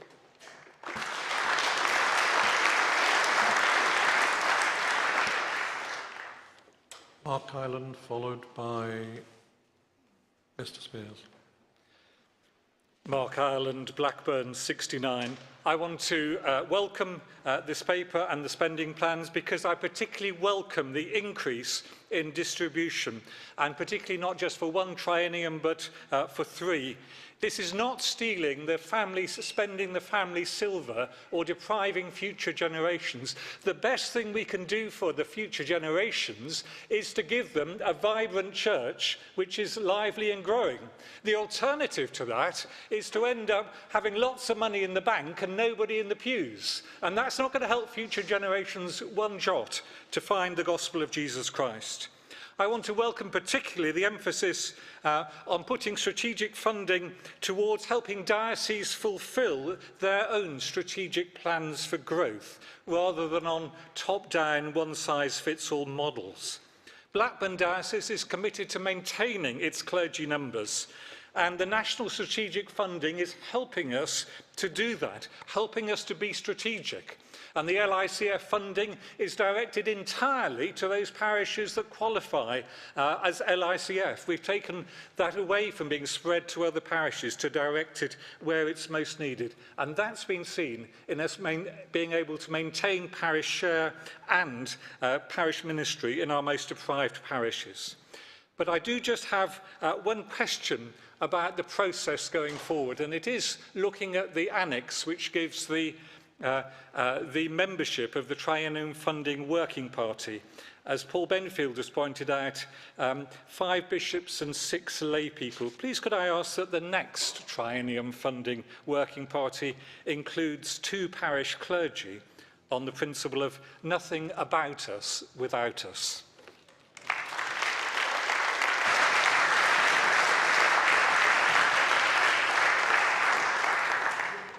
Pete Spears, followed by the lady up there. Thank you. Pete Spears, Liverpool 154. Liverpool, I thought I'd respond to what Father Paul Benfield said in his speech on the amendment and tell you a little bit more about Wigan and Fit for Mission in Liverpool. So in Wigan, that's been a real tough challenge. And during the pandemic, the clergy of Wigan really came together, and the authority in Wigan really respected the work of the church in social action. We have grown lots of new congregations and leaders of them. And we are still halfway through that transformation of Wigan for which we received money. The aim of Fit for Mission is to introduce more people to Jesus, to deepen the discipleship of those who already know Jesus, to develop Christian leaders, and to have more justice initiatives across our diocese. And we have been speaking to parishes and deaneries and inviting them to be part of it. And St Helens Deanery that Father Paul talked about, and West Derby, which he didn't talk about, they were the first 2 deaneries that said, we want to go on this journey. And in West Derby Deanery, all of them apart from 1. And part of the funding is to coach people in how to work in a new way. Part of the funding is to develop Cultivate, which is a training course to raise up and develop the vocations of our lay people. And Fit for Mission was predicated by a year of consultations when we spoke to people right across the diocese. And they said, one of the things they said is the structures are inhibiting. So they're not super parishes, they're larger parishes, and they'll be led by a rector, and there will be other clergy there and lay people as part of the leadership team. So we are trying to do both. We are trying not only to grow the church numerically and spiritually, but we're also trying to remove the barriers which inhibit that, which most people would say. And finally, I'd like to say to Chantel Noppin, if you'd like to come and work in Liverpool Diocese, then we'd love to have you. So I welcome this motion, I welcome this one, because we are on a journey of learning and we want to discover, we want to do what we haven't done before, to see something that we've not seen before. And that is more people knowing Jesus, which in my book is a really good thing.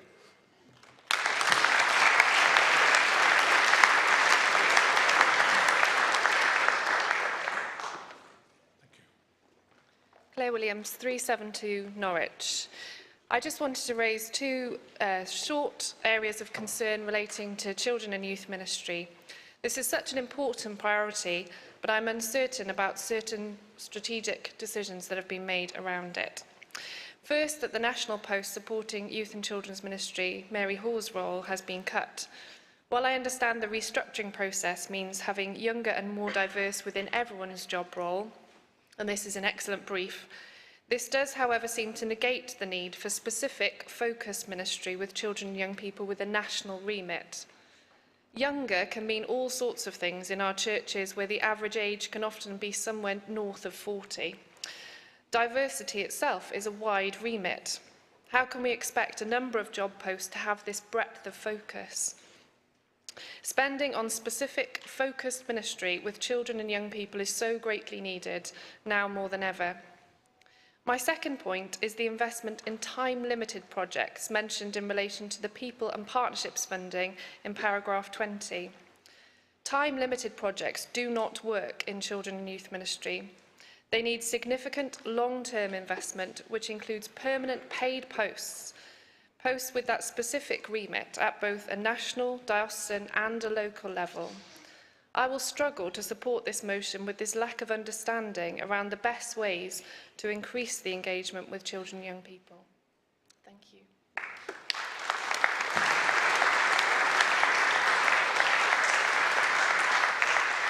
Now, because of the time, I'm going to have to test the mind of Synod as to whether this item 15 has been sufficiently debated.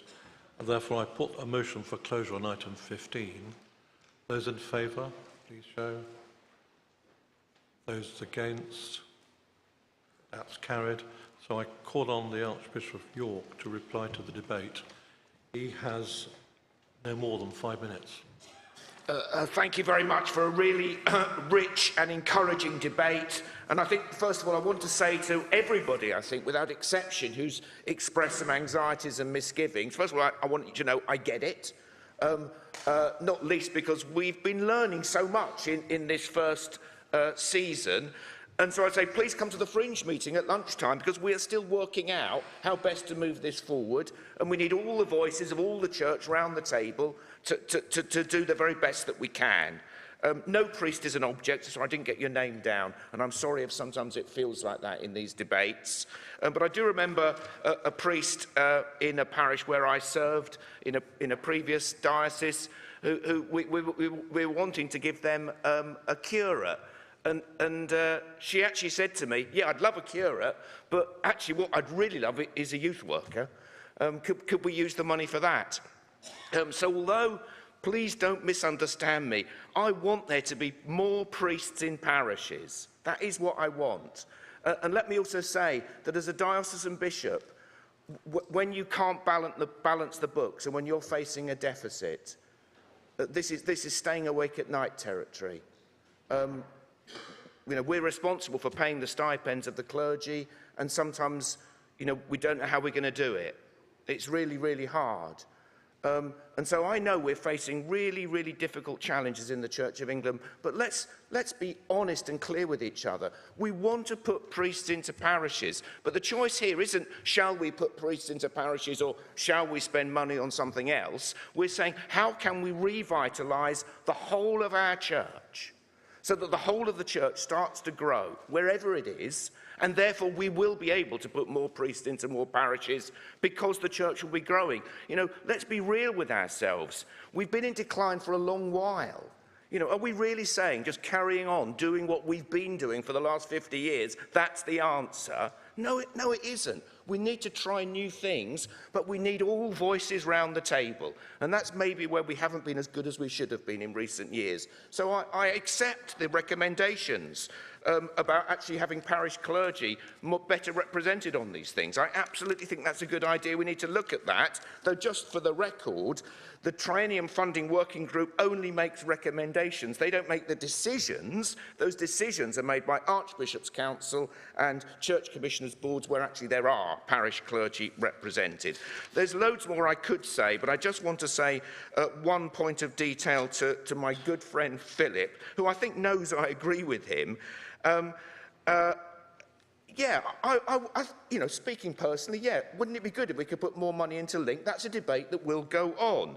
But actually, you said 20% going to poorer. Well, in the last one, 40% went. So yes, absolutely, let's push on that.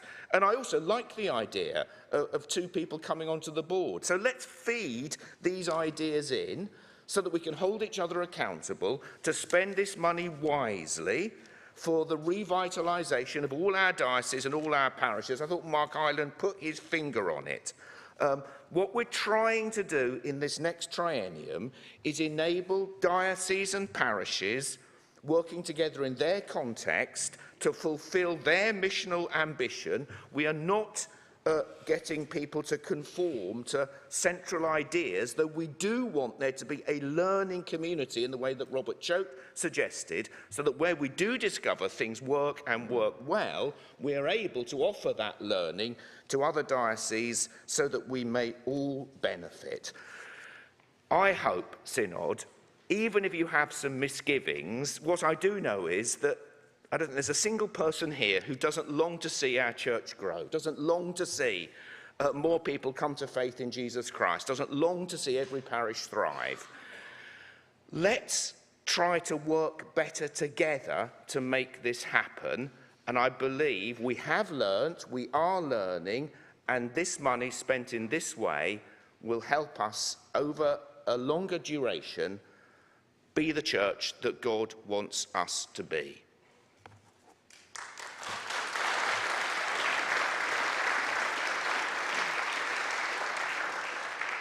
So I put item 15. Point of order?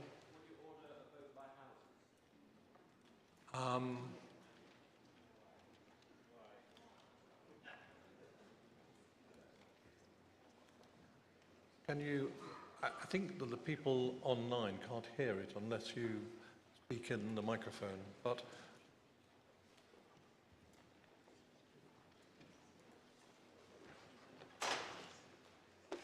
Paul Benfield, Blackburn 66. I'm requesting that you order a vote by houses so that we have an accurate record of what the real feeling of Synod is.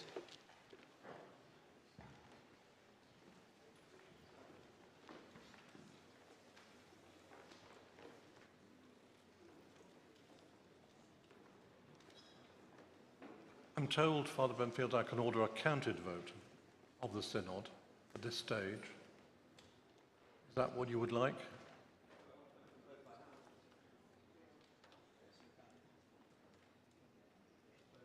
"25 members wish there to be a counted vote by houses."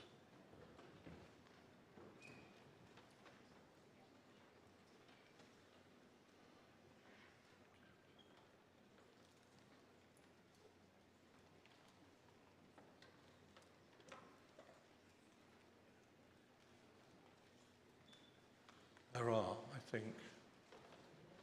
So we'll have a counted vote by houses.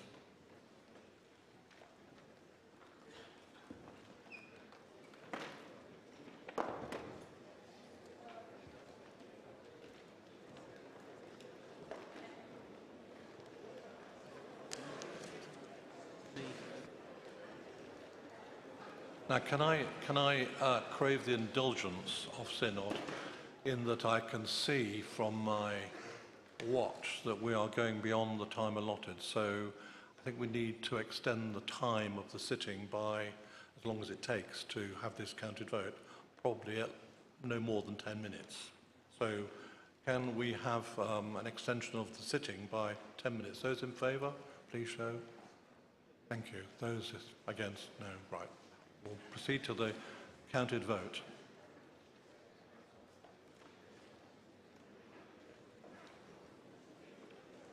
I'm about to ring the bell to warn members that the county vote by houses is to take place. 2 minutes after it ceases, the county vote will begin.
So this is a counted vote by houses on item 15.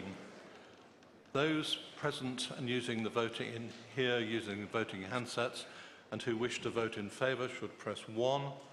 Those against should press 2. Those who wish to record an abstention should press 3. Those participating remotely should use the online voting platform and vote or register an abstention using the buttons on the screen.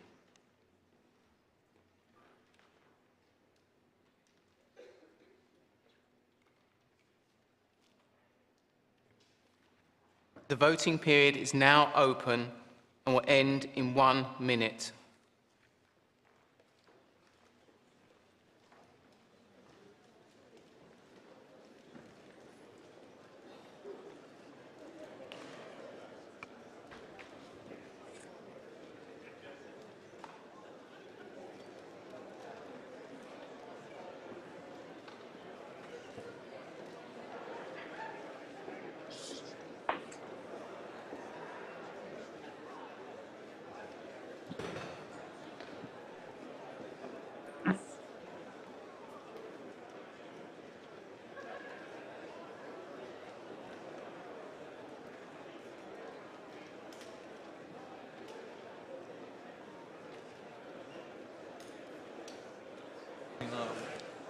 The voting period will end in 15 seconds.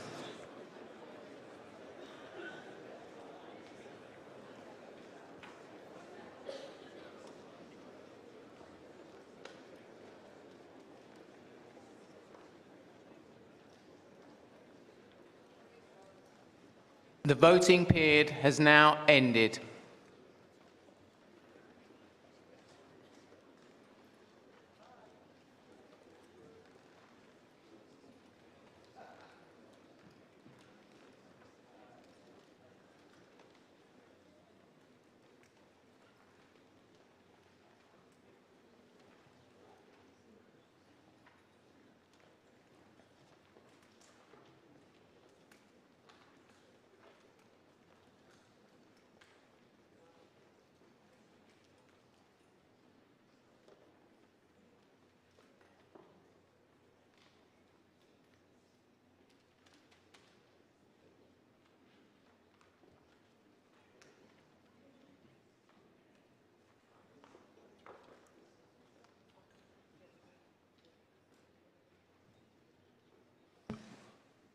On item 15, the counted vote by houses was as follows.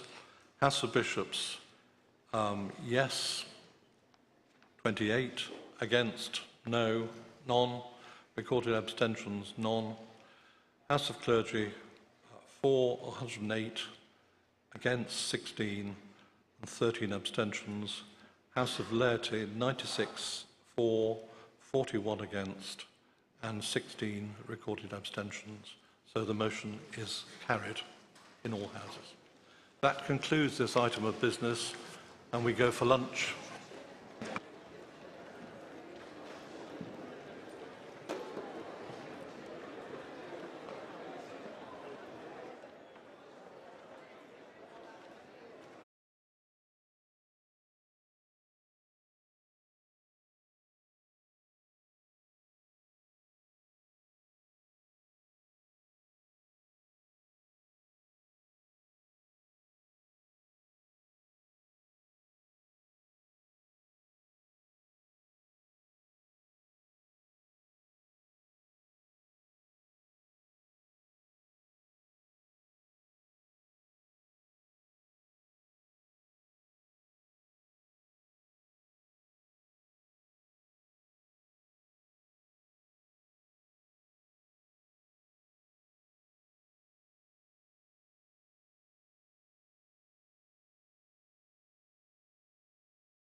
of the Business Committee, Robert Hammond, to give us some notices, please, Robert.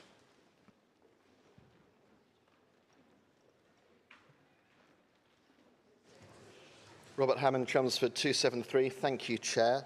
A couple of housekeeping points and then something around our business. For those who are online, can I reassure you that the voting platform is working correctly and all the votes that have been recorded have been recorded successfully, and that's all working fine. Members online have been sent an email this morning, again, that includes the link to the voting platform.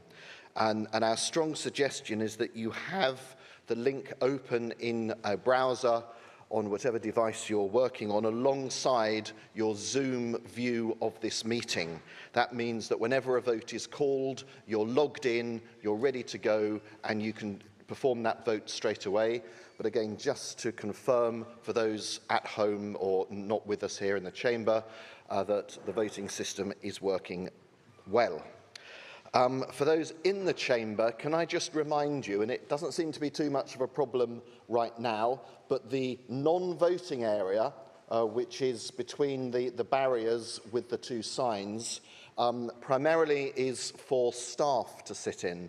It's non-voting, and that also means that you can't contribute from there. You can't actually even vote with a hand. And so when we were doing some of that 25 members this morning, anybody who was in that area and standing wouldn't count. So please don't use that space if you're a Synod member.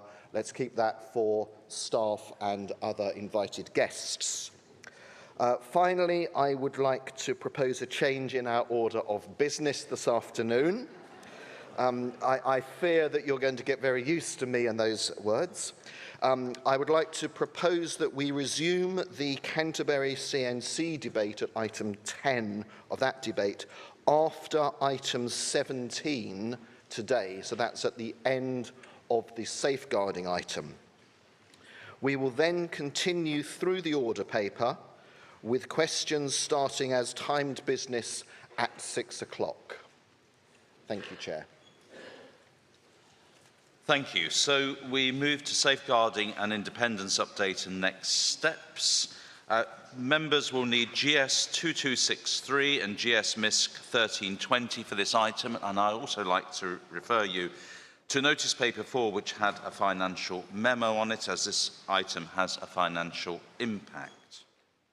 We're going to start with a presentation under Standing Order 107, and I invite the Bishop of Rochester to introduce the presentation, please. Yes, you.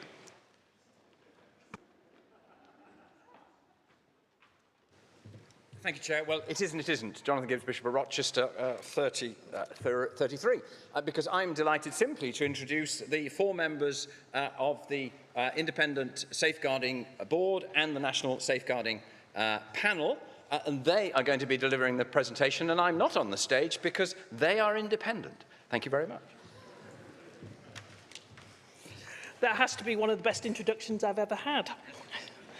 Good afternoon, everybody. It's a real pleasure to be here, not just to have the opportunity to be with you and to update you on the work of the National Safeguarding Panel, but also because this was my university. And in my memory, the sunny summer days were always just like this. So it's wonderful to share my old university with you on such wonderful, in such wonderful weather.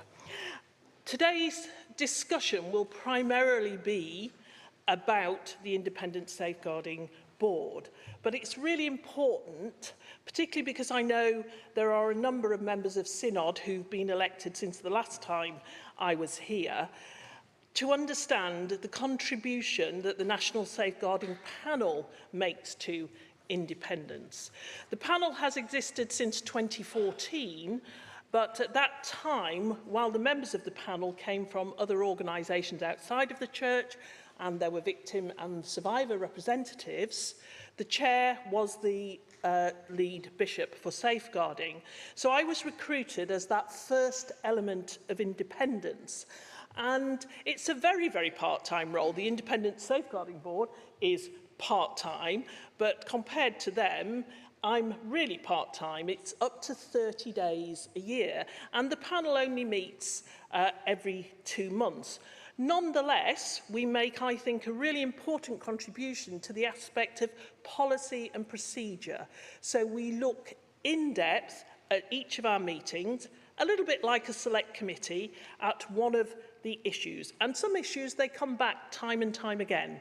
And if you're interested to know more, then I do a blog, and you can find that if you put Meg Munn, Chair, National Safeguarding Panel into your search engine, that will come up and tell you more about what we do. And for me, it's really important that as we take forward this conversation about what the Independent Safeguarding Board does and what it might do in phase 2, that we don't lose that aspect of independence and policy and procedure. I've heard from a number of people who've come before us, some of whom are in this room, to talk about what they're doing within the church, that engagement, that discussion, those perspectives that come from other people really help them to think through both the policy, procedure and practice of the church in relation to safeguarding. What we don't do is look at anything to do with individual cases, and that's been clear from the outset. So there's a range of activity which I would want to see in whatever form continue to go forward.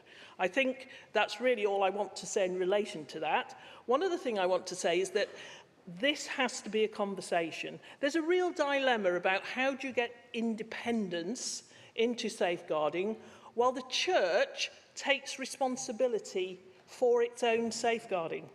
Unless you have it effectively, the phrase goes, in your DNA, it's something you do constantly, it's something that you think about, then you will not be a safe church. So we can help bring perspectives, we can help bring different ideas, but you have to do that as well. So this is a really difficult, complex conversation, but I'm delighted to say that we've had a really effective fringe earlier. The Independent Safeguarding Board has put together some options for phase 2. And during this discussion, we were looking at 4 broad options. Well, at least 2 more popped up. Some really good ideas. It's not going to be easy, but although they're independent, as Jonathan Gibbs said yesterday, it's your church, and you need to be engaged in looking at how that agenda of independence goes forward, works to help make you a safer church. I'm now going to hand over to Maggie Atkinson.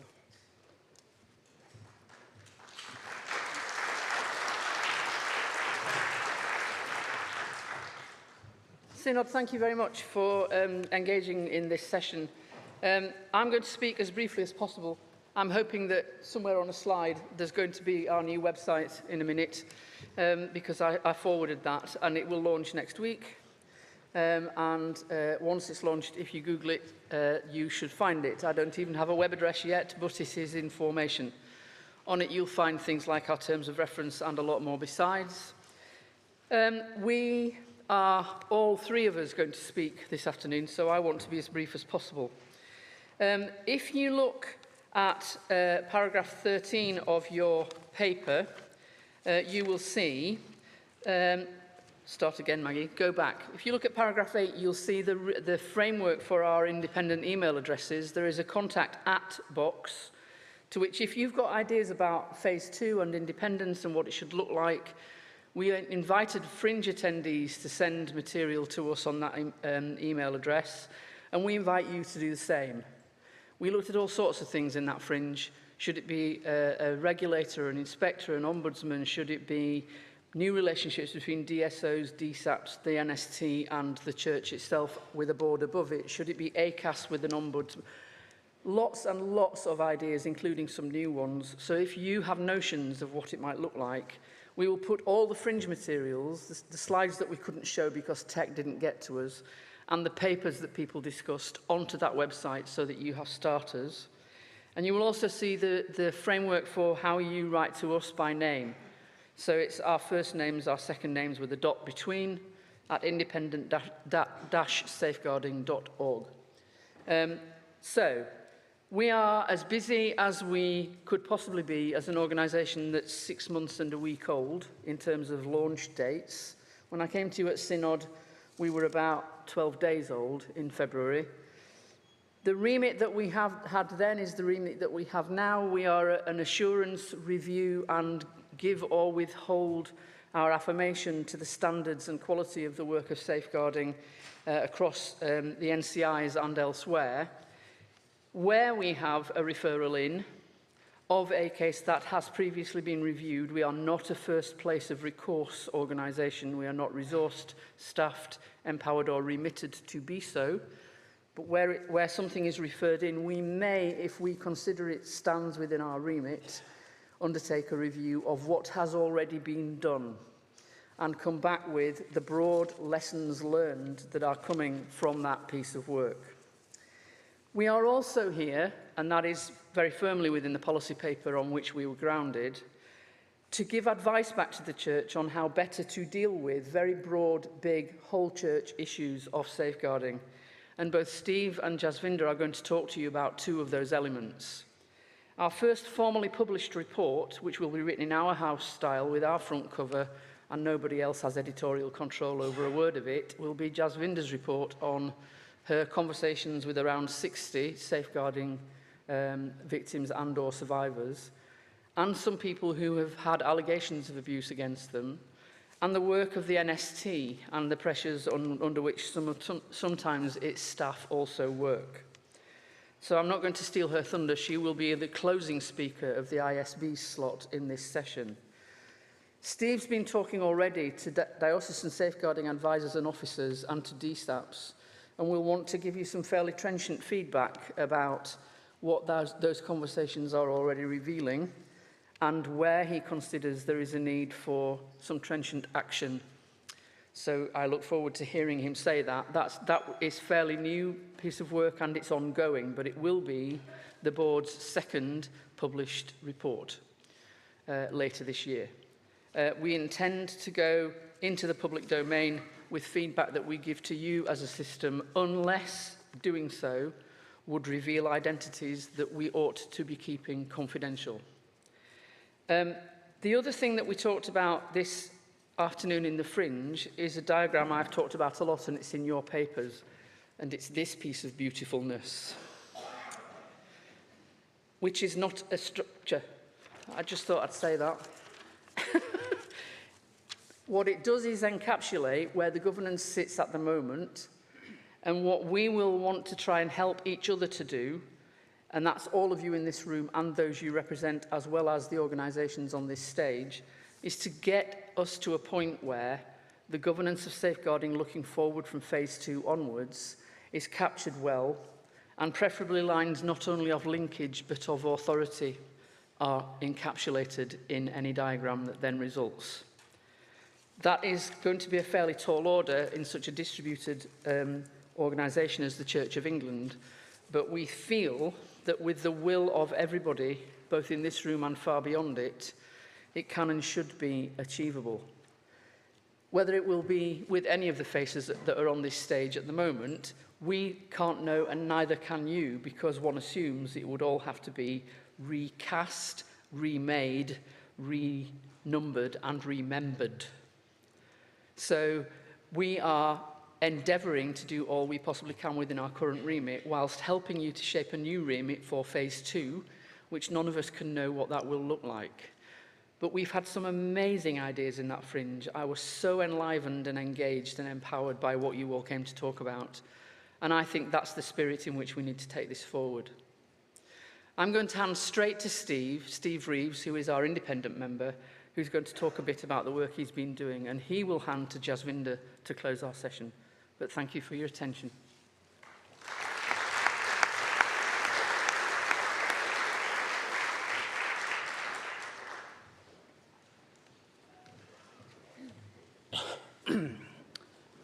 Good afternoon, Synod, and thank you for the opportunity to come and talk to you about the work of the ISB and some of the early learning that we've identified about the challenges of safeguarding in the Church. As some of you will know, I'm the newest member of the ISB, so I started, I think, 2 or 3 months later than Jasvinder and Maggie, so I count myself as the new boy. And so, as any responsible new boy, I've been reading as much as I can about the debates and the opinions of people who are contributing to that debate about safeguarding in the church. I've been listening to those with responsibility for delivering safeguarding on the ground.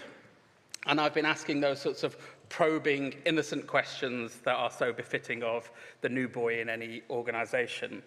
I have to tell you, it's been illuminating. Part of my first few months, as Maggie said, have involved conversations with DSAs, Diocesan Safeguarding Advisory Panel members, members of clergy, lay members of the church, members of congregation, members of the public, and others. There are many more conversations to come, but there is some very early learning that we should share with you.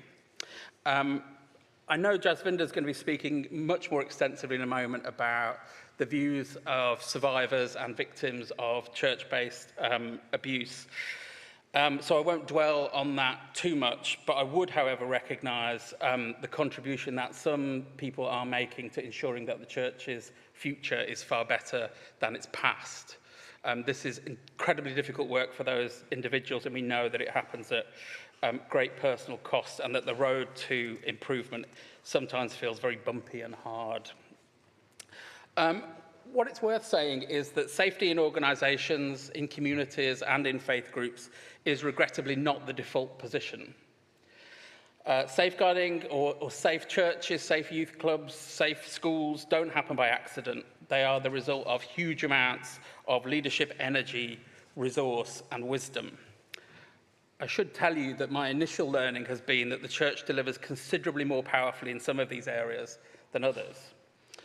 It's probably unnecessary with the limited time to rehearse those areas where the church needs to improve. More generally, Synod members will be well aware of those. While acknowledging that there's been some progress on some major projects, there is obviously much more to do.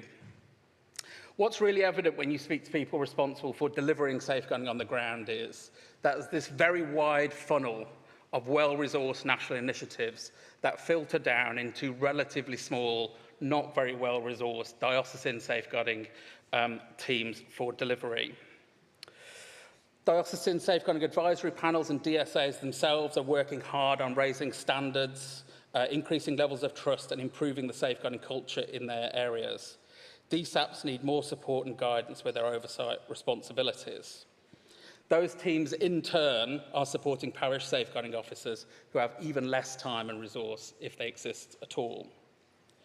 What's really clear is there are some well-resourced and supported safeguarding teams at diocesan level. They are very well placed to succeed, but there are others who are working in places where resource is scarce and leadership feels distant.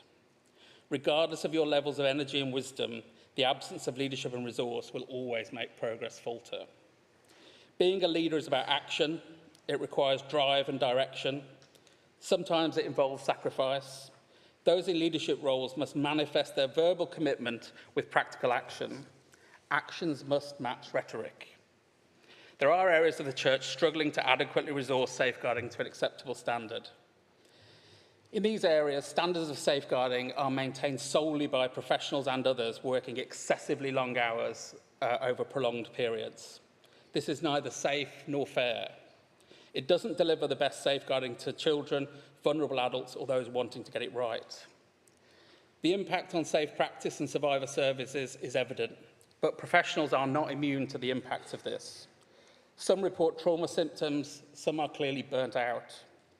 Some must wrestle with the moral distress involved in supporting survivors, knowing that they cannot provide everything that individual needs, but also knowing that if their abuse happened elsewhere in the country, that survivor would get more. This isn't right. You will see from the Synod report before you that some work is taking place to highlight these issues and challenges in greater depth, and I hope we'll be able to join you at some point in the future to share that learning. The complexity of the church's governance and finances are clearly challenging, and as the new boy, I accept that. But there are standards below which no church or church body should be allowed to fall. The obligation to ensure that has to be shared. But if resource sits in relative abundance in some places and in scarcity in others, there will always be an unacceptable disparity. As the new boy, I accept there are complex and historic challenges about the way the church operates and allocates its resources. That's inevitable. But where there is a will, there is a way. And if you can't find a way, don't be surprised if people doubt your will.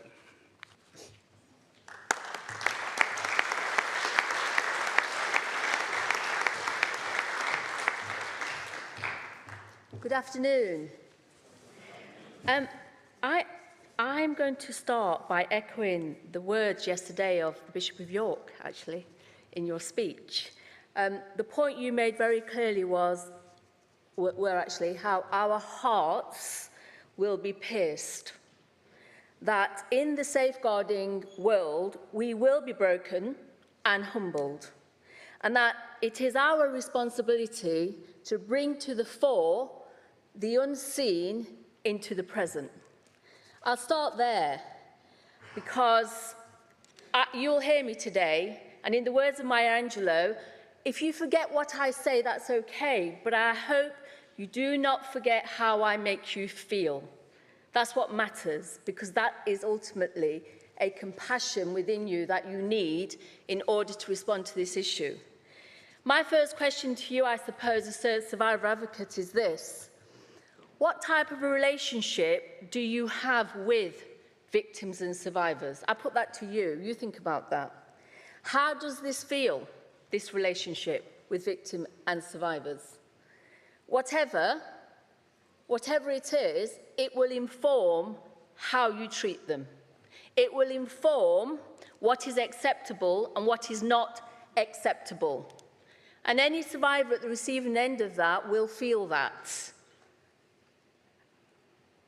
I understand, and in my role, in the last 4.5 months, I've been speaking to a number of people, those that have been harmed, those who respond, those who are responsible for policy and practice, those in positions of leadership. I also understand that many of you are at the receiving end of victim and survivors' pain, and that can translate as criticism, and that can translate in a number of feelings, and even of helplessness sometimes.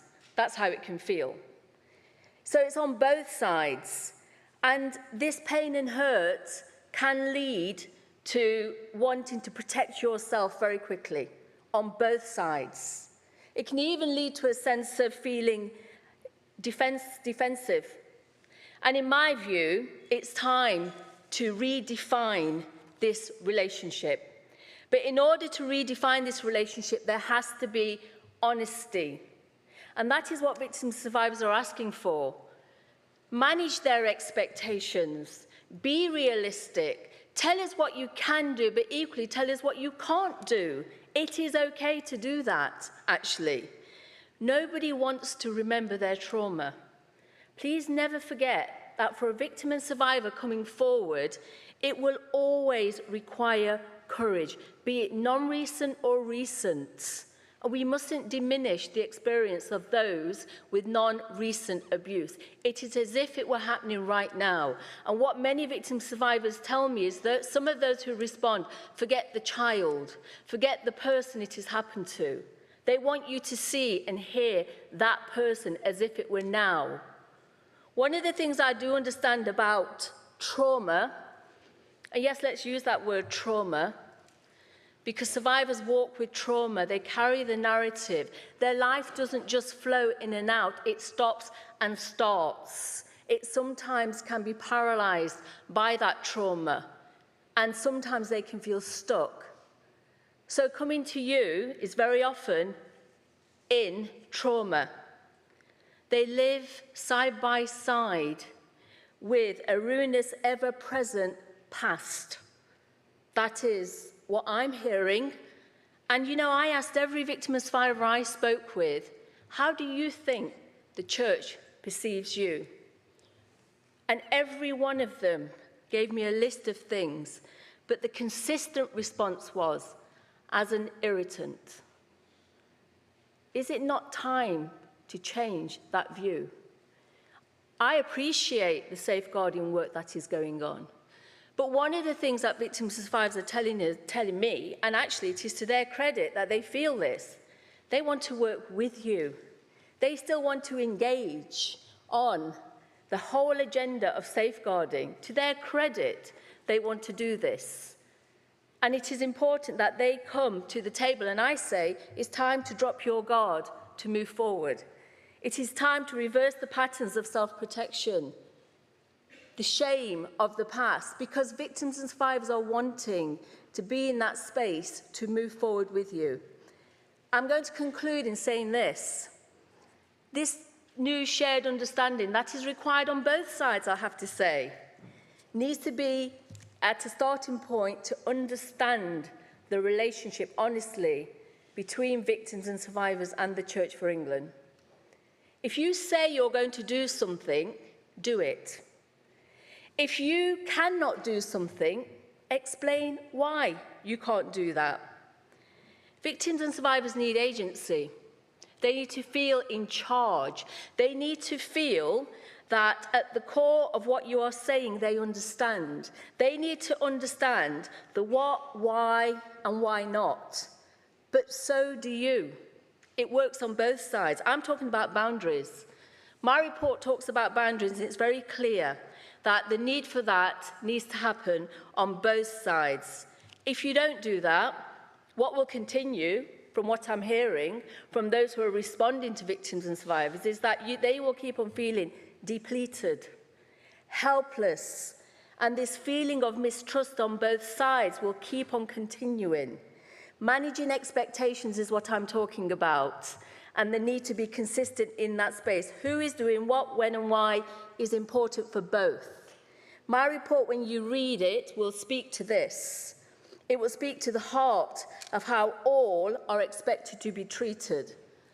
I am a survivor myself, and I have to say I feel a weight of responsibility in this role as survivor advocate for the Independent Safeguarding Board. I came here to make a difference.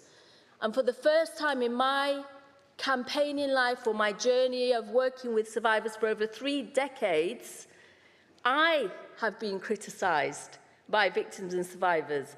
I have been told, Jasvinder, what can you do? You're employed by them. There's this them and us understanding. And I've never felt that before. That makes me more determined to stay here, because I believe what you have started in terms of the safeguarding agenda is authentic. It is real. But what I think you need to also consider is how you bring victims and survivors to that table, and how you think about those honest conversations, the ones you don't want to have. And if I give you one example before I end, one of the questions I asked on my report was to look at the 2 areas of policy that are so significant to victims and survivors. One, the interim support scheme. A very good scheme, everyone would admit. It really is helping us. Those who are part of that scheme and responding say, Jasvinder, what if the interim support scheme becomes overwhelmed? Then what? Well, I put it to you. Answer that question. Have that conversation. Or else, how are you going to expand your reach to those who are potentially harmed? Is that not what we need to do? Answer that uncomfortable question. I would say so. The other one is the clergy discipline measure. We welcome, as an ISB, that it has been reviewed. More importantly, victims and survivors welcome that it is being reviewed. It's a significant policy area that is impacting on the lives of victim survivors and also those who are alleged. There is a need to have real conversations. On my journey in conversations, that CDM policy area was being consulted on. I listened to victim survivors saying how they were given 1 week's notice to consult on such a significant area of policy. How did that leave them feeling? I'll quote, "It left us feeling that the Church of England not really committed to us." The point I'm making is that you're on the right path here, But there is a need to listen to victim survivors and engage them in the process, because I'll say it again, to their credit, they have not given up on you. So please, let's have those honest conversations and keep moving forward, and I will keep standing here. Thank you.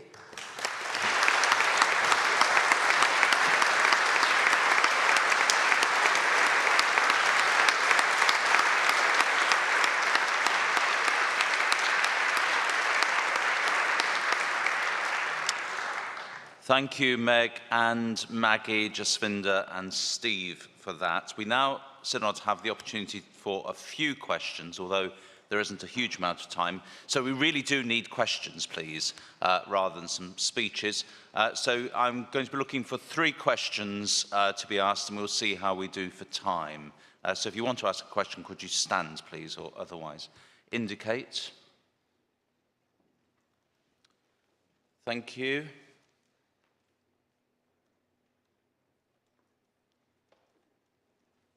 Okay.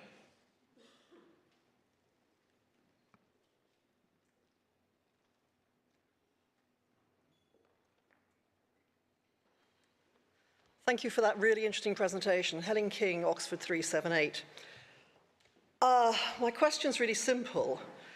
Is there any way that the ISB can hold anyone guilty of misconduct meaningfully to account? Because I noticed that when you're talking in the GS 2263, section 28, there was a reference there to promises about remedial action. It's too often still partially delivered, not delivered, or delayed. And remedial action in some cases can mean holding someone to account. And I'm not at all sure where that rests in the Church of England structures at the moment, and I wondered if it rests with you. Thank you. Thank you. We've got 2 more here. So. Judith Maltby, University's TDIs 452. Thank you. We've had a number of safeguarding reports and reviews, the Gibb report on Peter Ball, ICSA, and the most recent one on Father Griffin, which just came out a few days ago. And all those reports make a connection between the Church's attitudes towards homosexuality and being a less safe church. And I wonder if you as a panel have views on that. Martin, you were indicating if you want to go to the lectern. Oh, we'll just take these 2 questions first of all. So if you'd like to respond, please, whoever wants to. And then I'll take another couple. Chair, thank you, and thank you for the question. I'm going to take the first question. Meg's going to come forward and answer the second, because this is in collegium. Do we have holding to account powers? No, we don't. We are not judicial or quasi-judicial. Our role is to make such, and I promise they will be, and you've heard a flavour, trenchant and insistent recommendations so that they can't be ignored, and to hold to account if they aren't, and that's in our terms of reference as well. To do that cyclical, you said you would, did you? Are you sure? Can you prove it? Show us. Okay, we'll ask you again. Because how long have you been asking yourselves? But no, we do not have holding to account powers. No, we don't.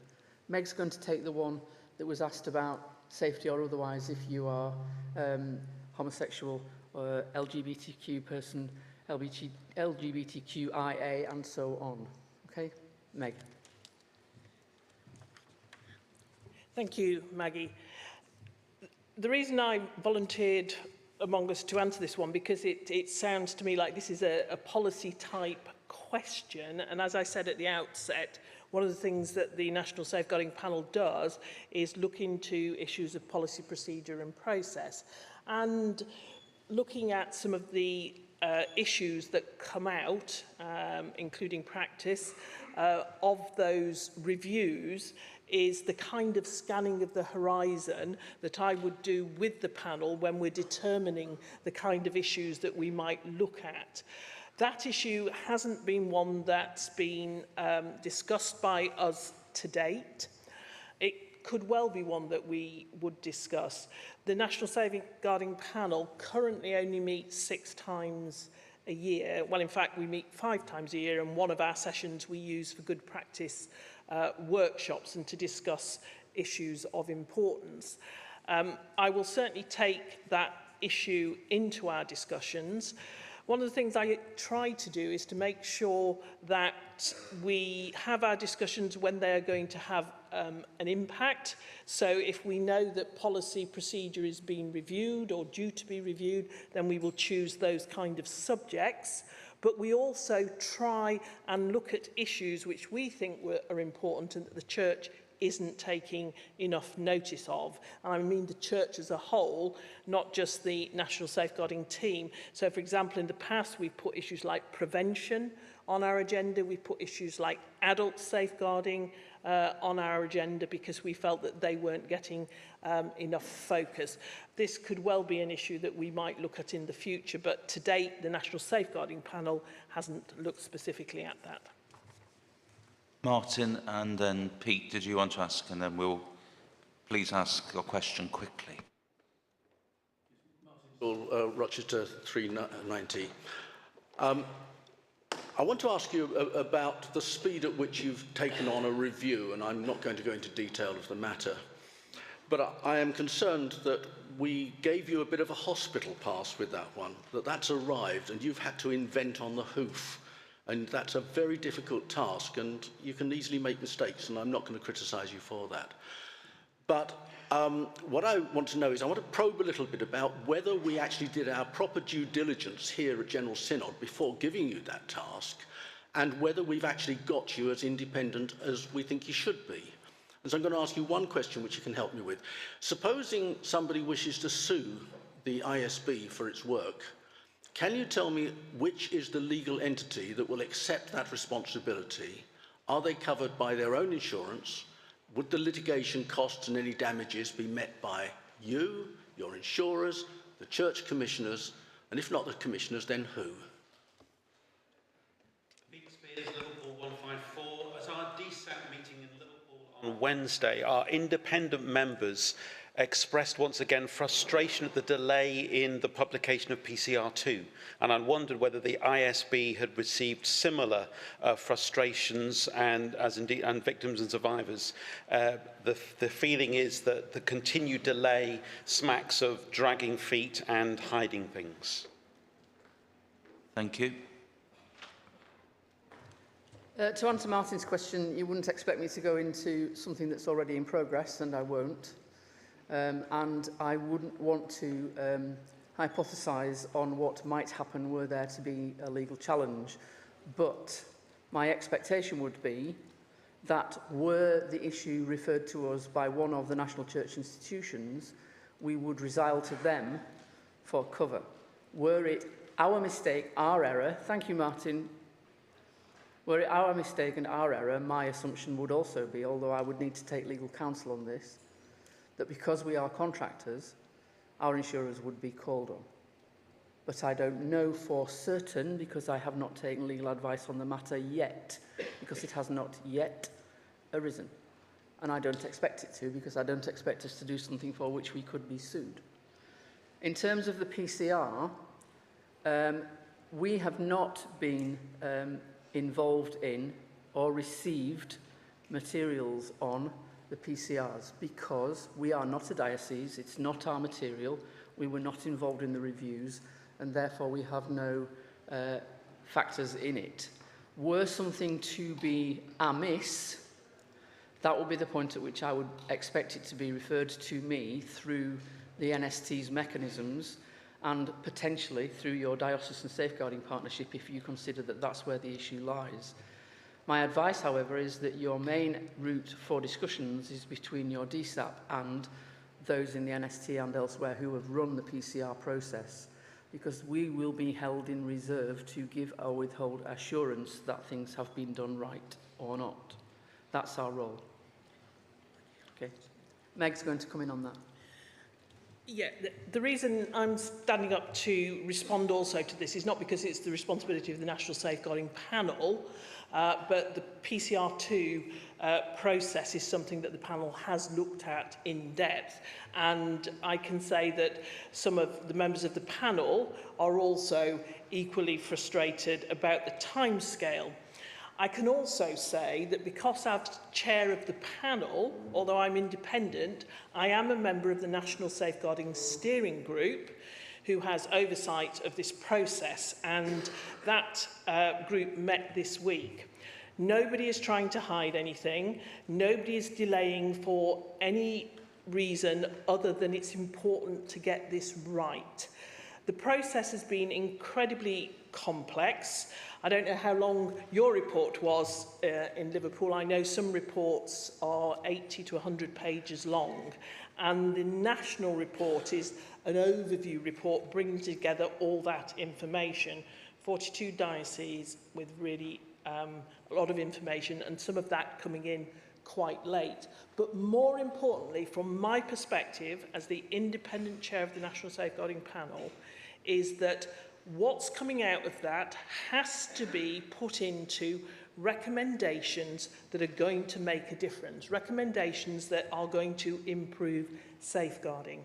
When we looked at it in the National Safeguarding Panel in depth, what chairs of diocesan safeguarding advisory partnerships, DSAPs in the jargon, what they told us was that this was a massive quality assurance process, and that they were, within those dioceses, they were learning a lot.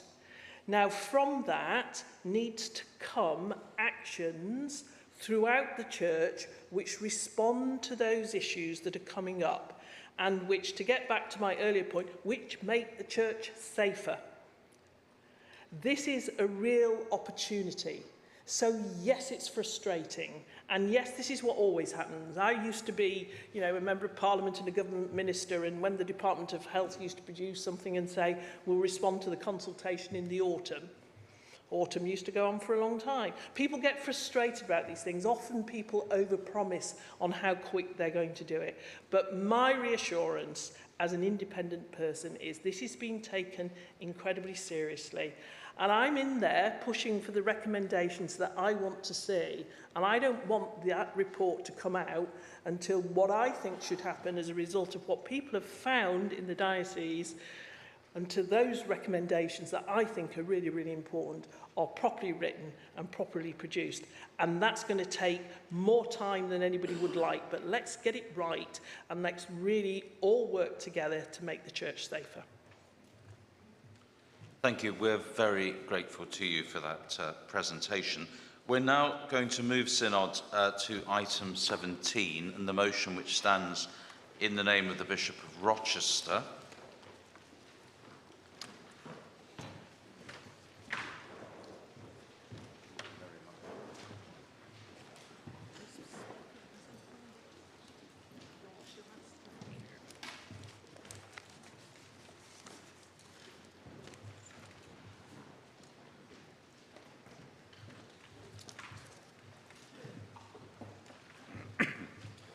Bishop, you have up to 10 minutes to speak to this item. Chair, thank you very much. Synod, I would like to begin on behalf of all of us here today by thanking Meg Munn and the members of the ISB, Maggie and Steve and Jasvinder, for their presentation and for all they are doing to hold the Church to account in respect of safeguarding. Thank you very much indeed.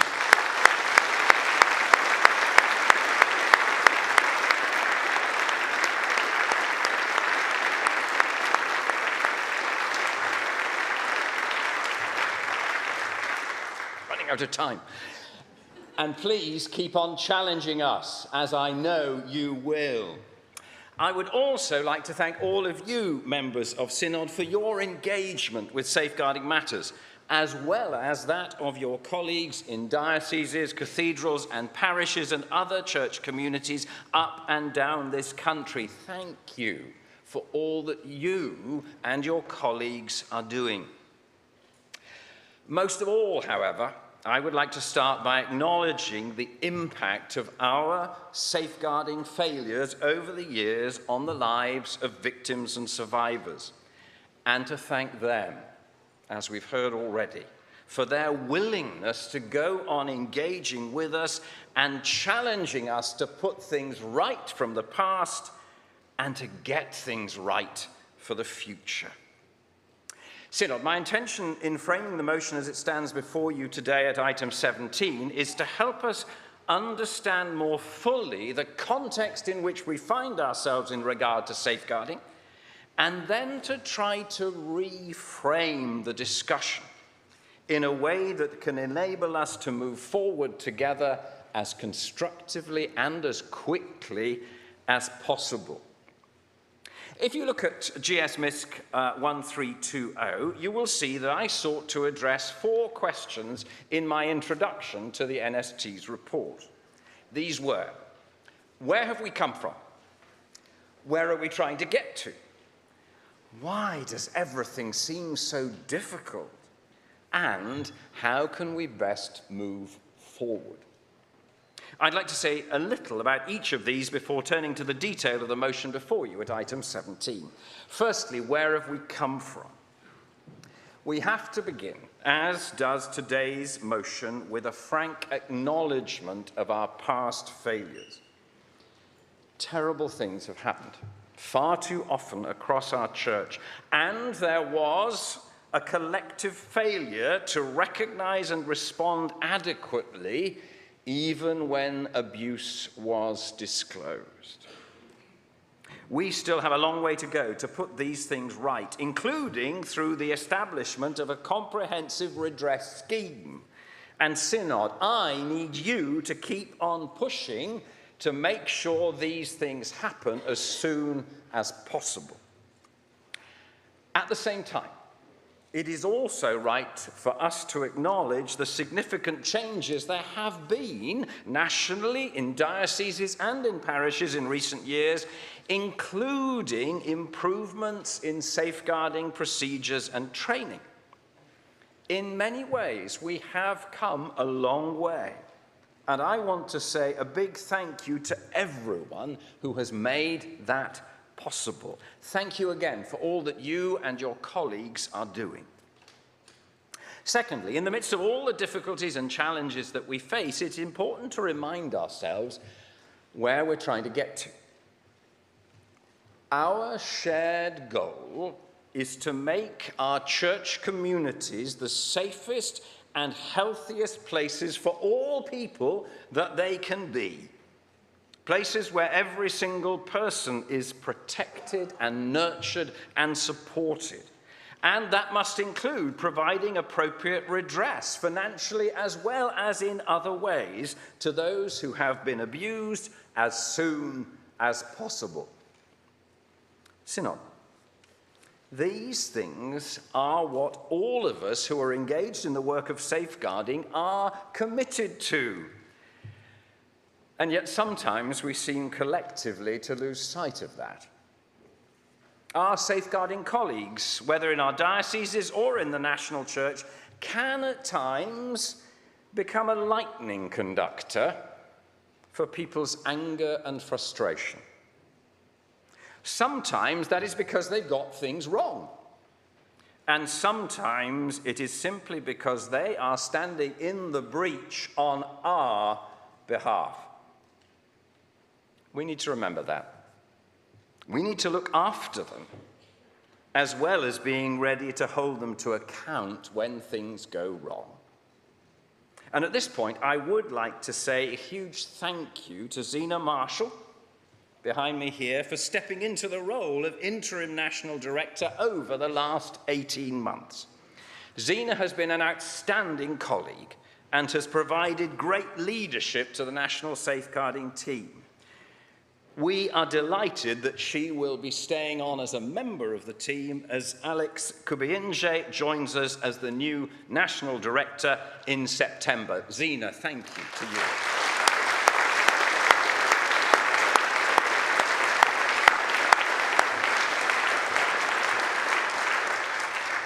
And that brings me to my third question. Why does everything seem so difficult?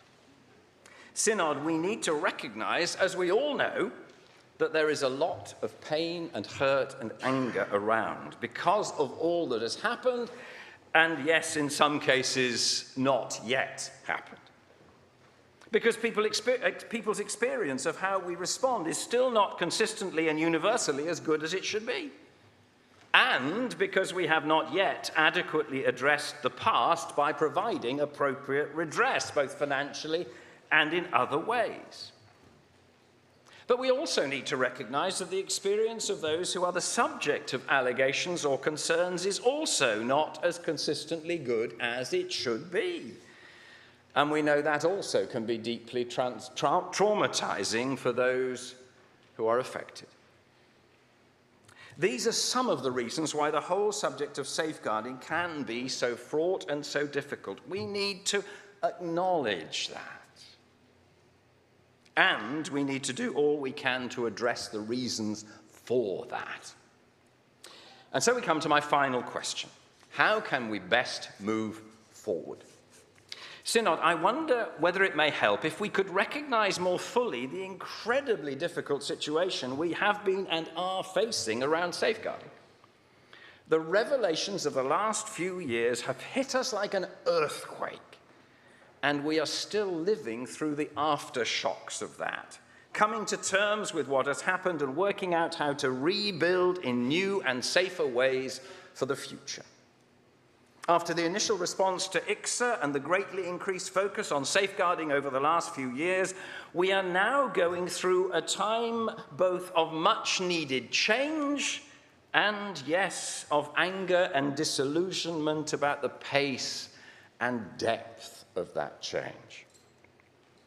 This can be incredibly frustrating at times and a source of anger, especially for victims and survivors. I personally have been deeply frustrated that we've not got further during my term as lead bishop. If I'm honest, I simply had not realised how complex and difficult it would be, and is still proving to be, to bring about deep and lasting change across the Church of England. But Synod, I am convinced that it is happening and that we need to persevere. We need to press forward and make sure the resources are there to see this through as quickly and effectively as possible. And that applies especially to finding ways of making redress happen, even before we've jumped through all the legislative hoops, even though in the end that may be required. We need, if necessary, to throw the kitchen sink at this, because getting this right is fundamental to the integrity and credibility of the Church in this nation.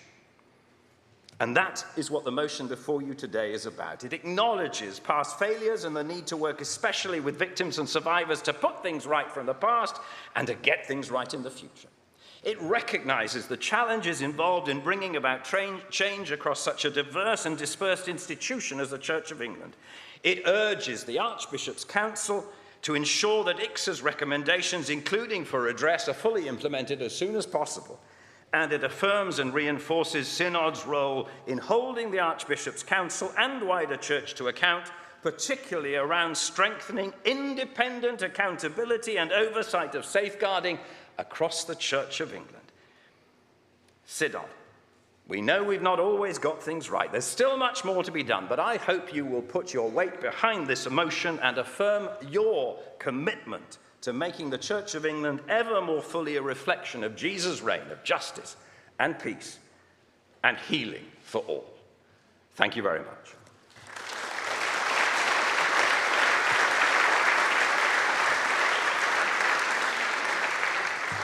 Synod, this item is now open for debate. Initially, there will be a 5-minute speech limit. Those wishing to contribute, please stand or indicate. Tim Bateman for a maiden speech, followed by the Bishop of Blackburn. You have up to 5 minutes. Tim Bateman, Birmingham 63. This is my maiden speech, has just been mentioned. This is not necessarily what I thought I'd be speaking on, but I do appreciate that this is a really important thing for the Church to get right. I wanted to speak particularly on point 17B on this yellow piece of paper, or golden, and I wanted to discuss particularly the changing the culture and practice of safeguarding across the Church of England. I'm a clergy person, and I hope that the contributions I make will be helpful, not just for my clergy colleagues, but for the Church as a whole. Firstly, I just wanted to thank the Bishop of Rochester and the safeguarding teams and the panel for all the work that you've done. I wanted to talk in this debate particularly on some of those things that I would consider some of the more grey areas in safeguarding, in clergy performing their duties on our day-to-day basis, and almost just here to ask for help of the next steps of how we might be able to do this as has been proposed here. Some of those grey areas that we encounter day by day as clergy people is these grey areas between pastoral concerns and safeguarding concerns, of those grey areas between safeguarding and GDPR, and the potential grey area of how clergy report and take notes of things for safeguarding concerns that are outside our parish and church context, and how we best do that. As a clergy that's been trained in safeguarding, I know that we need to prioritise safeguarding over these other things, and we're told to spot things that could become safeguarding concerns. So I guess my question, the headline, is that how do we report things and how do we note-take of things? I just wanted to throw a few examples in there, a bit like a diocesan safeguarding training, a few hypothetical scenarios which might be rooted in reality for some here. The first scenario is that a student approaches me from my church saying they've got a mental health problem. How do I respond to that? And do please cut me off if this is not appropriate to the debate. One trajectory with the mental health problems here is that, on the one hand, it could be part of a much bigger picture of this person experiencing some very harmful things to themselves. On the other trajectory, it might just be a student who wants to share things, that just wants prayer and wants some support as they navigate that particular situation. And so in that current example, it isn't strictly safeguarding, but it might have possible implications for safeguarding, and it could have implications for their protection. And so I guess the question is, because this is a daily thing that I go through, what's the appropriate way to take safeguarding notes on this? Is it appropriate to do that? How do we record pastoral meetings in general and situations of this kind that happen all the time? How do we navigate and respect the person's desire for their mental health concern to not be documented on record? And how is this something worthy of note-taking as a safeguarding concern, and how is it not? Just because of time, I'm going to jump to my third hypothetical scenario, which is around a clergy's obligation to report safeguarding concerns. Safeguarding concern happening in an area that is not the area that I'm serving in as a clergy. So to give an example, I'm in Birmingham. I go up to my friend in Edinburgh and I hear from them a particular disclosure from them about something that's happening in their area. Under the clergy conduct, not sure what it's called, the clergy conduct measure, what is my responsibility to report that with my church, safeguarding files, and what responsibility is it to do it elsewhere? It would be really, really helpful for clarity on this particular matter of how I act in that situation. So what I'm requesting is if there could be some really clear safeguarding advice, particularly with these more grey areas from the national team. It would really help our diocesan safeguarding team, and it would be particularly on these areas: pastoral meetings, low-level potential safeguarding concerns, concerns raised that are not in our geographical area or context within our parish, and also and another area which would be helpful, historic adult disclosures where we do not have consent to take notes of this off the person that is sharing. How do we navigate those things, being compliant to all of these different laws and regulations? Thank you so much for your time. Thank you.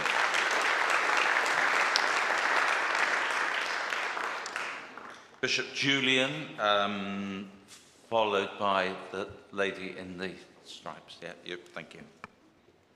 Julian Henderson, Blackburn 008. Thank you, Chair. I'm sure we all want to add the thanks that were already expressed to Jonathan for his time as lead bishop, and note the intention to step down in 2023. I expect it'll be hard to find as capable a successor. Thank you, Jonathan, very much. You've thanked others. We want to thank you for all you have given in that period of time, as well as the national team and all their crucial work. The report GS Smith 1320, para 1.5, asks why the provision of safeguarding seems so difficult, and claims that the experience of those who disclose abuse and safeguarding concerns is still not always what it should be, and compounds the traumas of victims and survivors, and I'm sure we all agree. I also want to say that some who have not themselves been abused but have blown a whistle and made a complaint about breaches of safeguarding protocol have then themselves become victims of a rather different kind, not from an abuser, but from the processes we follow as an institution. Further work is needed here. From personal experience in the Diocese of Blackburn, I can confirm that safeguarding complaints made under the CDM sometimes take far too long before they're brought to conclusion. Recently, one took up to a year, and without adequate support for either complainant or respondent and others involved in the process. In fact, so traumatic has that process been for the complainant that they've given me permission to quote from their letter of resignation from their clerical post, saying they have no choice but to leave it if they're to maintain their personal integrity and ensure their well-being and that of their family because of the failings of the system. It's a huge sadness to lose this person's experience and gifts in the cause of making Jesus more widely known. The biggest weakness in our systems in the Church of England is our inability to deal with certain levels of abuse. Too often an offence fails to reach the bar for discipline under the CDM and is not serious enough to warrant an arrest or investigation by the police, but is still inappropriate behaviour by a person in holy orders. What causes a deputy chief whip to resign and be suspended in government is, I am afraid, allowed to continue in the church without any sanctions. Victims continue to suffer.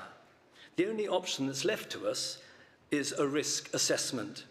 But even when a risk assessment reports that an individual is not safe to be in public Christian ministry, and it is contested by that individual, the bishop and the church has no authority to prevent their ongoing ministry. Serious work needs to be done to give teeth to independent risk assessments and for intervention to be possible. Yes, if that were to be in place, there would rightly, on grounds of justice, be a right of appeal on the decision of the bishop, but at least then a risk assessment would have a purpose, be worth the cost of doing it, and be a useful tool in making our churches safe for children and vulnerable adults. Till that happens, I see there is little or no point in initiating any further risk assessments. Finally, I'm not clear why proposals to deal with this have not been forthcoming. It is a gaping hole in our safeguarding provision and has been known and evident for a number of years, and yet without any action or initiatives. I sincerely hope and urge, as I say, a final plea, that something will be done in the very near future to sort this and so make our church a safer place for all. Thank you.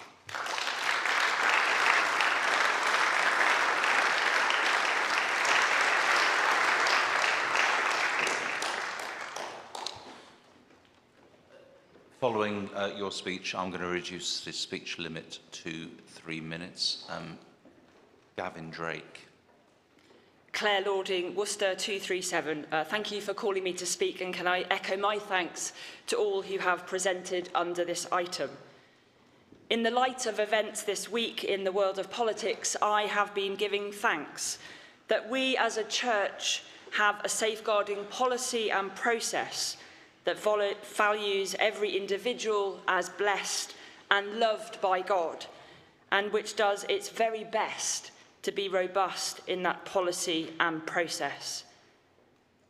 I give thanks for the change of culture that I have witnessed during my years as a parish priest, and entirely support the need for safeguarding, like we all do, to be at the heart of our entire church culture.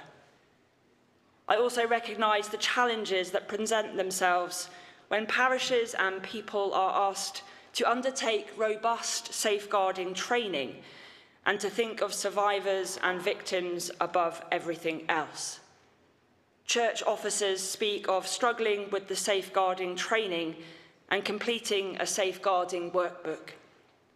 But the same people have given thanks that there are those around them in parishes and the diocese who have helped them to realise that safeguarding is actually more embedded in their faith and Christian witness than they first realised, and that they can share that. I also remember years ago volunteers struggling completely with the CRB process. But now I give thanks for the safeguarding dashboard that has enabled corporate responsibility to become the most natural way of engaging with safeguarding. The work of safeguarding is vital and absolutely necessary to who we are as a community of faith, as a church that longs to be a safer church that reaches out with integrity and unconditional love, as a community of faith that asks often for forgiveness, where we have collectively failed those who have been treated as less than being made wonderfully in God's image. As a parish priest, I want to serve in a church that does better in building positive relationships between survivors and those who have not suffered abuse.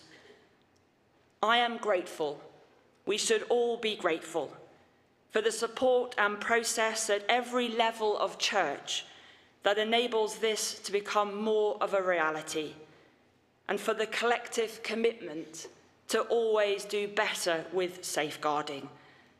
I entirely support this motion. Thank you.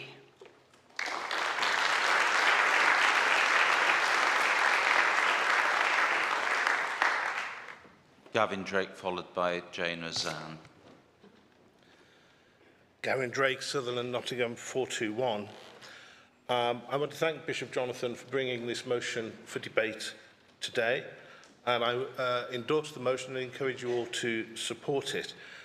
When my following motion on safeguarding in February was procedurally cut short, I received comments from a number of victims and survivors who felt they'd been stabbed in the back. It was another attempt by the church to silence them, they said.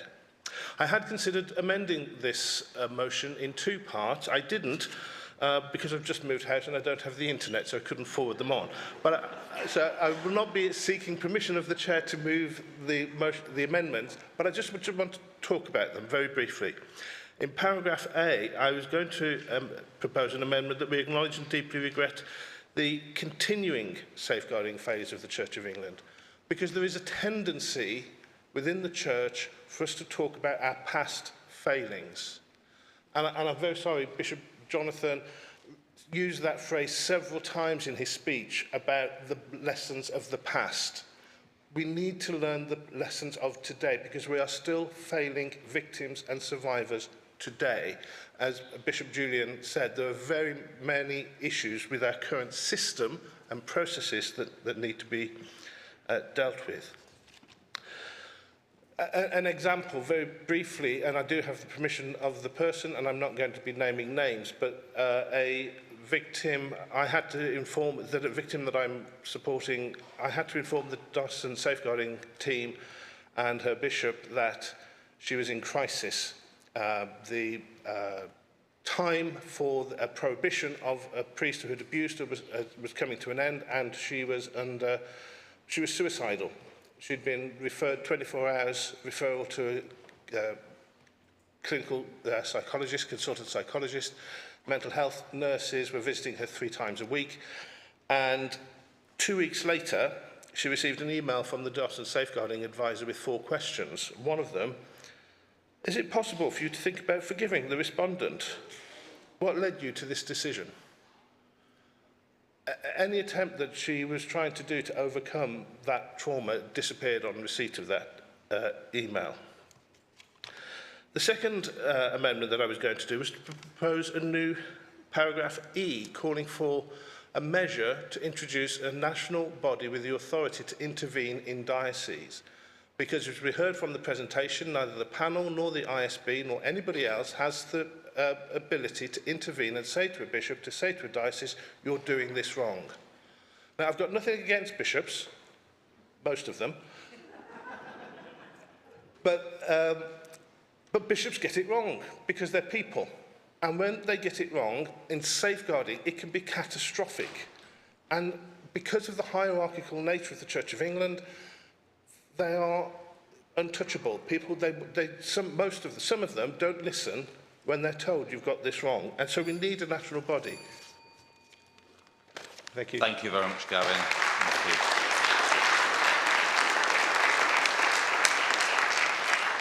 Jane Ozanne, followed by Simon Butler, 3 minutes. Thank you, Chair. Ozanne, Oxford 380. I too want to thank Bishop Jonathan, Meg, the team, and indeed even Bishop Peter, who I'd like to remember in this debate, for taking us to where we are today. I am myself a victim of abuse, and I have been through what was a very arcane CDM process, which was more traumatic than the abuse. However, I fear we have a long way still to go. And I do want to call or recall for us that safeguarding is not just a matter of child sexual abuse or adult sexual abuse. It is a matter that impacts many people, and you won't be surprised me wanting to talk about the LGBT community.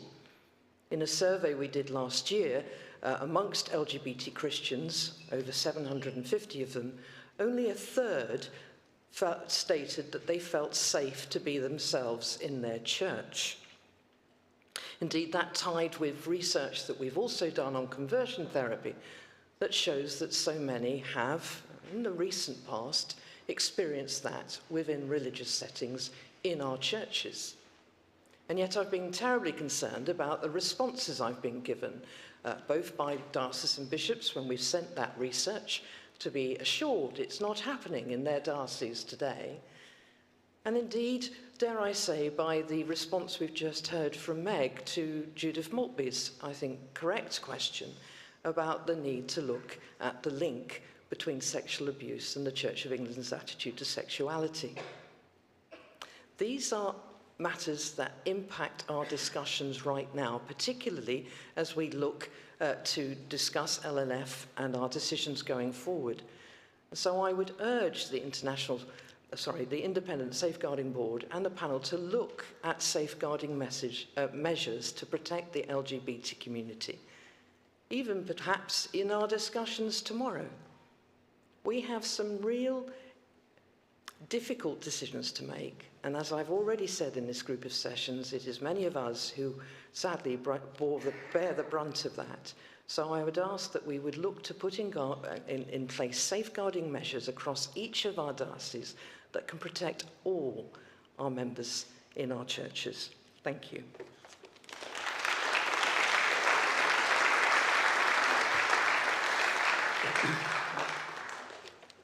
Simon Butler and then Alistair Cutting. Thank you, Chair. Simon Butler, Southwark 221. Just been reflecting on what we heard a little earlier from the ISB, and particularly Jasvinder's contribution.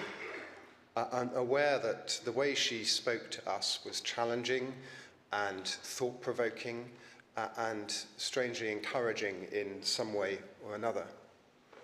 But I wonder, and particularly grateful to hear from the Bishop of Rochester about how the Church is going to receive and hear that independent voice. I can imagine that having been around the Archbishop's Council for a while, that one way that will happen is through the National Safeguarding Steering Group, and it's right that it should. But it strikes me that the way Jasvinder was speaking, indeed the way the whole board will speak to us, isn't just to the centre, it's to the whole church. And we need to give some thought as a church to how we hear at the local level the voices of the Independent Safeguarding Board. Because much of what we're hearing is about changing the way people behave in relationship to victims and survivors and alleged perpetrators as well. And that will only happen when we are prepared to be careful and thoughtful and accountable at a local level, clergy, bishops, lay leaders, and be able to hear what we are being told by the Independent Safeguarding Board. And I can envisage a situation where we will get lots of central information about this. But it seems to me that whilst that is always useful, what we really need to do is to be spoken to our hearts, as Jasvinder said, so that genuine change can happen at the local level. So my plea is that this isn't just an institutional response, but we give some thought as a church, as a synod, as council, to the way the church receives what we are told by our independent friends. Thank you very much.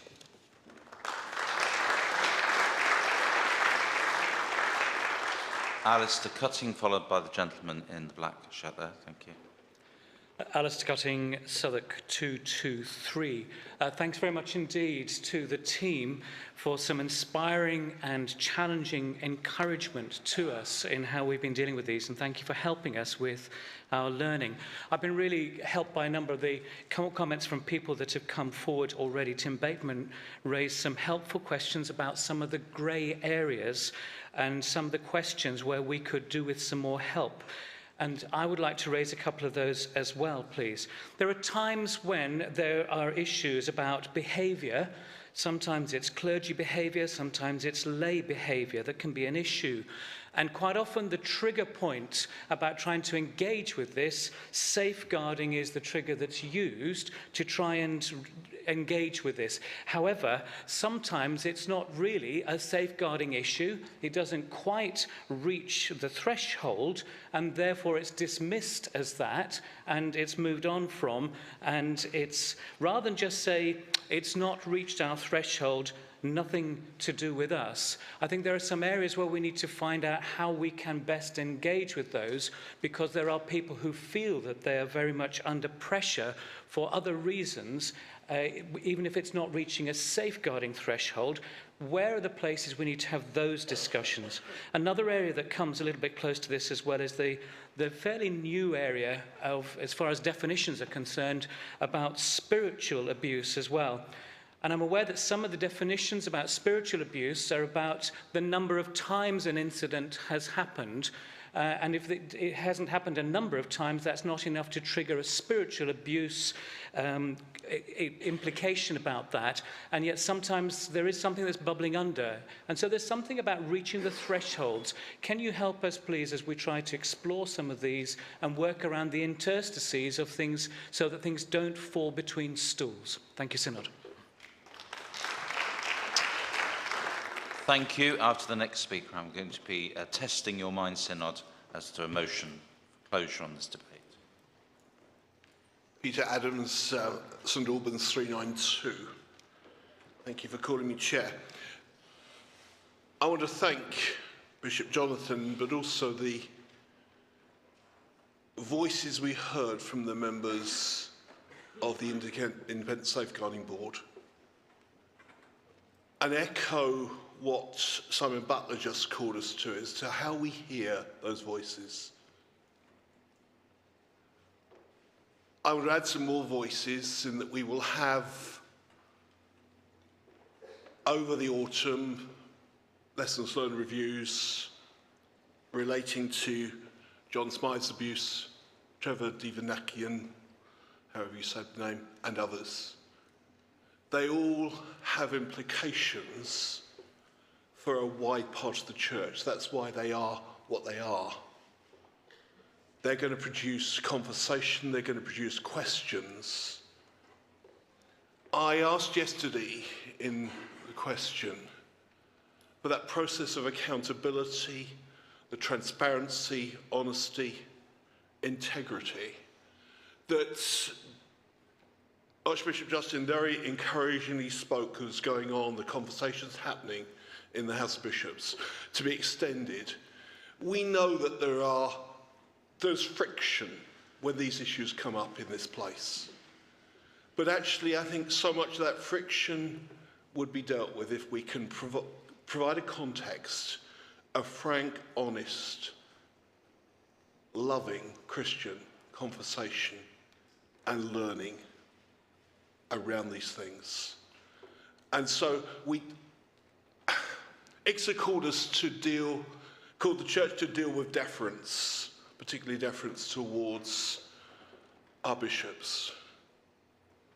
Actually, we need to, and it called us also to a change of culture. Part of that culture change is how we have conversation around these things. And I think that'll help us go forward a lot. Thank you.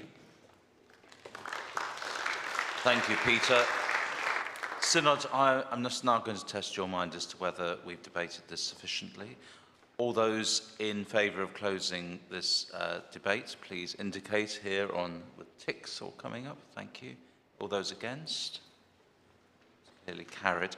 Therefore, I invite the Bishop of Rochester to respond to the debate. And Bishop, you have up to 5 minutes. Chair, thank you very much indeed. And can I begin by thanking all the speakers for some really helpful contributions. I'll do my best to respond. Tim Bateman, thank you very much. You raised some important questions, some helpful feedback. The answer in safeguarding context is always talk to your DSA. But there are some really important points there that we could explore and look further as we develop our training. And of course, there's been a significant move over the last few years in training from focusing on process, which is always important, to looking at culture, which I'll come back to later. So thank you for that, and we'll pick up those points. Bishop Julian, thank you for your challenges there with regard to responding to allegations and support for complainants. This is a whole area that is under development. I recognise this at the moment. It's support for complainants, it's support for respondents. I think we need to recognise that we have not always put those things in place as we need to, and I think it's because we haven't recognised the complexity and the sensitivity of these issues. So thank you for that. With regard to Claire Lording, thank you so much for your comments, and in particular your affirmation of the safeguarding dashboard. I know that has been extremely well received right across the dioceses. I've heard some really positive comments about that, and we're very grateful indeed for the work that's gone into that. And absolutely, we all want to serve in a church that does better in the area of safeguarding. Gavin Drake, thank you for your comments. Absolutely, I recognise there are continuing failures in the way in which the Church goes about its work of safeguarding. I hope that was written into the warp and weft of my speech today, and I certainly acknowledge that.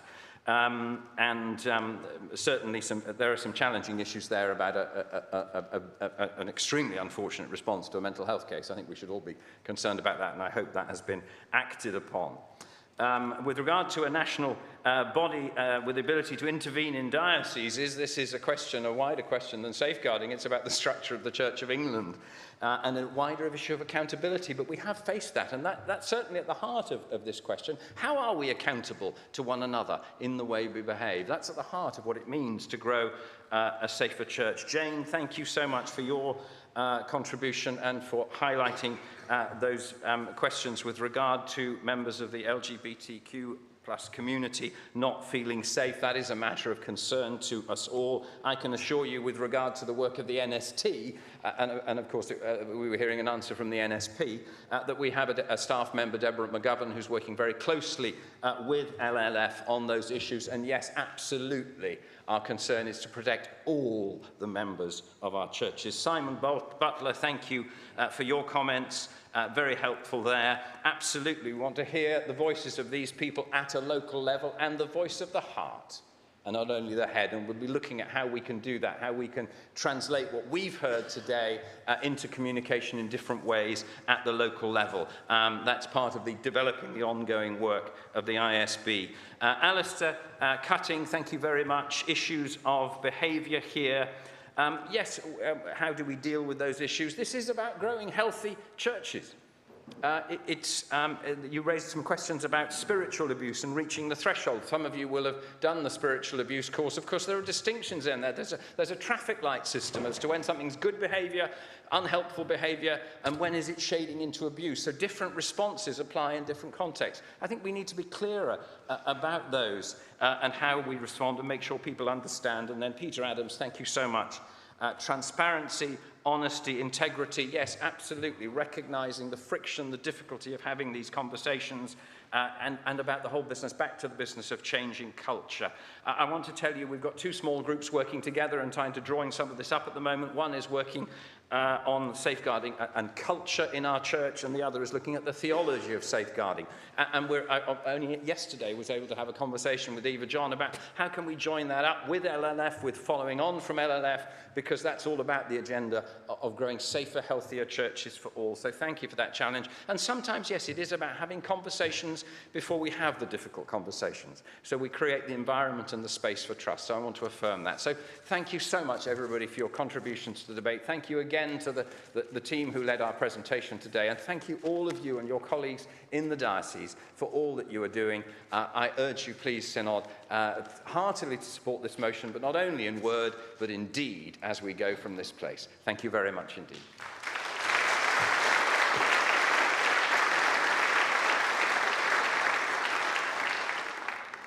Thank you. We move to the vote on item 17.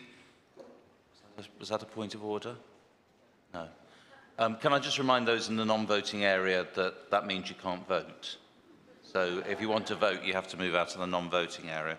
So I put to Synod the motion at number 17 on the order paper. All those in favour, please show a show of hands or green ticks. Thank you. Those against? Thank you. That's very clearly carried. Thank you. We now move to the next item of business, which is the resumption of the debate on the Canterbury CNC.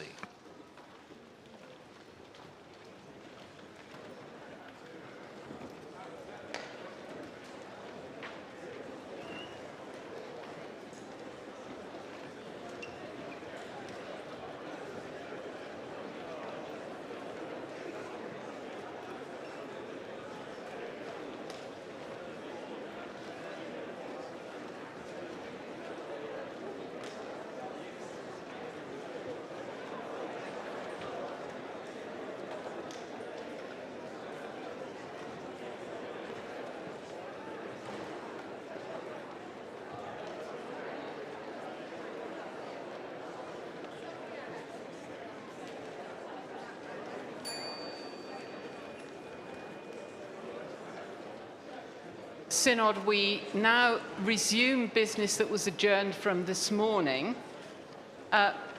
It's the See of Canterbury Crown Nominations Commission business. Just to remind you that you will, for this business, need GS 2260, notice paper 4, paragraph 11, and certainly the order paper 2 from this morning. Otherwise, you won't follow the business.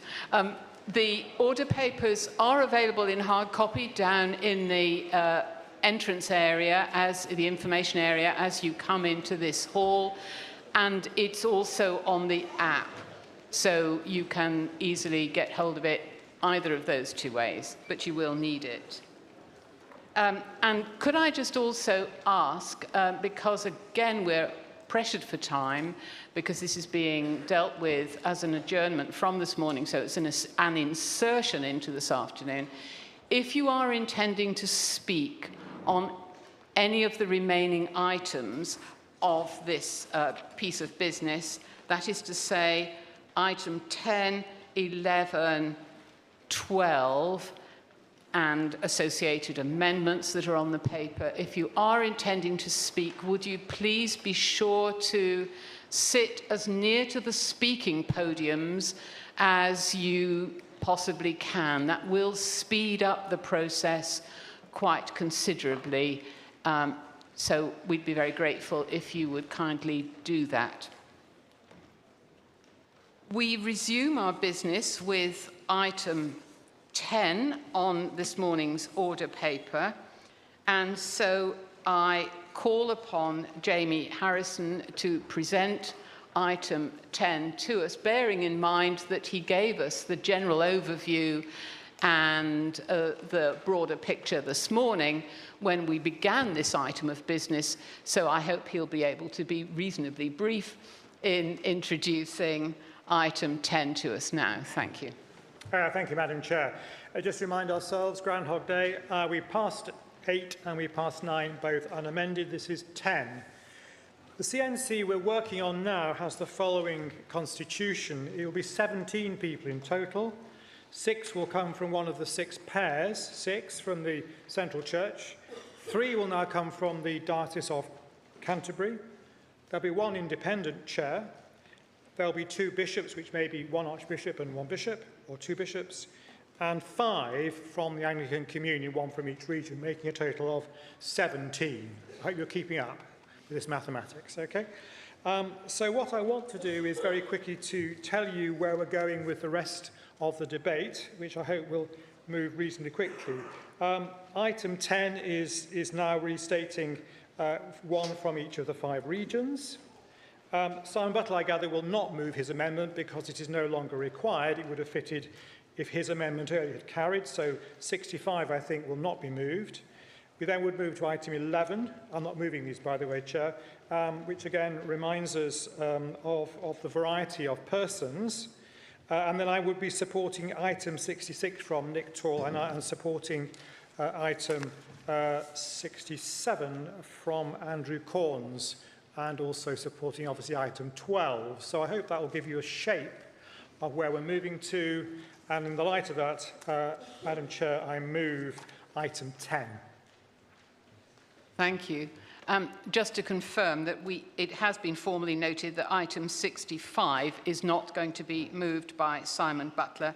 So unless someone else wishes to move it, this item will lapse. But of course, as Jamie explained, it's consequential. So that is anticipated to lapse.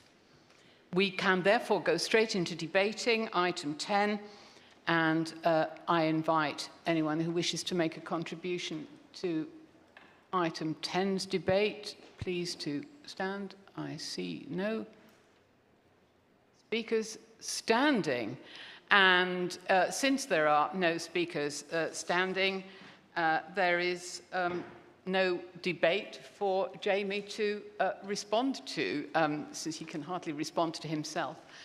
So we can proceed to vote on item 10, therefore.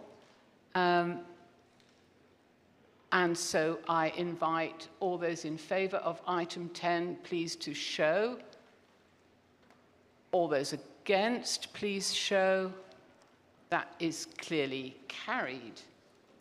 So I now call upon Jamie Harrison to move item 11.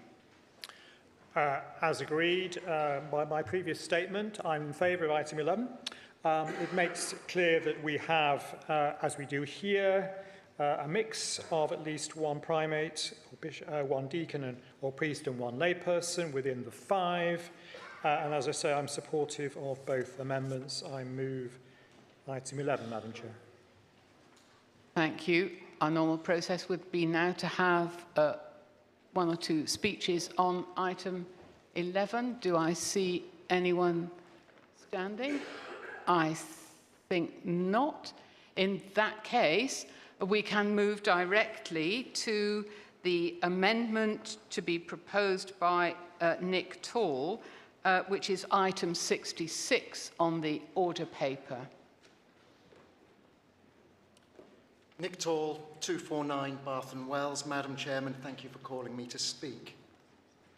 This amendment takes nothing away from the original proposals, but seeks to add a gender balance to the additional members of the Canterbury CNC. The addition of extra members from the wider Anglican Communion has been described in the paperwork as a gift from the Church of England to the Communion. As the givers of that gift, it is up to us to decide what it is we are offering.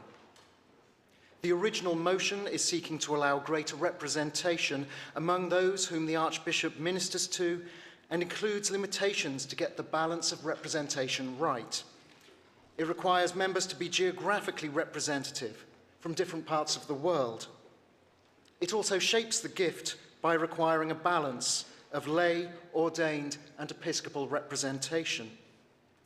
This amendment recognises that the Anglican Communion is made up of women and men, and that our gift should also include a balance of representation according to gender.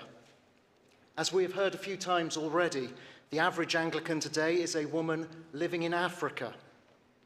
I hope through this amendment that she has every chance to be included on the next Canterbury CNC.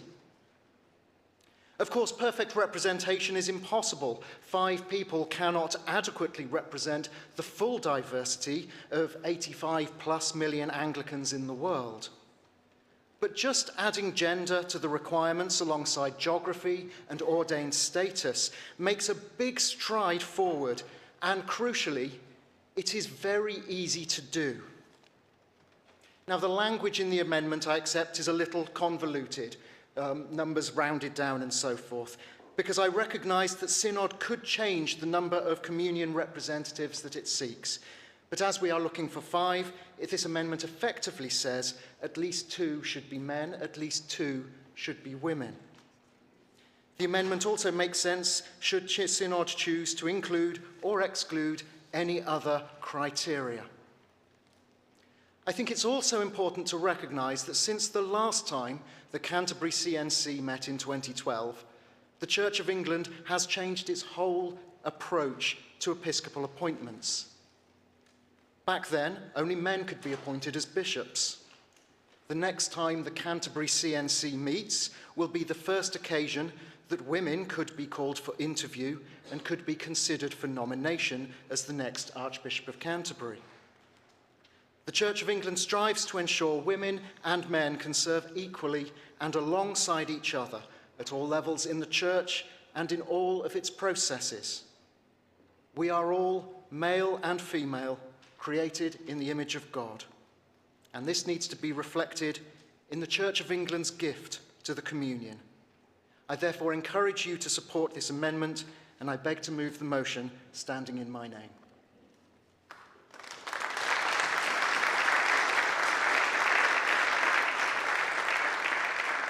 Thank you. Jamie has already indicated his position, but I call upon him formally to respond now. I'm very grateful to Nick for this. I did comment earlier that I don't want it to be too prescriptive in the standing orders, but I think this is a very helpful statement from him, and I'm very supportive. Thank you. So we can now proceed to debate on this amendment.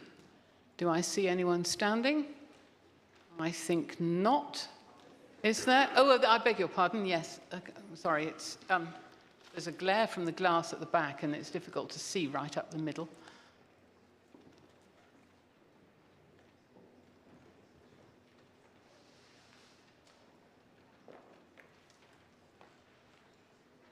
Thank you.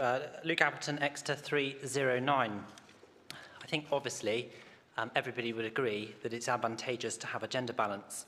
But I would just say that when I was a student, I was a member of Exeter Labour Students, and we regularly couldn't send people to the Student Labour Conference because there was a requirement that it had to be 50-50, and if you couldn't meet that requirement, you couldn't send anybody. So I'm very hesitant to support this in case you end up in a situation, and they can happen, where you just don't have a minimum of 2, and how do you handle that? So I actually think that there's probably enough sensible heads to think that they will aim for this gender balance anyway, without a need to prescribe it in this way, which could cause unforeseen problems. Thank you.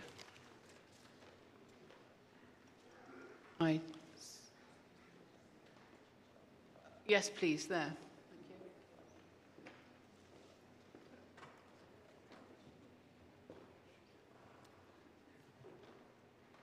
Anderson Jeremiah, Universities and TEIs 451. The debate around Canterbury CNC has made it clear for me the need to develop a good understanding of both Anglican Communion as well as Church of England. Moreover, it is also very deeply instructive to wider CNC process. Therefore, I fully support the amendment and also the wider proposal that Jamie has brought. I had been to a fantastic fringe event this lunchtime put up by USPG on the future of global theological education. The debate not only reiterated the need for a closer scrutiny of what we mean by the church in Church of England or the communion in the communion.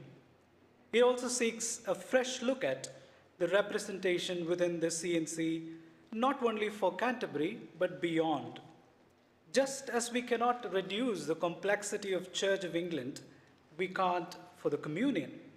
So I welcome what is being proposed.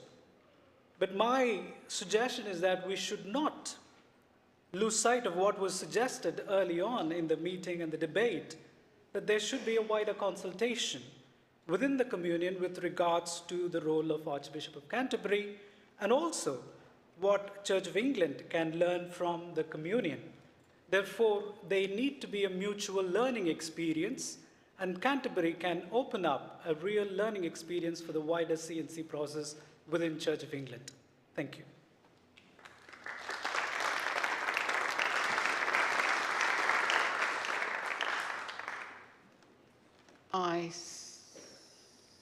Oh, yes, please. Can somebody provide the at-seat microphone? Thank you. Fiona Macmillan, 357 London. Responding to Luke Appleton's point just now about aiming for balance rather than requiring balance. In my experience, unless you require things, they simply don't happen. It gives people an additional incentive if you require a balance. So I would resist that point. Thank you.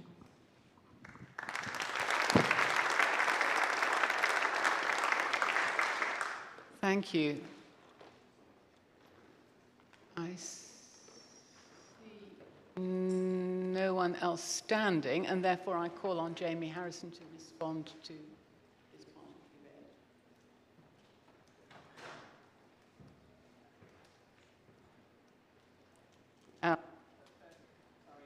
I need to call for a motion of closure. I don't need to call for a motion of closure because there's nobody standing.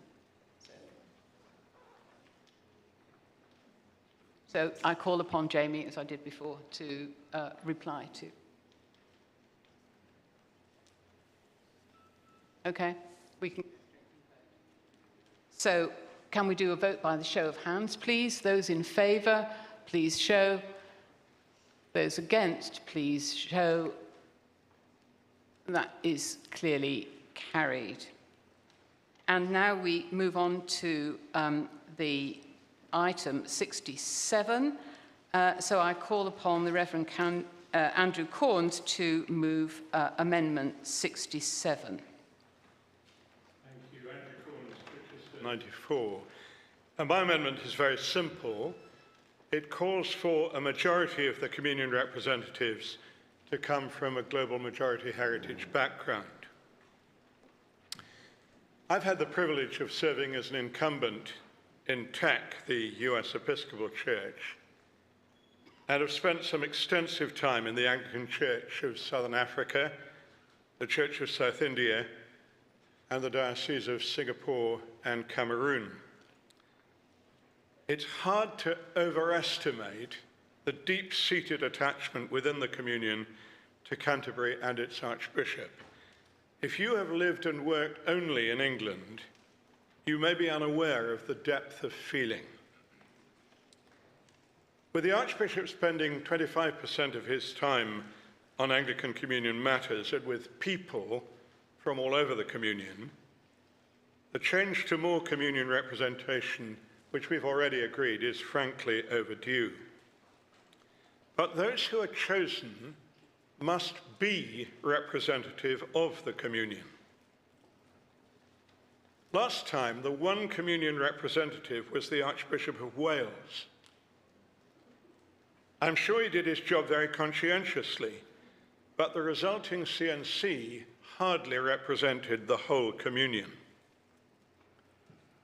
Yet it is perfectly possible, without this amendment, that most regions would choose a white man.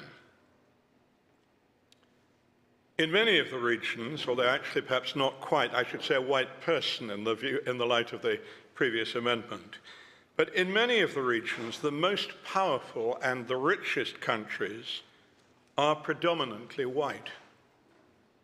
Even in the region of Africa, it would be possible for a wealthy white South African, for example, to be the one with the time and the influence to get himself elected.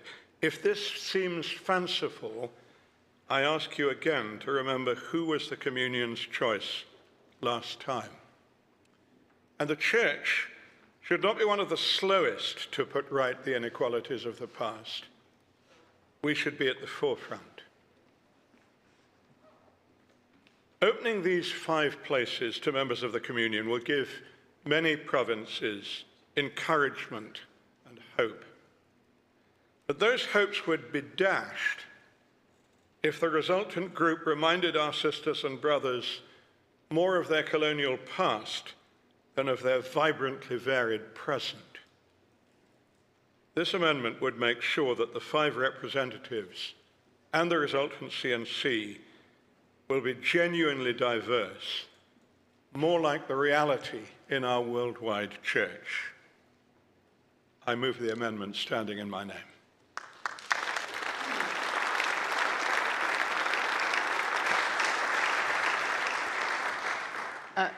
The amendment 67 is open for debate.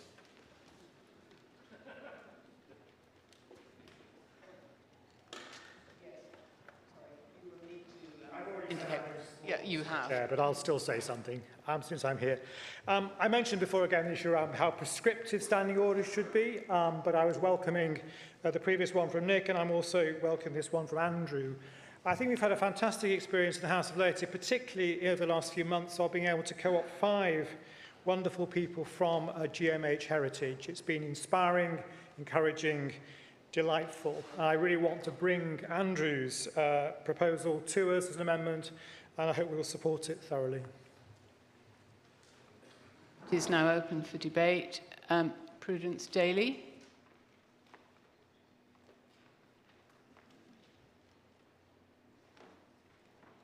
Prudence Daly at 376 Oxford.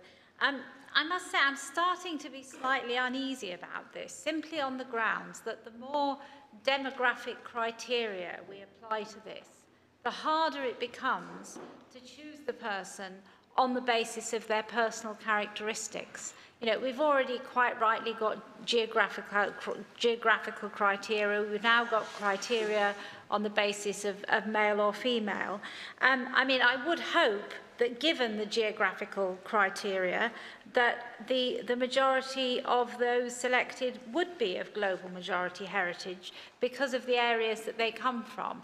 Now, I completely accept the point that it might be that, say, a white person could come from a region of Africa, but what if there were reasons why that person was the best person for the job, that they particularly, wanted that person? Having these kind of criteria could then rule that out, and it just worries me that it could actually be too restrictive and in most cases not necessary, because the geographical criteria would in most cases already achieve that. Thank you. Is anyone else wishing to speak? Yes, please.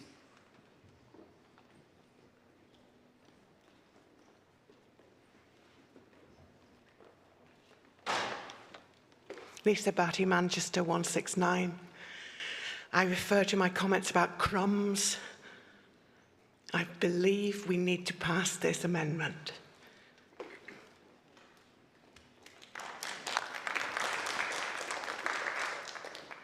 Thank you. Is there anyone else wishing to speak? I will take one speech and then more and... Oh, yes.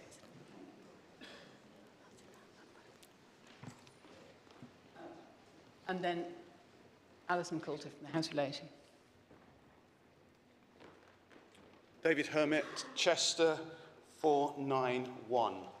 I'd like to move to support this amendment. I think it's very important that we are very specific about wanting to include those people who have not been included in the past in decision making.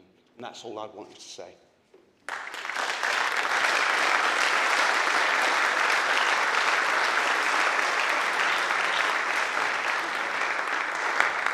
And Alison Coulter. Alison Coulter, Winchester 428. I also will support the amendment, but I'm becoming a little bit uncomfortable because we are making restrictions for the Anglican Communion that we don't have ourselves. So for our own members, we don't state anything about gender or background. And so I'm just conscious of that, and I wanted to bring that to Synod and say, if these things are important, perhaps we should be making those restrictions for our home members as well. Thank you.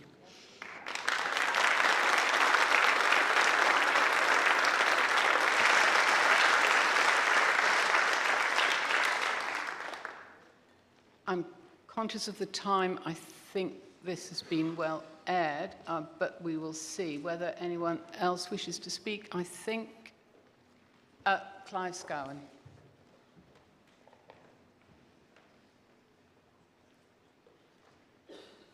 Scowen, London 358. Just wanting to respond really to what Alison's just said, and also, unusually, to disagree with my friend Prudence Daly. I think it is important that we do this in this context. If the Communion were in a position to have regional elections to decide in each region whom they wanted to send, none of these constraints would be necessary or appropriate. The reason it is appropriate is that somebody else, a group of people who are not necessarily representative of the people they're then appointing, are having to make this decision.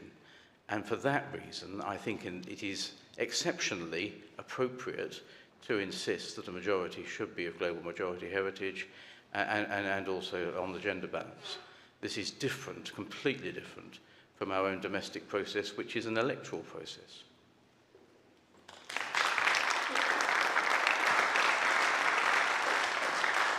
Thank you.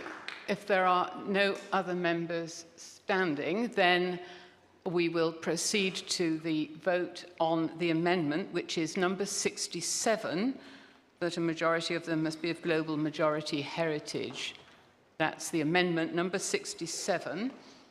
And I put this to the vote. Will all those in favour please show?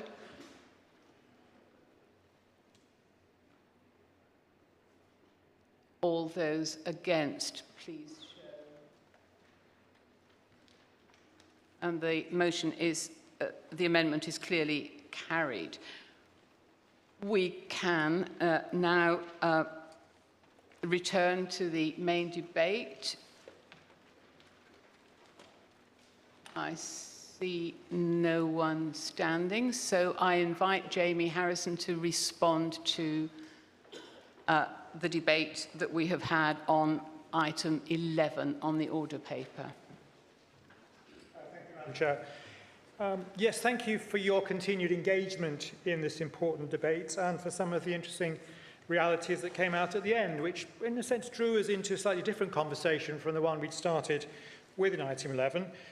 Nick and Andrew, I'm very grateful for your amendments, which have clarified, I think, the issues we need to have in the standing orders. And of course, what happens from today is that we've made decisions in the sense of in principle, and they need to come back, having been drafted and redrafted in terms of the Standing Orders Committee and our legal folk, to come back on Tuesday morning to confirm the changes we've agreed through this process. I hope you found it a helpful process of trying to discern the key principles so that we can then come back for hopefully a fairly quick debate to confirm the changes to the standing orders. We've had a number of comments about how we manage how people come into the process in terms of representation. how a committee or a combined committee will be making the decisions across the communion. I think perhaps picking up Clive's point at the end there about how that committee will have to operate within these constraints. And appreciating that that is what we're asking them to do. I'm sure we'll be giving them guidelines and advice about how that would be put into practice. You've heard a number of very good speeches. I don't think I shall quote them, other than to thank David Hermit, one of our newest members, co-opted only very recently to the House of Laity in his first maiden speech, because we can only make one maiden speech, in his maiden speech, just confirming his view, the value of contributions from those of a GMH heritage. So please support item 11, and then we can move to item 12. Thank you. Item 11, as amended by 66 and 67 on your order paper, is now going to be put to the vote by a show of hands. So item 11, as amended by 66 and 67. All those in favour, please show. All those against, please show. Then item 11, as amended by 66 and 67, is clearly carried. So we move to item 12, and I call upon Jamie Harrison to move item 12. Synod, the end is in sight. We can see the finishing line coming hopefully rapidly towards us. In a way, this is where we began with Canterbury Diocese's request to us to allow a change in the standing orders such that vacancies in the See of Dover would be considered by a CNC, a full CNC process. You may be aware, I think, when the current bishop was appointed or was nominated, it was done in a quasi-CNC way. The number of the methodologies of the CNC process were utilised, but of course it had no standing as such. And in the end, the decision would rest with the Archbishop of Canterbury. He is graciously offering to us as well his willingness to allow this to be done through a whole CNC process, where he is but part of that process, and the nomination would go to the Queen as it would through any other CNC process. As I commented earlier in my speech, there are those who might think this is rather odd, but I think there's such differences between the two roles that it's not unreasonable to call them both Crown Nomination Commission processes. We've heard in the speech in February from a member of a lay member of Canterbury how important this was to them, and my view, if we possibly can, is to support dioceses in their requests and be very, very careful when we turn them down. So I hope you will support item 12, and we can move quickly on to a vote. Thank you. Thank you. Item 12 is now open for debate, and I would like to remind people that we're still on the rules that were in operation earlier in this debate, that we're on a 3-minute speech limit. So, Father Thomas, that would be, thank you. And then after him, Rachel Webley, please. Father Thomas, Religious Communities 447. I must declare an interest. I was on the working party which produced the report discerning in obedience. I welcome this motion, I think. I'm still not quite sure whether I'll vote for it, even though I do. That's the measure of my confusion, I think. I have some reservations about anything which makes Canterbury and Dover effectively two diocesan bishops. We heard in our report and noted in our report the value which the Diocese of Canterbury puts on having the Archbishop of Canterbury as their diocesan, although perforce he can't be as attentive to every need of the diocese as he would be if he was Bishop of Rochester or the Bishop of Chichester, and I'm sure they are very attentive. The present proposal from Canterbury Diocese, because it is from the diocese, and I agree with Jamie very much, that their need needs to be welcomed and respected. think I regret that it's going to be full CNC rather than that it would lie in the discretion of the Archbishop of Canterbury, and because of the risk that you would get somebody who perhaps wouldn't have been the Archbishop of Canterbury's choice. Unlikely, but possible. So perhaps I would have preferred guidelines, and we know guidelines aren't just suggestions, along CNC lines for selection than what we have now. But I've picked up from many of the comments, many of the worries about other aspects of this motion, that the idea of a Pope in Canterbury or something similar doesn't meet with a great deal of popularity, and I imagine not least of all from the present Archbishop. I hope also that this whole measure will relieve the Archbishop of Canterbury of some of the pressure on an impossible job, and that we've dealt with something from from Canterbury about Dover, but we need to look after the Archbishop of Canterbury, present, future, whatever gender, whatever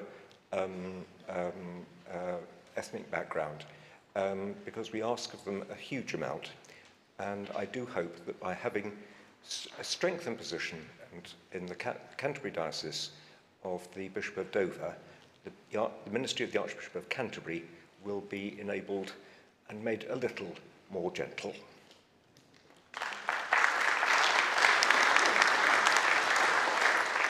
Thank you. Rachel Webley, and after Rachel Webley, yes, please. Rachel Webley, Canterbury 076. Thank you for calling me to speak. I would like to thank the Archbishop's Council for not losing sight of the first half of the motion that came from Canterbury Diocese all those years ago, even though it is the very last to be debated today, so I will be brief. This motion captures the simple request that the local diocese has a guaranteed voice in its de facto local episcopal leadership held by the Bishop of Dover. It was kind of the Archbishop of Canterbury to allow a CNC process for the appointment of Bishop Rose.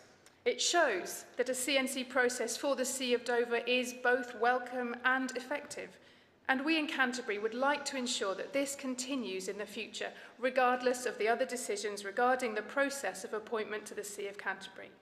We are confident that the mature and professional Christian relationships would be expected and continue between these two senior colleagues as there is today. There is widespread support in Canterbury Diocesan Synod for the other changes to the standing orders that we've heard about today. Our diocese is open to the world, symbolised by the compass rose at the heart of our cathedral, and lived out practically as we host delegates to the Lambeth Conference shortly and support the refugees that arrive on our shores or who are held in detention centres. At the same time, please don't forget, Synod, that the priority for us locally remains the request to extend the functions of the Crown Nominations Commission so that its duty to consider any vacancy in a diocesan bishopric include the See of Dover.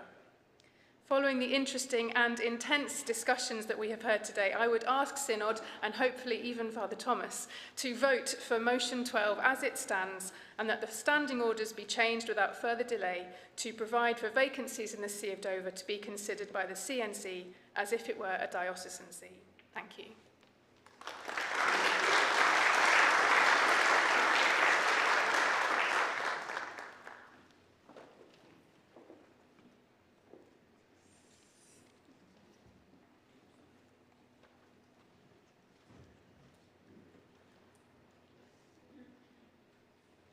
After the present speaker, Prudence Daly, and the speech. Thank you, Madam Chair. John Dunnett, Chelmsford 081. I declare an interest in that I'm a current central member of the CNC. I'm not against the proposal at item 12 per se, but I have some concerns that might cause me to resist it for the moment. Firstly is, I think as tabled, there is an assumption around about a degree of clarity and agreement about the respective and relative responsibilities and roles of the sees of Dover and Canterbury. And there's nothing in GS 2260 that commends itself to me in that regard.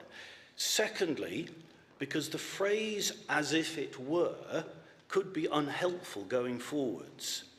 Dover is not a diocesan see, and it would be unhelpful if this language led, particularly at ground level, to generate any confusion about, for example, the exercise of the ordinary jurisdiction, the various chairing and governance responsibilities of the two roles, safeguarding or other matters. Confusion is unhelpful because it sometimes leads to unintended consequences. And thirdly, the provision being requested already exists and was used, as we've heard several times, by Archbishop Justin in the nomination of the current Bishop of Dover. So I need to be yet convinced of the necessity of amending standing orders to that effect. So reticently, and particularly noting and acknowledging the speaker prior to myself and what she helpfully said from a Canterbury perspective, I would ask Synod to consider resisting this proposal, and if not resisting it, to at least ensure that the concerns I've expressed are addressed going forwards. Thank you.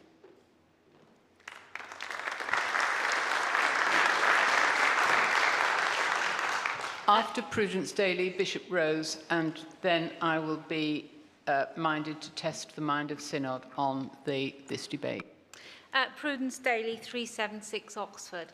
I'll be very brief. I suppose I have a kind of romantic attachment to the idea that the Archbishop of Canterbury is the diocesan bishop for the Diocese of Canterbury, because I grew up in the Diocese of Canterbury, and indeed I had the privilege to be confirmed by the then Archbishop Donald Coggan. That ages me, doesn't it? But I have the same kind of reservations, discomfort that some others have expressed. I'm not exactly against this, and at the moment I think I might abstain actually, but I just think it's important that we don't lose sight of the fact that the Archbishop of Canterbury is the diocesan bishop for the See of Canterbury. I was going to ask Bishop Rose next, but I see that the Archbishop of Canterbury has indicated a wish to speak. And I'm afraid he trumps Bishop Rose in this context. So we will still hear from Bishop Rose after the Archbishop. 2 and a bit years of experience tell me that nobody trumps Bishop Rose. Justin Welby, 1 Canterbury. I'll be very brief. I can speak to this as I have not done so far today, because this is something that it might fall to me to apply. There is no question in this of a change in the idea that the Archbishop of Canterbury is the diocesan bishop of the See of Canterbury. It is this amendment, as I understand it, and it'll be brought out in the drafting of standing orders, I'm sure by our excellent legal team, very clearly indeed, picking up John Dunnett's very helpful comments, will simply ensure that the Diocese of Canterbury gets inevitably and invariably fully consulted. It is possible to imagine a situation, if it was only a guideline, where a megalomaniac Archbishop of Canterbury, which of course in 1465 years we have never yet had, who fancied almost certainly himself in this case a pope, might decide that he was going to ignore the guidelines. I'm using he very carefully here because I can't imagine it would inevitably be a he, I suspect. For that reason, I think this is really helpful to the See of Canterbury. It's got nothing in here about the allocation of tasks, and quite rightly, because that's sorted out at the time. And that's why I very happily agreed to this, because in practice, it is something that I would seek to follow anyway. But thank you very much for asking me to speak, Madam Chair. Thank you. And then I call upon Bishop Rose. And then, as I said, I will be testing the mind of Synod about the closure for this debate. Rose Hudson-Wilkin, number 43, Bishop of Dover. I just want to very quickly, other things have been said that I would have said, but I just want to be very brief and be very clear. We have a diocesan bishop of Canterbury. There is no vacancy in that role. I am there to serve the Archbishop in my role as Bishop of Dover. And frankly, anyone carrying the responsibilities of the Bishop of Dover ought to be tested in the same way that diocesan bishops are tested. I don't understand. At my interview, I was asked the question whether I would be upset if the Archbishop arrived at and turned up. You know, he hasn't done the work and he turns up and he gets the limelight. He is the Archbishop of Canterbury and he is the diocesan bishop of Canterbury. So I guess what I'm saying to us all is that there is no testosterone going on here. I am there to serve the Archbishop and to serve the Diocese of Canterbury. Let's get that clear. Thank you.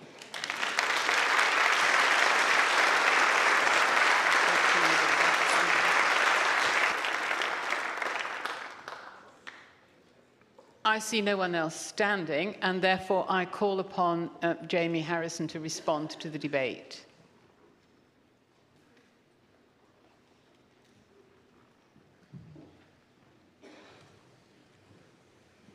Well, as the Archbishop said, it's very difficult to follow Bishop Rose. We've had a little area of what people just feeling their way a bit. Father Thomas was sort of not quite sure. I think John Dunnett raised some questions which we need to follow up, particularly when we draft the standing orders. I think it's really important to just get the drafting right, and it will be right because it always is. Rachel, thank you so much for the voice of Canterbury, which we've been waiting for however many hours and has now arrived in great style. Prudence, yes, he will still, or she in the future will still be your diocesan bishop. And I think, as Archbishop Justin says, he's very committed to this, and he wants it to be enshrined, if you like, in the standing orders. So I very much would like to encourage you to vote for item 12. It's absolutely integral to the whole business of today. It started in Canterbury Diocese, and in some ways, although they've come at the end, hopefully it's a triumphant ending which we can support. So I ask you to vote very firmly for item 12. Thank you. And so I put item 12 to the vote. All those in favour, please show.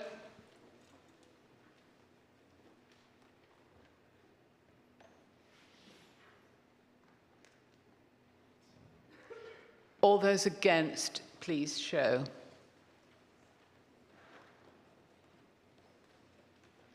That is clearly carried.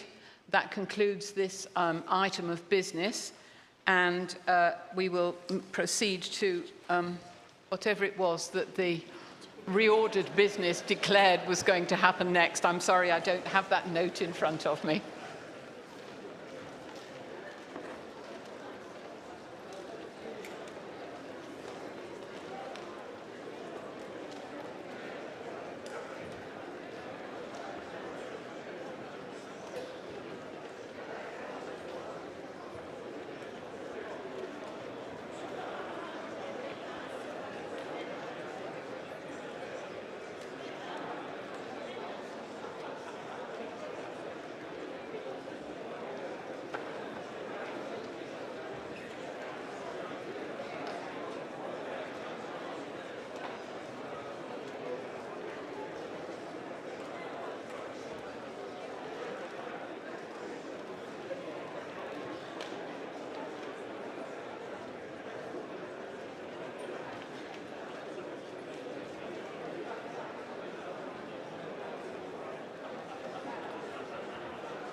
We now come to item 500, the draft Church of England Pensions Application of Capital Funds Measure, which is before Synod for first consideration.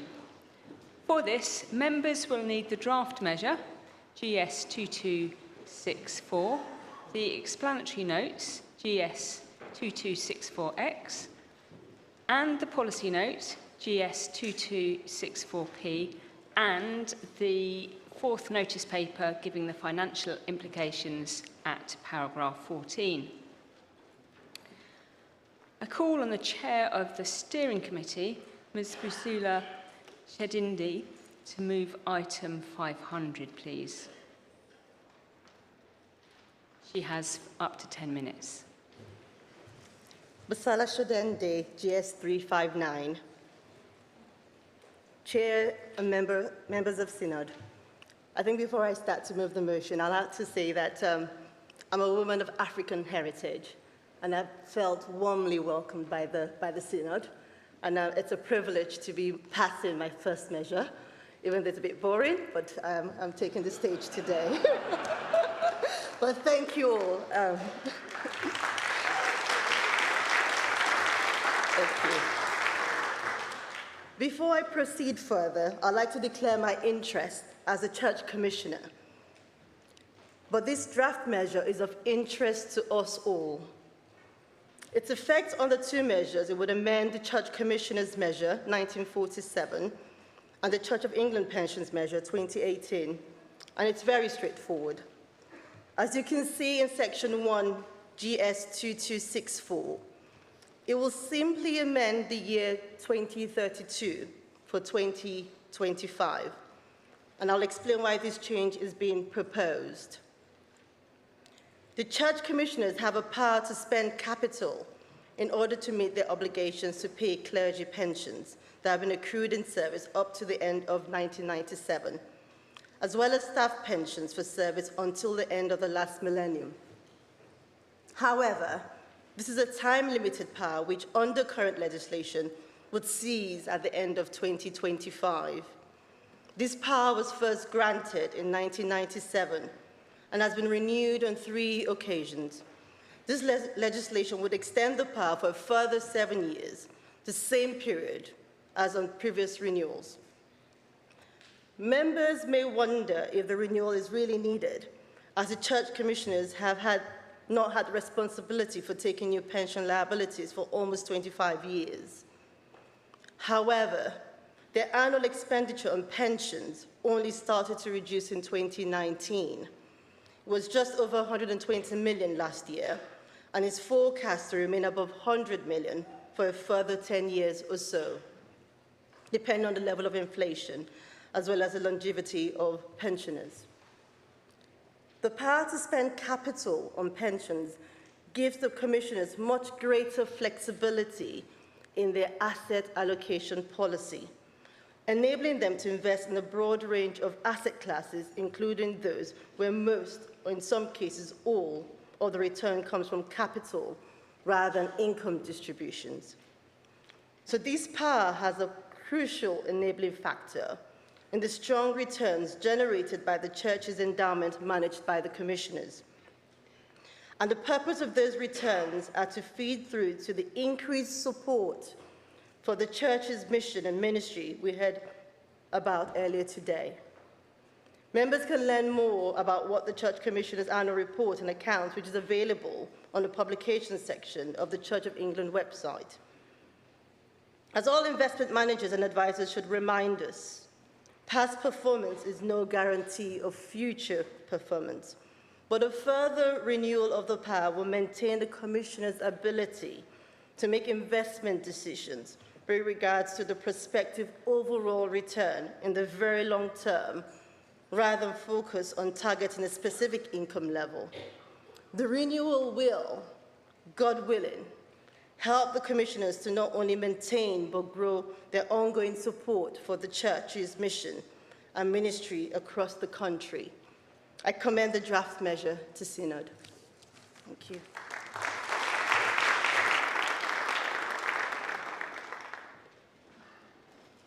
Item 500 is now open for debate.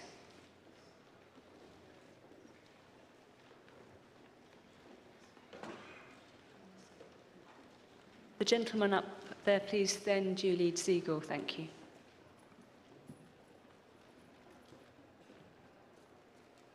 You have up to 5 minutes. John Mason, Chester, 280. I'm fully in support of this measure.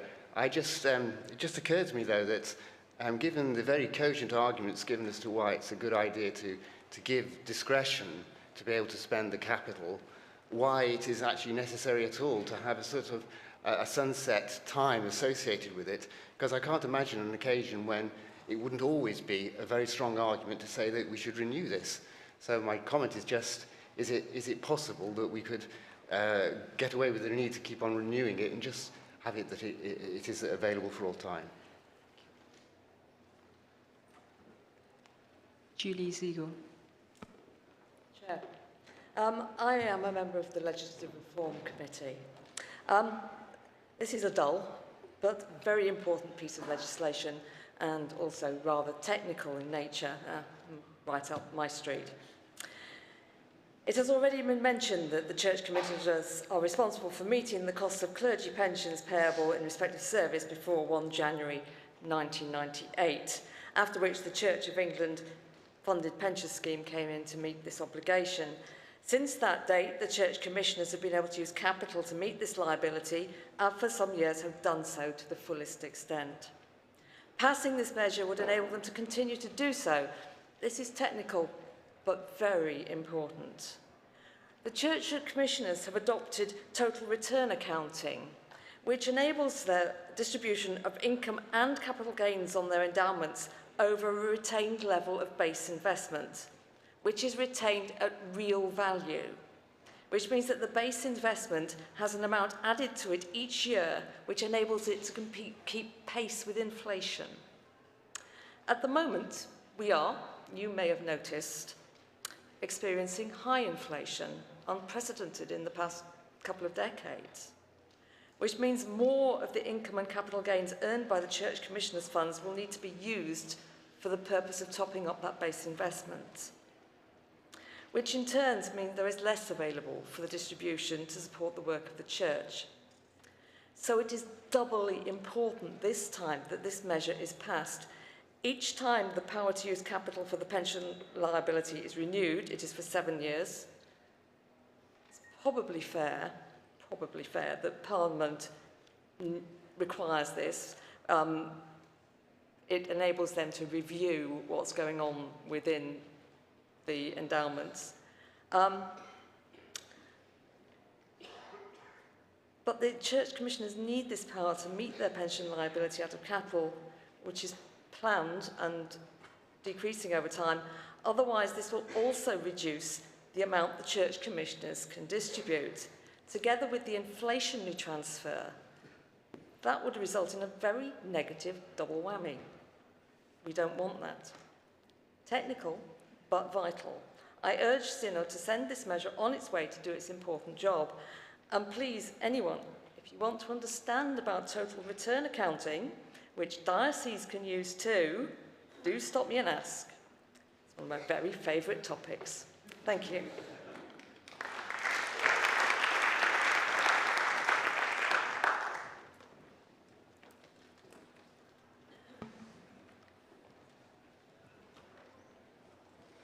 I can see no one else standing, so I call on Ms. Shadendi to reply, please.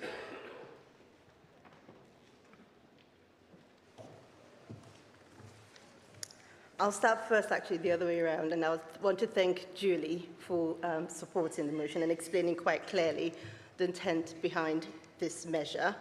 And John just responded there is a sunset time because it was expected from us or stipulated by Parliament.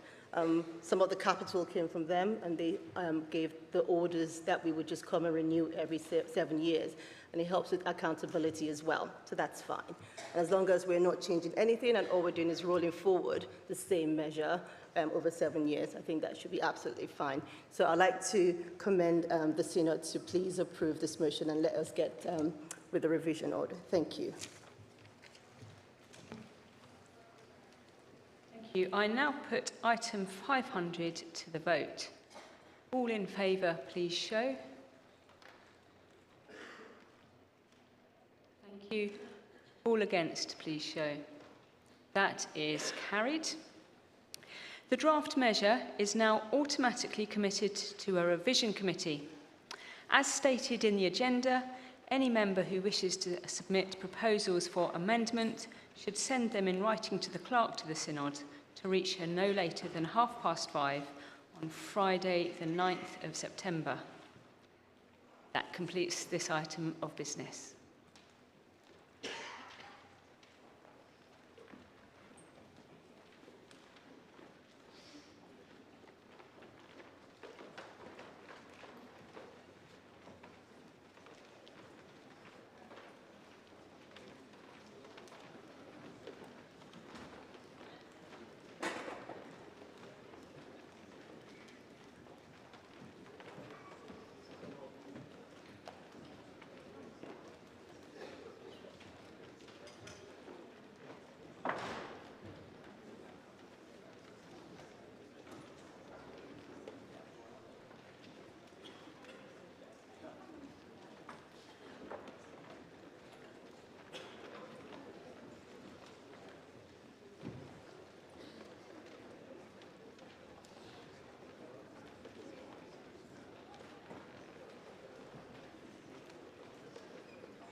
Synod, we now move to item 505, the Legal Officers Annual Fees Order 2022.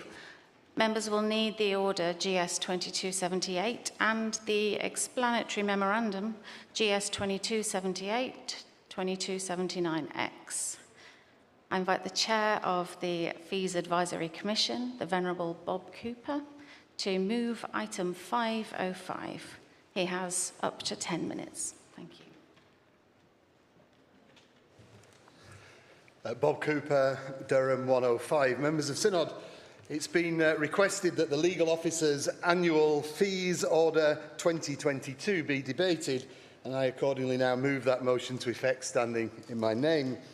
May I first of all acknowledge that there have been some concerns raised around the level of fees which the Commission has recommended. And I'm grateful for this opportunity for this debate, which allows me to explain something of the Commission's thinking. Increases on legal fees are never popular, even when they are fair. As a brand new Commission member, with the vast experience of one meeting's attendance, I sympathise with anyone who finds this subject very technical, and it may help if I summarise the approach which the Synod has endorsed previously. The main purpose of orders of this kind, made under the Ecclesiastical Jurisdiction and Care of Churches Measure 2018, is to prescribe the annual fee, or retainer, payable annually to each diocesan registrar for the professional services specified in Schedule 2 to the order. The Legal Officers' Annual Fees Orders effectively limit what each registrar can lawfully charge in respect of the bulk of the legal advice and services he or she provides to the bishop and the diocese. It's crucial to understand that in the absence of an order, the fees charged by diocesan registrars would be left to be negotiated at the marketplace. The statutory annual fee imposed by the fees order is therefore of considerable financial advantage to DBFs and to the Church Commissioners. The imposition of a fee limited by statute is acceptable only, however, if the fee is a fair one, especially where that fee is below market rates. That principle has informed the Commission's approach in arriving at its recommendations as embodied in the order. In 2014, after an independent review and consultation with both users and providers of legal services, the Commission proposed a new approach to the remuneration of diocesan registrars through the retainer. The primary aim of the change was to promote a more effective dialogue and a sharper focus on value for money between dioceses as users and registrars as providers of legal services. This was to be achieved in two ways.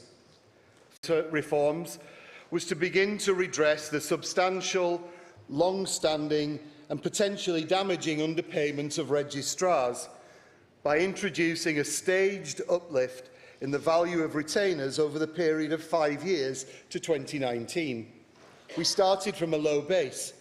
In 2012, registrars were being paid on average for only about 50% of the true cost of the work actually done by them.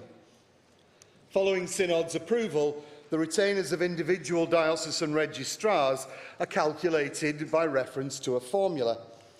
This formula takes into account the cost of the work actually done in previous years and also the size of the registrar's diocese, assessed by reference to the number of open churches and the clergy of incumbent status. Full details can be found in GS 1938-9X. Since then, annual movements in the national cost of the retainer have been driven both by changes in reported hours worked and median charge-out rates as required by the new basic formula. General Synod agreed exceptional phased uplifts over the transitional 5-year period 2015 to 2019 in order to achieve a level of remuneration for registrars comparable with wider legal rates, but with a 30% charitable discount. In 2019, the Commission concluded that a charitable discount as high as 30% was continuing to cause undue financial penalties for registrars and was not justified in today's circumstances. Persuaded by the reasoning in GS 2147X, Synod approved a reduction in the discount from 30% to 10% over a period. Circumstances enabled it to make an immediate reduction of 30% to 20% for the year 2020, but with the understanding that the further reduction to 10% would be spread over the following 5 years.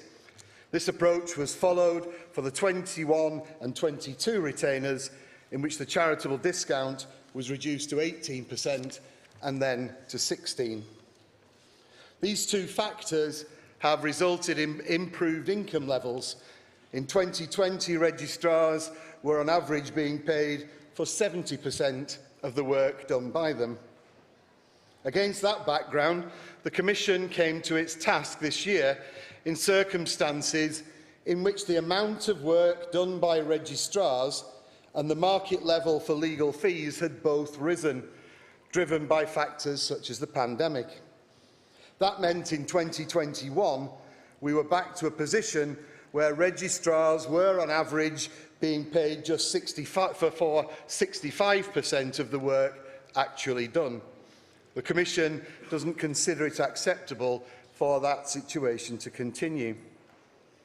Its starting point is consistency of approach and fairness.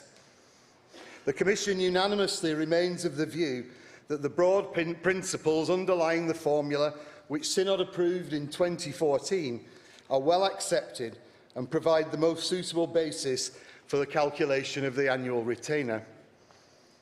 Applying that established formula and making no further move to reduce the charitable discount would still lead to an increase in the average national retainer of 12%. Synod will note what goes up can come down, and if amount of work and/or median rates for the retainer will fall, then so will the retainer. Omitting any phased uplift around this time would simply postpone the problem and result in higher uplifts at a later date. Accordingly, the Commission considers it right to maintain some momentum in the reduction of the charitable discount and proposes a further reduction in the charitable discount from 16% in 2022 to 14% in 23. This meets the aspiration set out last year and in previous years and leads to the average national increase of 14%, which we recommend. The Commission, of course, recognises the financial difficulties of the Church. But what was true in 2014 remains true now. The Church rightly values the providers of its legal services and should recognise that they ought to be remunerated fairly and reasonably for the work that they do. Annual retainers are a good way of achieving that end, whilst putting in place a clear limit to fees. Without a retainer, dioceses would probably be required to agree fees for each piece of work at the prevailing hourly rate, and registrars would need to undertake full time recording. Synod needs to be aware that this could lead to an increase in recorded hours and therefore fees. This is a real possibility which the Church may face in 23 if General Synod does not approve a fees order. Of course, the Commission does want to listen, and at its recent meeting planned to undertake a process of consultation before it brings an order before Synod next year. Members of Synod, the Commission takes its role seriously and recommends this order unanimously. The order attempts to balance, firstly, the needs of diocesan registrars, who deserve fair reward for their work, with, secondly, those of dioceses, which we realise are facing tighter budgets year on year, and thirdly, the present and future needs of the Church. We feel that the remuneration rates proposed in the order are fair and go some way to ensuring that the Church will continue to be able to draw upon that very precious resource of specialist ecclesiastical legal knowledge years into the future. Members of Synod, I accordingly invite you to approve the order. Thank you.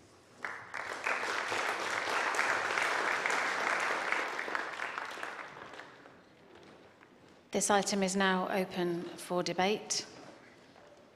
Should you wish to speak, either stand or, if that's a struggle, raise your hand, and those on Zoom should do it in the usual way. First of all, I call Robert Perry, followed by Julie Ziegel. Thank you. The speech limit from the outset is 3 minutes, please, because we've got 2 items to fit in before 6 o'clock. Thank you, Chairman. Robert Perry, 426 Truro.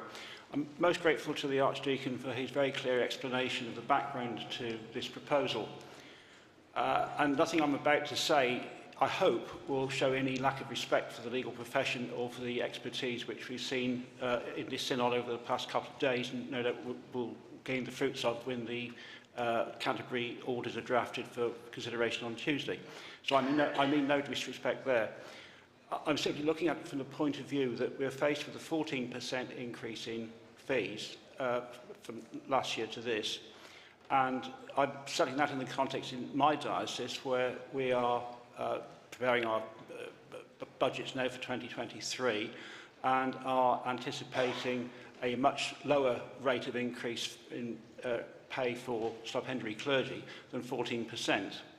And it seems to me that if we are offering, to put it bluntly, if we're offering lawyers a fee increase of 14% and offering clergy a fee increase of much less than that, then something's gone badly wrong somewhere. And for that reason, I'm afraid I cannot support this motion. Thank you. After Julie Ziegel, I call Morag Ellis. Thank you. Chair, I have huge respect for our ecclesiastical lawyers. I also recognise that ecclesiastical law is something of a niche specialism, I'm afraid. and we need to attract talented people to it, and paying a reasonable amount for these legal services is a part of that. I therefore stand here really quite conflicted. The increase in fees varies by diocese, but it is between 13 and 16%, and this is a lot, particularly at the current time when dioceses are struggling financially due to the impact of the pandemic. I understand that the fees are a result of a formula agreed by Synod in 2014, and each year since, the formula has been applied and the fees orders have been approved as deemed business. The formula, I gather, is quite complex and can result in fees going down as well as up. The issue we face this year is that the formula results in a significant increase. There has been some lack of transparency regarding the information feeding the formula, and diocesan budgets are extremely tight indeed in the current financial situation. It would have helped if the information regarding the formula had been distributed to the diocese. There is significant dissatisfaction regarding this level of fees. There's also the situation that we aren't able to amend this order. It is what it is, and Synod can either accept it or reject it.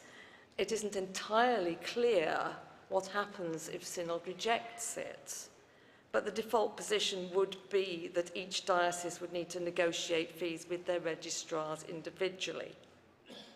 In Oxford, we are confident we could do this and the resultant fee would be lower than the fee in the order. And I do have to say that I spoke to our diocesan registrar at lunchtime, and he said he would actually negotiate a lower fee even if the fee order is passed. I can't speak for other dioceses. Perhaps they could reach a mutually agreeable arrangement. We do have the situation where, you know, the church needs ecclesiastical lawyers, and ecclesiastical lawyers do need the church. Synod must decide a way forward from this strange impasse. But I hope in the future there can be more communication and transparency, and I welcome what was said earlier about further consultation. Thank you.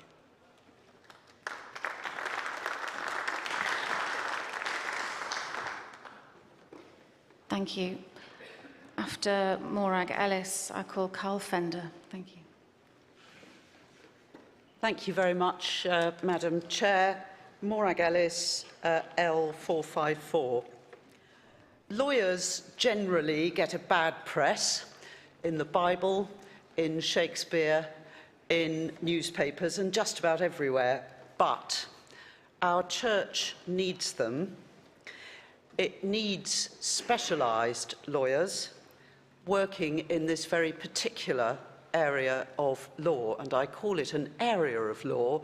It actually encompasses many, many different kinds of law with a specific church take on them. It is a highly particular form of practice.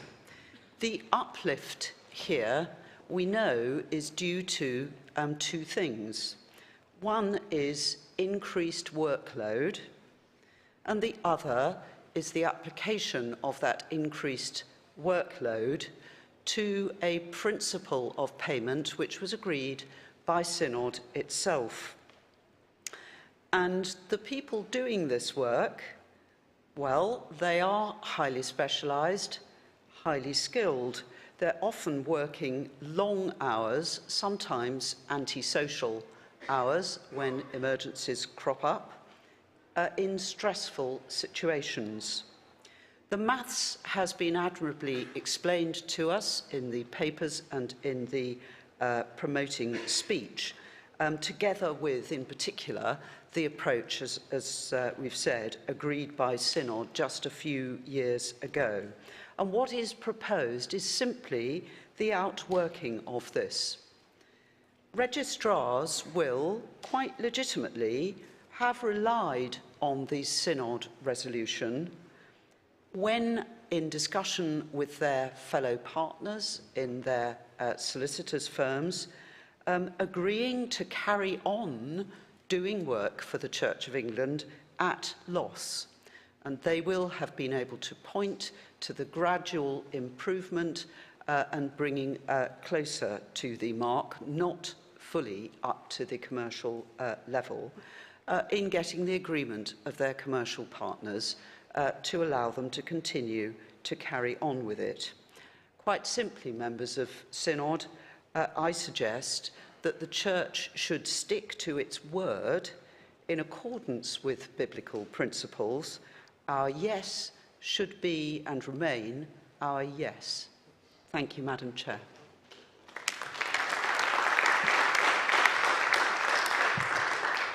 After Carl Fender, I call Nigel Bacon. Thank you. Fender 343 Lincoln. Thank you very much for calling me.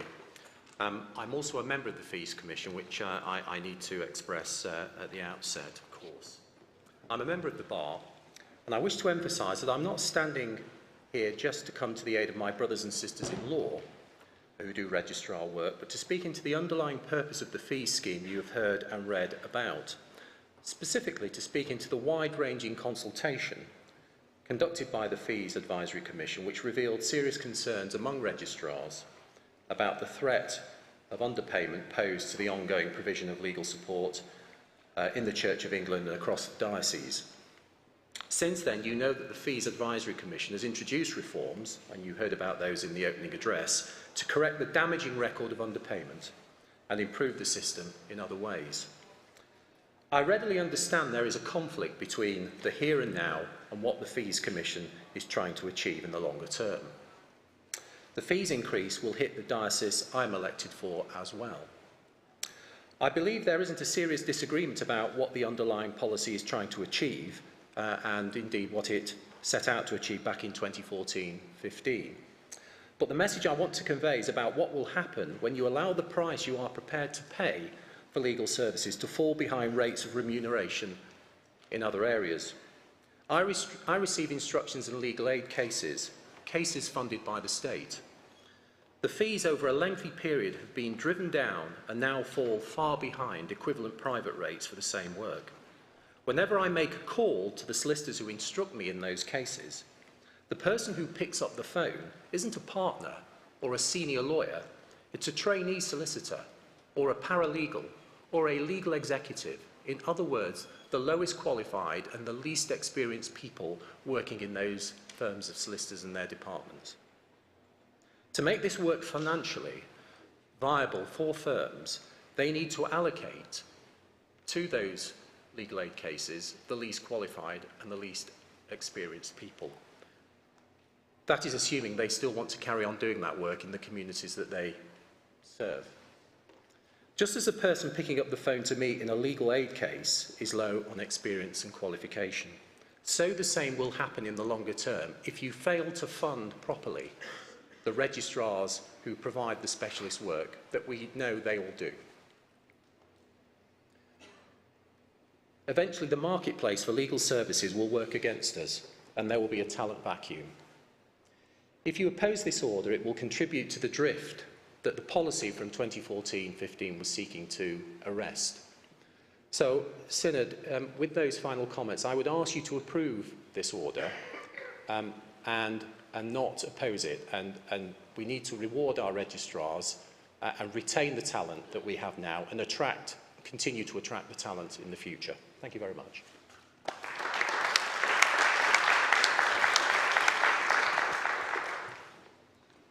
After Nigel Bacon, I call Simon Talbot, please. Nigel Bacon, also from Lincoln 342. Thank you, Chair, for calling me. And I would like to start by I fully agree that people should be paid the fair rate for the work that they do. And as expressed by others, my concern, though, is the size of the increase that we're faced with in a single year at a time when the Church is under enormous financial stress. As we have heard, the increase that we're faced with is driven by two factors. The first being the continued phased reduction in the charitable discount from 30% to 10%, with actually a 2% drop being proposed between 2022 and 2023, falling from 16% to 14%. Now, the resulting increase in what each diocese will have to pay from that element is relatively small, but deferring this element by a year would have at least indicated some understanding of the situations faced by dioceses.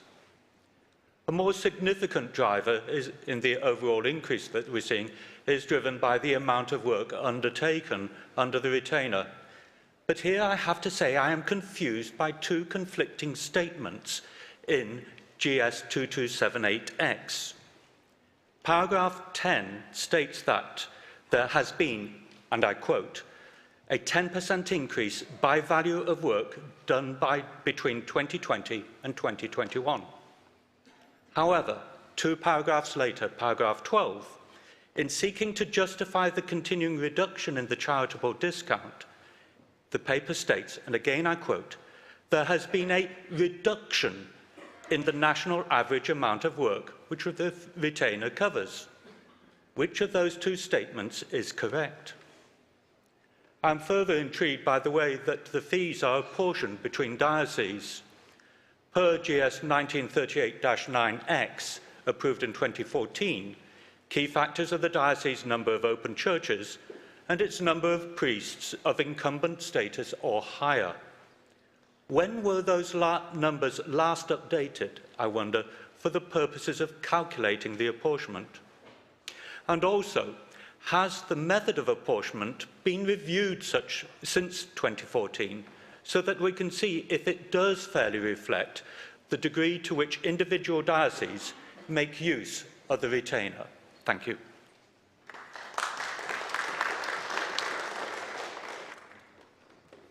Simon Talbot, Ely 112. Thank you, Chair, for calling me. I'm speaking as a member of the Ecclesiastical Law Association, and in my role in the diocese, I work very closely with our legal team and our registrars, and I echo the comments made about the quality of the work done and how much we depend on them for the smooth running of our operations. However, the proposal before us today of an increase of some 14 or 15% actually will have a severe effect on many dioceses at a time of financial crisis. We did a little work in the Finance Committee of our own diocese, which I'm privileged to be a member, and the outworking of the increase for Ely will be something in the region of 60k per annum. Now, we need to find that saving in our budget elsewhere, and that roughly is equivalent to the cost of an incumbent. So, brothers and sisters, how are we going to persuade a parish that they will do without their parish priest so that we can apply these fee increases? I urge you, Synod, to reject the order. I think that there may be other ways of advancing this, and I don't want to denigrate at all the work of our legal teams, but I do think that we live in testing times, and we need to show some respect for the work of our parishes, and also to honour the good effects that our lawyers give us. Thank you. I now wish to test the mind of Synod on whether this item has been sufficiently debated. I therefore put the motion for closure on item 505 before you. Those in favour of a motion for closure on this item? Those against? The motion for closure is carried. So I now invite Robert Cooper to come and respond to the debate. You have 5 minutes. Bob Cooper, 105 Durham. Got my Sunday name. I'm impressed. Thank you for all of those comments. I'll try and get through as many as I can in the 5 minutes. Robert Perry, the increase is not linked to inflation, and so it's difficult to put those two things together. It's on that 5-year average that a number of people spoke about, and it's also not take-home pay for those registrars either. They do have overheads themselves, and they have staff, and they've got to pay, and etc. So it's not going to go directly into the pockets, 14% pay rise of registrars. Julie, I recognise the the conflict within you. Can't see you. I wanted to. Oh, sorry. There. Thank you. And you know, looking at that formula, the data that is used, which is one of your questions you asked, actually comes from the diocese.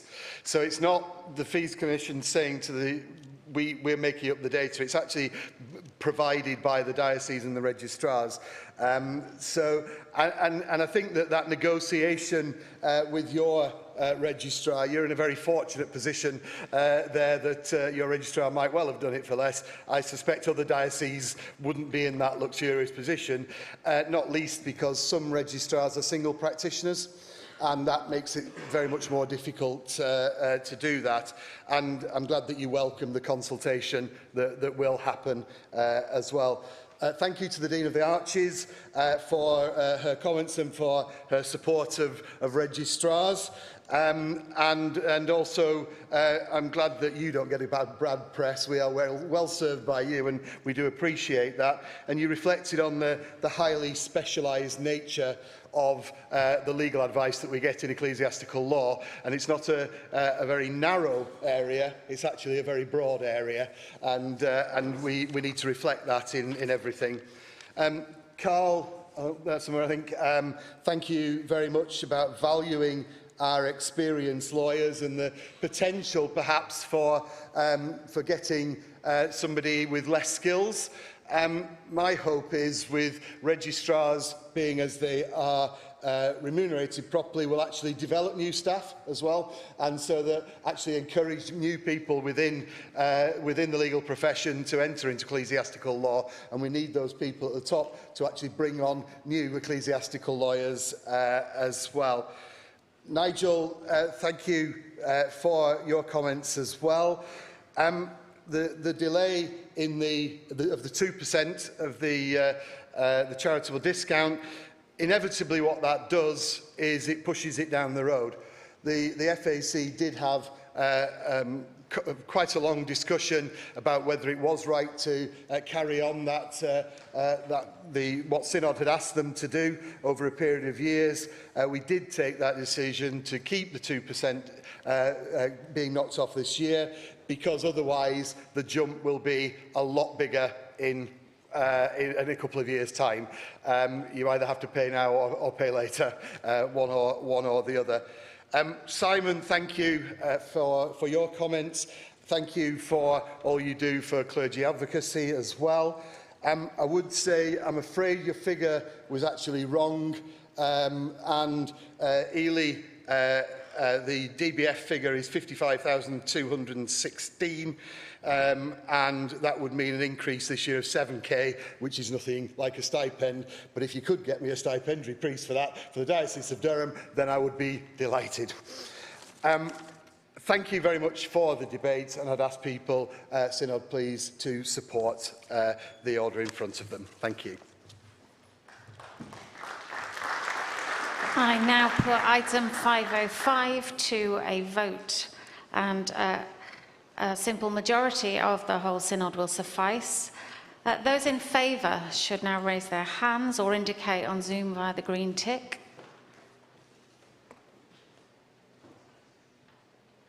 Those against, Zoom use the red tick.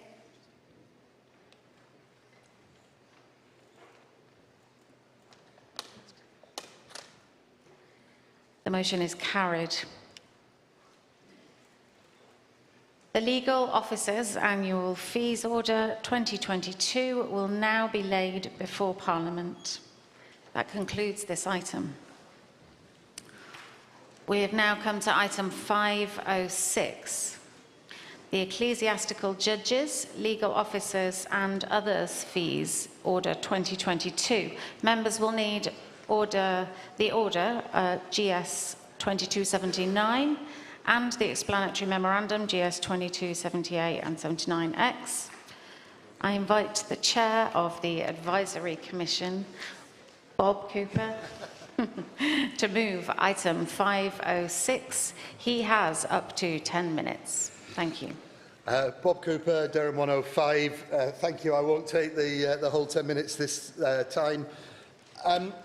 Members of Synod, it has been requested that the Ecclesiastical Judges, Legal Officers and Others Fees Order 2022 be debated, and accordingly I move that motion standing in my name. As with the previous debates, the FAC welcome this opportunity to have time to explain the background and context to this order. I refer you to my earlier comments on my own short association with the FAC and value the opportunity to expand on the papers. The main purpose of orders of this kind, made under the Ecclesiastical Jurisdiction and Care of Churches Measure 2018, is to make provision for a variety of fees payable to judges and other legal officers in connection with various legal proceedings. These principally pay for fees for faculty and certain other proceedings in ecclesiastical courts, as well as the fees of the provincial registrars, the vicars general and other holders of legal office. In practice, the bulk of the fees paid under the order relate to faculty proceedings. Many such fees are paid infrequently. For example, hearings in faculty proceedings are rare. Following the well-established approach endorsed by Synod, the Commission has benchmarked the fees, wherever possible, to the fees payable by the Ministry of Justice to secular judges when exercising similar functions, rather than just being increased by inflation. The Ministry of Justice has proposed that secular judicial pay should increase by 2% in 22-23. The Commission considers that this is an appropriate benchmark and proposes that the same increase should apply to judicial fees under the order in 2023. The Commission also recommends two minor amendments to the order. In 2020, the General Synod approved the introduction of a fee to be payable to the delegates of the presidents of tribunals in connection with certain tasks under the Clergy Discipline Measure 2003. In doing so, the General Synod recognised that it is important to ensure that the judicial fees reflect the office holder's workload. It's vital that the Church can attract candidates of suitable calibre, given the complex nature of the work and given the nature of what is at stake for all parties under clergy disciplinary proceedings. Further analysis indicates that there are a limited number of tasks which are more complicated than others and which should, as a result, command an enhanced fee. We recommend £400 for these more complex cases, the fee being payable for other matters being £208. Synod will be reassured to know that this fee would have only applied to 19 cases in 2021. All fees payable to delegates are paid by the Archbishop's Council rather than dioceses. Secondly, the most recent General Synod elections in 2021 highlighted that there is a gap in the provision for a fee to be paid to the judge who determines summary election appeals. The Commission recommends that the fee should be equivalent to that payable per hour for the preparation of a judgment in appeals under the Clergy Discipline Measure. Members of Synod, you've already heard me say that the Commission strives for fairness and the provision of proper remuneration for specialist services. That principle should apply to those engaged in skilled legal work across the Church, whether registrars or judicial offers. Members of Synod, I accordingly invite you to approve the order. Thank you.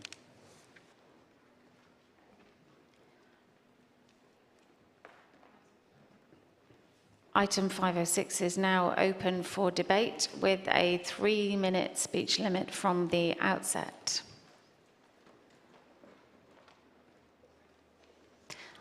I call Neil Patterson.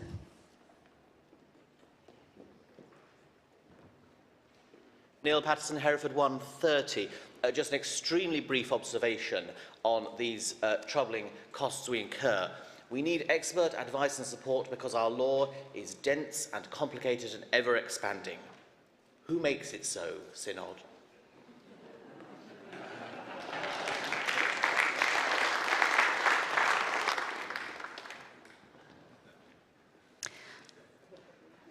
As I see no one indicating that they wish to speak on this item, we don't need a motion for closure, and I would invite Bob to respond. Thank you. Thank you, Neil. I'd like to invite you, if you would like, to come and join the Fees Advisory Commission, where you'd be most welcome to come as an observer and to give us all the joy that that would bring. Simpler, humbler, bolder. I think that's where we need to be, and I think that's in the hands of the Archbishop of York and the vision. And thank you very much that it is going to become much easier. But we do take the point, and thank you for that and for making me smile in what was a rather dull speech I had to make. Thank you. I'm sure we didn't think it was dull. I now put item 506 to a vote. Those in favour should now raise their hands or indicate on Zoom via the green tick.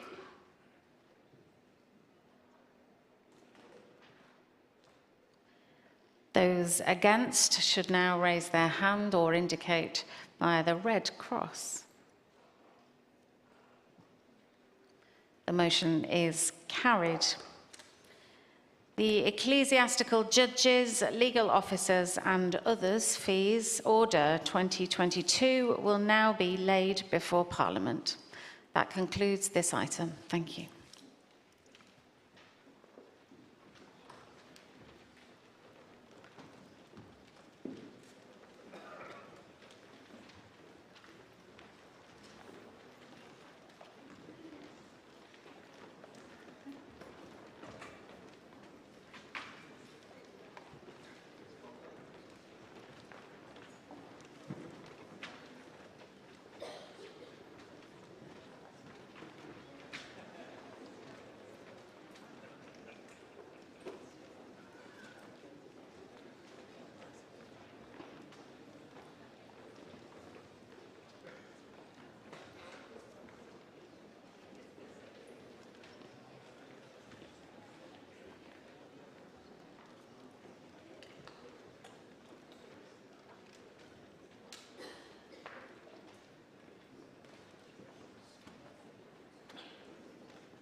Good afternoon, Synod. We come to item 14, a review of SDF and lowest income communities funding. For this, again, you will need GS 2261. I should just mention no amendments are in order for this item. I'm going to ask John Spence to speak to and move item 14, and then there will be a debate.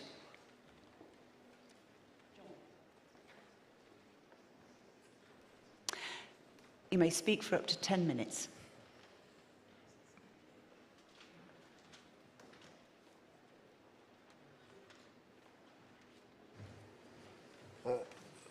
Members of Synod, I am asked to propose the motion that Synod do take note of the independent review undertaken and which was the subject of the presentation this morning. When General Synod in 2015 took the very important decision to move away from the Darlow General Subsidy Scheme in favour of one of intentional investment around low-income communities and strategic development projects.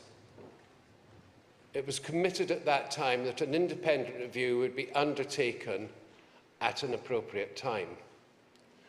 That independent review has now taken place, and I must add my thanks to those that you have already expressed, to Sir Robert, Priscilla, to Stephen and to Bishop Sarah, who couldn't be with us today, for their excellent work. We have gained much from this independent review. There has been much to learn in the ways in which evaluation is undertaken when the project's coming forward, and in terms of how it is then monitored. On low-income communities, we will continue to work with dioceses to reach the point where we can be clear that all the funds being allocated are indeed used in those low-income communities for the provision of high-quality ministry. And I will say that during the next triennium it will be appropriate both for the formula and its appropriateness to be reviewed, and the distribution, because sadly levels of deprivation are bound to have changed in different parts of the country over the intervening period. On SDF, we have heard very clearly the need to improve the engagement with dioceses, and that is underway. To provide a greater level of transparency. And in mode of the three themes of vision strategy, simpler, to simplify the whole application process so that it doesn't become such a burden, such a mountain as to be off-putting and over time consuming. To be humbler, having the humility to learn and ensure that learning takes place across the church. And I may say that we, in our own operations within the Investment Board, need to forge more time to look at themes and general messages that are coming, when so often we can just seem to deal with one application after another. And to be bolder, both the independent review, the debate this morning, and in the fringe meeting I was part of at lunchtime, the call for greater innovation, creating devices which will forge and foster higher levels of innovation at parish and community level is well heard, and that will be taken forward. So all that's come out of this independent review has been helpful to us. We have accepted the recommendations in full, and the Strategy Investment Board, as currently constituted, is working through a regular progress check to ensure that all recommendations are duly implemented. But we had also been learning. Throughout the process, as we've gone along since the board was formed in 2017, we have been learning from what has happened as applications have come forward. And a key learning has been the lapse of time that typically occurs between an application being agreed and a diocese being ready to implement it. That can occur for several reasons. Sometimes planning permissions are involved, or detailed architect's designs are required. Sometimes it is a question of bringing together the team of people that you're going to need. You just can't do a plant, can you, like doing a rabbit out of a hat. You have to have the right people and the right structures in place to ensure that they have the best chance of succeeding. The creation of the detailed plan that comes after an application being approved and the scheme getting underway can take quite a time. And as a result, there has been a greater time lag than people would have imagined at the pace of spend. The timing, if a project is agreed with funding, let us say over 5 years, that timing starts not from the moment of approval, but from the moment that the plan starts its implementation. And so while you've heard much about the amounts that have been agreed and allocated, of the 138 million that had been agreed up to the end of 2019, at the end of 2020, only 50 million had actually been spent, and at the end of 21, 75 million pounds. Of the 69 projects under SDF agreed to date, only 6 have reached their completion in terms of the funding provided to them, with a further 5 due for completion by the end of this calendar year. In the light of the pandemic, we have about 9 projects which may not be able to proceed, and it will be the right thing to do to agree with the diocese that that be the case. That brings to a total 20 projects, leaving therefore a further 49, and there are one or two more still going through the system now, that need to be continually monitored to see that their outcomes. But you will appreciate by definition, therefore, that the targets that had been set at the outset for all these projects could never have been achieved by now, and the full fruits of the harvest will only be seen to be forthcoming as the years go by. No one could ever have expected that a new church community being planted by another church community would suddenly reach its full potential on day one. Nobody could ever expect that the outcomes of work with youth in Carlisle or young people in Coventry or the Ignite cafes in Canterbury or the student work in Cornwall could ever have reached its full momentum right at the start. So it will be entirely appropriate that the new investment board continues to keep a close focus on the integrity of those schemes following through, the quality and efficacy of this spend, the learning that comes from them, and the assurance that we take forward best practice for the future. And so I shall give notice now that when we come to the following motion, I shall be happy to accept that there should be a further review in 2 years' time being brought back here in July 2024. The independent review has added richly to our knowledge. We have already indicated that we are embarking on a very different regime going forward in the 23 to 25 triennium and in the 2 triennia thereafter. And yet all the learning from that will still apply. This has been a very good use of the time of the investment board, those people to whom we are indebted for undertaking the review, and to the magnificent officers who have supported it throughout.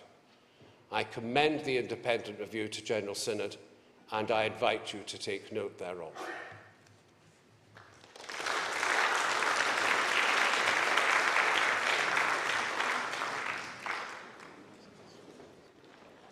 This item is now open for debate. I will call people in groups of 3 for John Spencer to respond to in that way.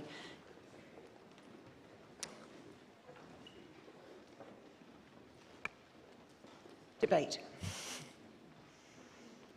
Yes, Barry.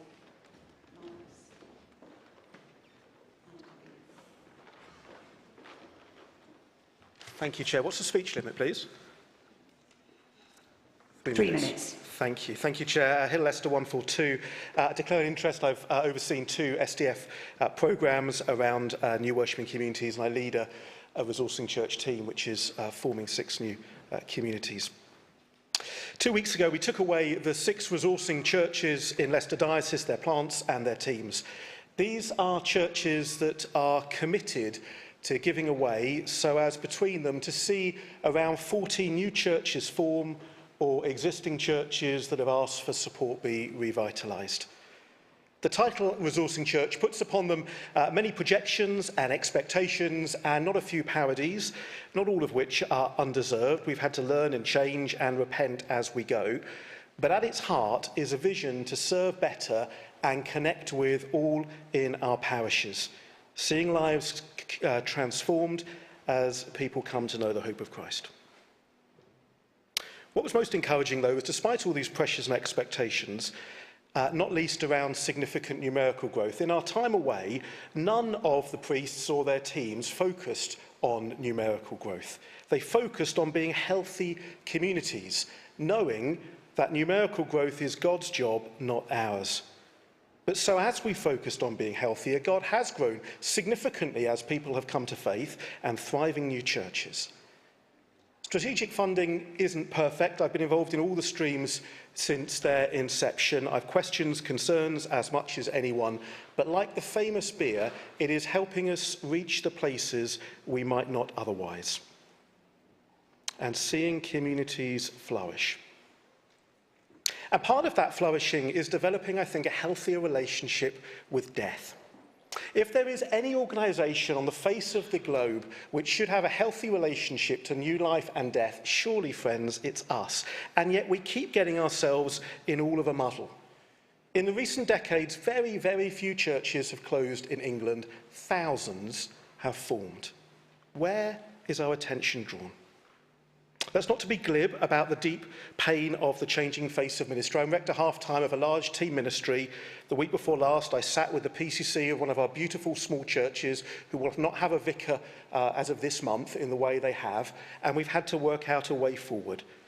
But out of that, people have taken up new responsibilities, and we've seen beautiful green shoots form. God is doing amazing things. If we can reject scarcity and live in abundance, if we can reject defensiveness and finding our identity sideways rather than upwards, if we can reject false dichotomies, then I think we have much to learn from what God has done through SDF that will help us into an even better future together. Thank you, Synod.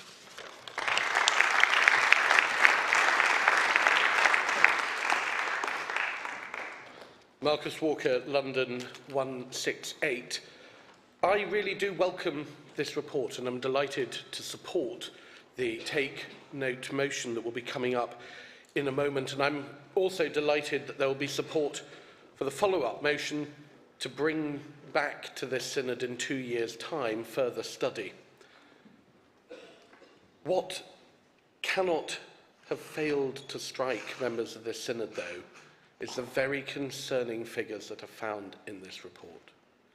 We hear of £176 million being earmarked, and we read of the total failure to approach anything close to the 89,000 people predicted to be brought to Christ on the back of this. We hear of £176 million that the church has to spend, and we also hear of dioceses cutting their stipendiary ministry, sometimes in some dioceses like Leicester by 20%, because of debts or deficits of only £1.3 million. Small, little deficits causing huge reductions in stipendiary ministries across the country, whilst at the same time, £176 million able to be spent on projects that will only last for with the spending only lasting for 5 years. As a synod, we have to consider whether this is the right balance in the spending of our church's resources. I'm hoping that when this report comes back in 2 years' time, it will consider the figures that are missing from this report. The figures being the number of people who have stopped going to church as a result of the cutting of the Darlow formula in the parishes that no longer exist or the parishes that have been merged. We need to have the data about the consequences of the merging, closing of parishes. And the second is, as is raised in the report itself but without any figures, whereas the report said some dioceses reported that the financial burden of co-funding large or multiple SDF projects had created or exacerbated financial pressures requiring cuts to other areas of activity. It is essential that these figures are presented to a synod as well, so that we can weigh up the balance between the new witness disciples brought by SDF and the Christians who have been lost to our church and perhaps to their faith on the back of other decisions taken alongside it or because of it.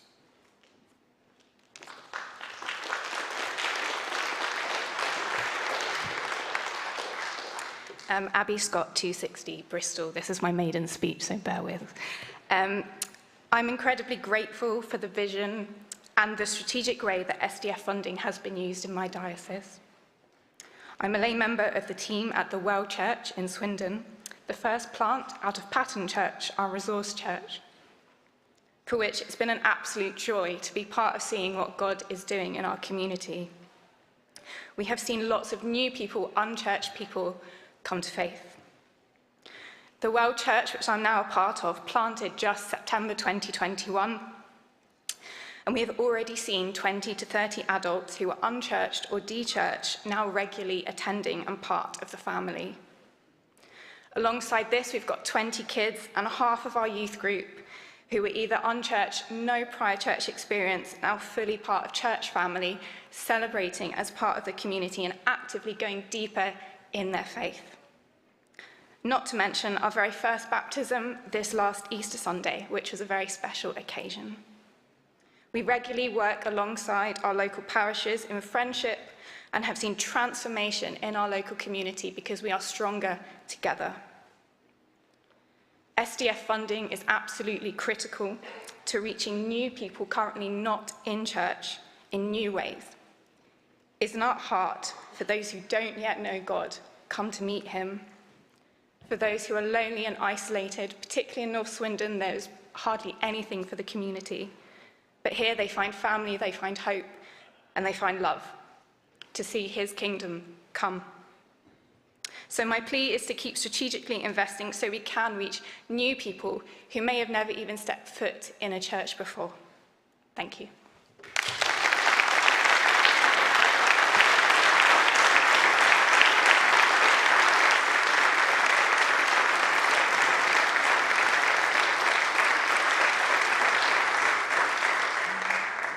And can I thank you for a wonderful maiden speech, thank you.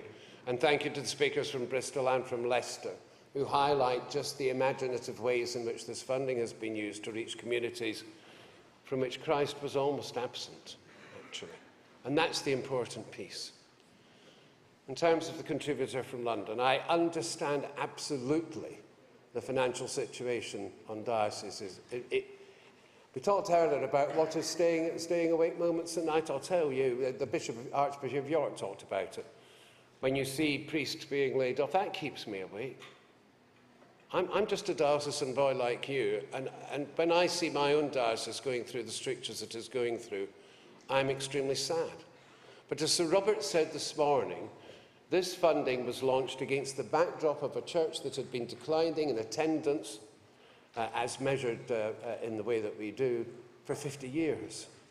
You cannot make SIB, the Strategic Development Fund, take the responsibility for what was happening before. What it is seeking to do is to reverse it.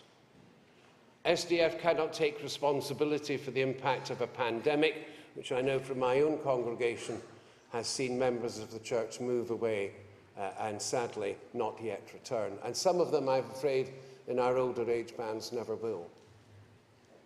You cannot take account of the results so far when I've highlighted that only 6 out of 69 projects have even completed their funding, and that we can only expect the results to grow over time. When SDF was launched in that momentous decision in 2015, the Church Commissioners rightly wanted a very strict understanding of what the payback would be in terms of numbers and financial sustainability. And that led to us developing levels of precision, which I think we can all say from learning were unrealistic. You can't predict at the outset that this will produce 480 new pilgrims or 722 of a certain age band. We know that now. And under the new systems that will be coming forward, that sort of thinking will no longer play a part. It will indeed be about simple, humbler, bolder, moving forward, and absolutely putting the availability of all forms of ministry, stipendiary, clergy, and otherwise, to enable the mission of Christ to go forward. But just please remember, 176 million may seem very large. The amount of funding made available for SDF is 2% of the annual revenue of the Church of England. Thank you. Do we have anyone else who would like to speak? Yes, in the white T-shirt. In the T-shirt, yes. And Penny Allen. And the gentleman in blue. Thank you.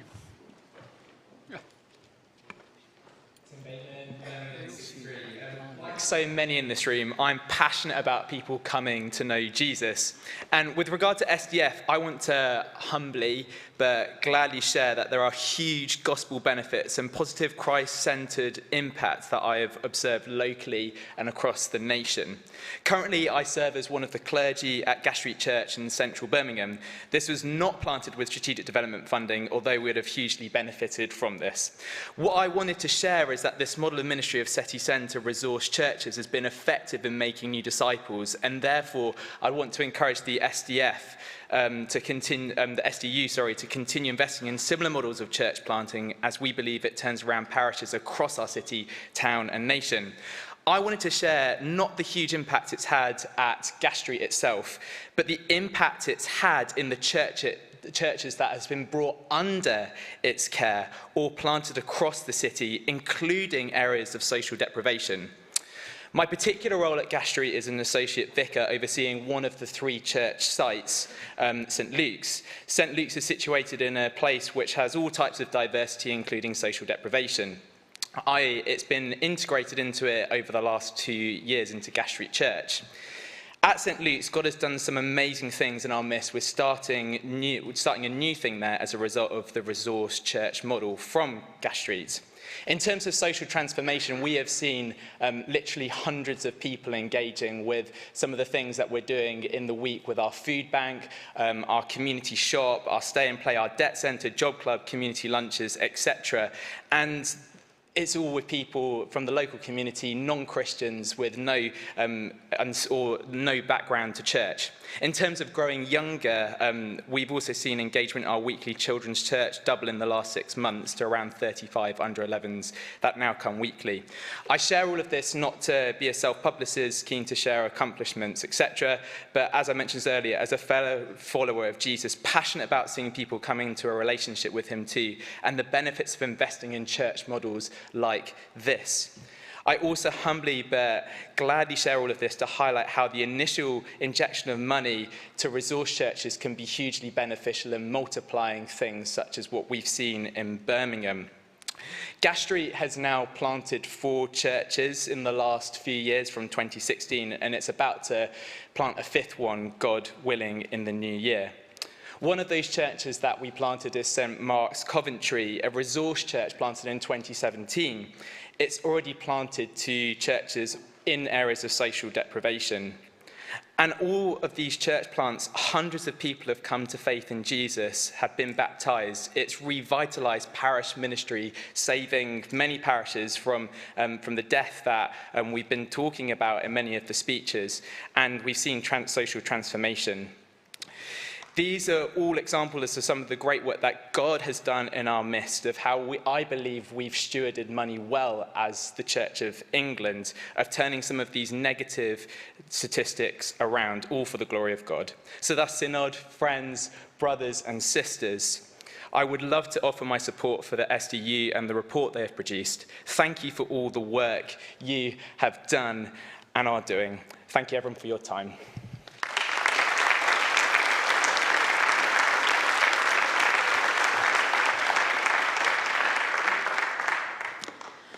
Penny Allen, Lichfield 335.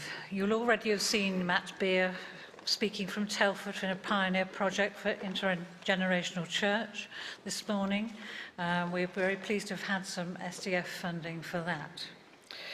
I just want to ask 1 or 2 questions really about how we go forwards and whether it's possible, for instance, to use some of the Innovation Fund to actually look at the numbers of people who are now engaging digitally online with a church.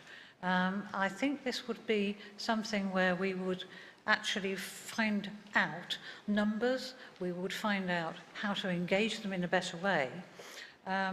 So that's one thing to ask. From my point of view, I'm quite concerned to read about the amount of money that is not being spent and the number of projects really in waiting, and the number of projects where We know that going forwards, the SDF projects will actually not be able to be funded by the diocese. And I wonder if it's possible to extend the SDF funding for some projects, because we know that the diocese will not be able to afford to fund them going forwards, even when they are successful. My diocese, and I'm a member of the Finance Committee, my diocese, unfortunately, is looking at a collection rate of 86%, which means that by the end of this year, we'll probably have a £2 million deficit. And we are making some rearrangements ourselves, as many other of you are already doing. I do feel that if the demand on SDF funding, and I'm really delighted to hear that the paperwork is going to be slimmed, because that's one of the major problems. It's energy-sapping paperwork. It takes a very long time to sort out the initial start of a project, particularly when, as we found out, when it involves new building. I wonder if it's possible to divert some of that money into emergency loans for diocese. And I'm saying that hand on heart because I don't know at the moment how we are going to be situated at the end of this financial year. And I know many of you are in the same areas of concern. I'm really pleased to hear about the success of some of the projects, and I'm delighted to hear about that today, but I think this information about the success of projects needs also broadcasting more widely so we can all benefit from them. Thank you.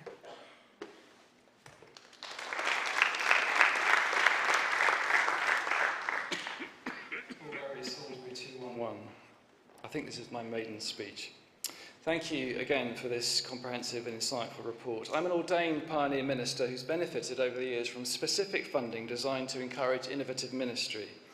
In the 14 years that I've been ordained, I've experimented with some things that have developed and established, and other things that have thrived for a time and then come to a natural end. So I know from, if you like, my long obedience in the same direction, some of the things that the SDF LINC review also acknowledges. Firstly, that making disciples takes time, particularly in places and amongst people with no prior experience of the Christian faith. And secondly, that innovation requires patience and space with organisations in order to flourish. We do not have the luxury in the rapidly changing world we live in for constantly demanding more funds to do more of the same. Whether its core functions are working or declining, any organisation will have an eye on its own future by having a clear view of the horizon beyond itself, the kind of world that's coming towards it. And any such organisation will invest in innovation. It will invest in research and development, some of which will fail and some of which will contain within it the lessons and potential models for the future. But furthermore, we have a theology that argues for innovation. John V. Taylor, a former Bishop of Winchester, said, "Our theology would improve if we saw the church being given to the Spirit rather than the Spirit to the church." The Holy Spirit, as the chief agent of mission, comes, as it were, from the future, constantly inviting the church into new things, new places, new expressions of its calling to be communities of Christian hope and healing in the world. This is the story of Acts, the acts of the Holy Spirit, constantly surprising the early church into newness and innovation. The church is a pilgrim church, always provisional, continually in humble dialogue with its tradition and its context, in its mission to live out Christ's call upon it.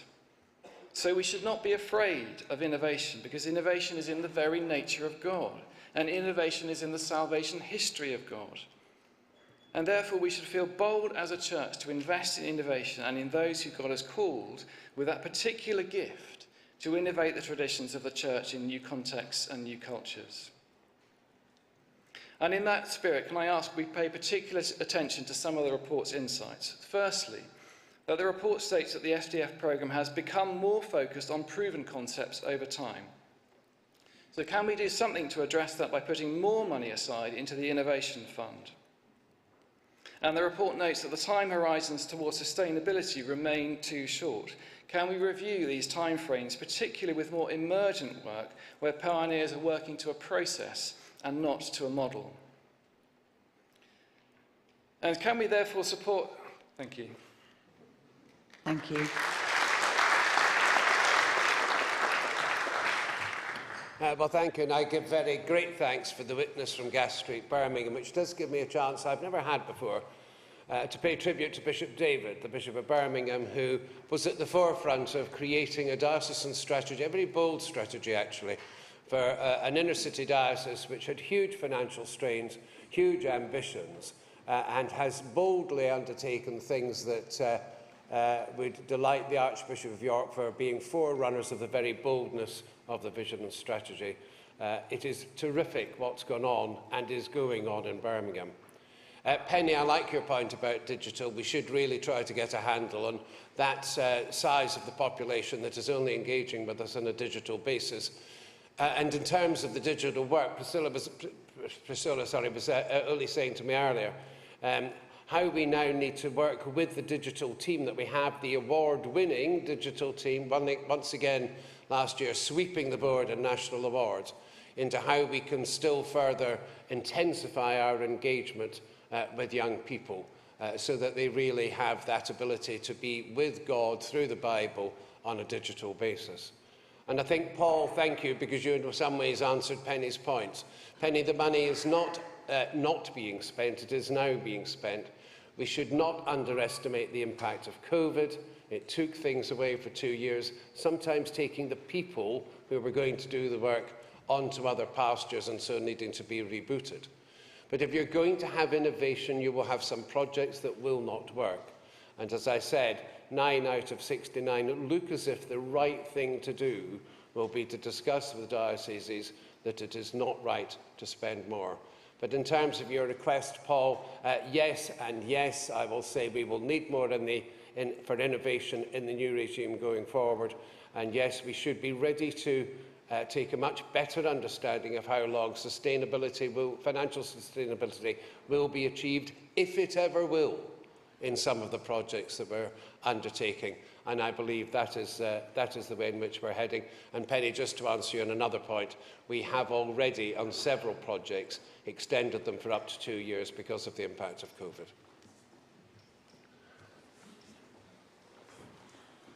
Archbishop Stephen, did you want to speak?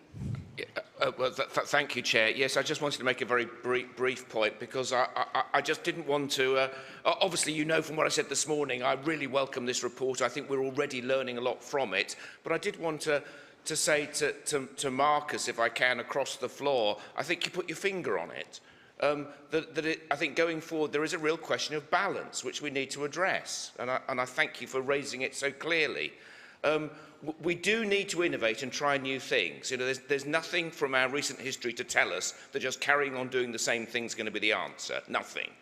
However, we must honour parish ministry and parish clergy and the church that we've inherited. And we've got to get the balance right.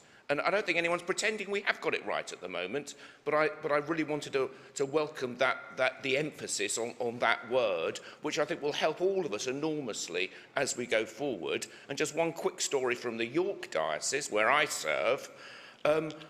We're facing huge financial challenges. We're not sure how we're going to be able to keep up our clergy numbers. Under the old regime, I don't think we would have got the funding that we think we need. Under the new regime, I'm very confident that we will, because we do need to revitalise parish ministry in some of our poorest parts of the diocese, in Middlesbrough, in Hull, but also in areas of rural poverty and coastal poverty. And we're putting together a bid which we think will transform parish ministry in our diocese. So we have learned, we are moving forward, but I wanted to thank Marcus for bringing that word balance back in, which is something we will need to attend to. Thank you. I now wish to test the mind of Synod on whether item 14 has been sufficiently debated. I therefore put the motion for closure on item 14. Those in favour of the motion for closure, please show. Thank you. Those against? Thank you. That's clearly carried. Canon John, would you like to briefly reply? Well, can I thank you, Chair, for enabling me to answer points during the debate. I don't think I need to say any more other than to thank all members of Synod for your very valuable contributions. Absolutely, Archbishop Stephen. I'm still used to you being my bishop, really. Absolutely, Archbishop, the balance need, the revitalisation of the parishes, that is who we are here to serve, to enable Christ to be at the heart of every community, and we will commit to continuing to do so. But thank you so much for all your help, your guidance, your support and your constructive criticism. I beg to move the motion. Thank you. I now put this item to the vote, that the Synod do take note of this report. All in favour, please show. Thank you. All against, please show.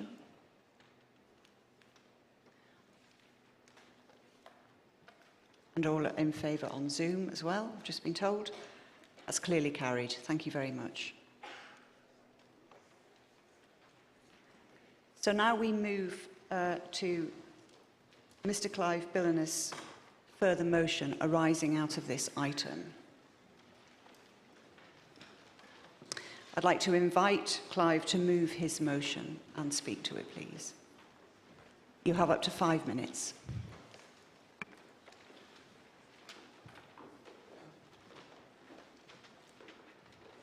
Chair, members, Clive Billin's 306 Diocese in Europe. Sorry. I'm sorry. Could you come up to the platform? Yes, of course. Thank you very much. I apologise, Chair.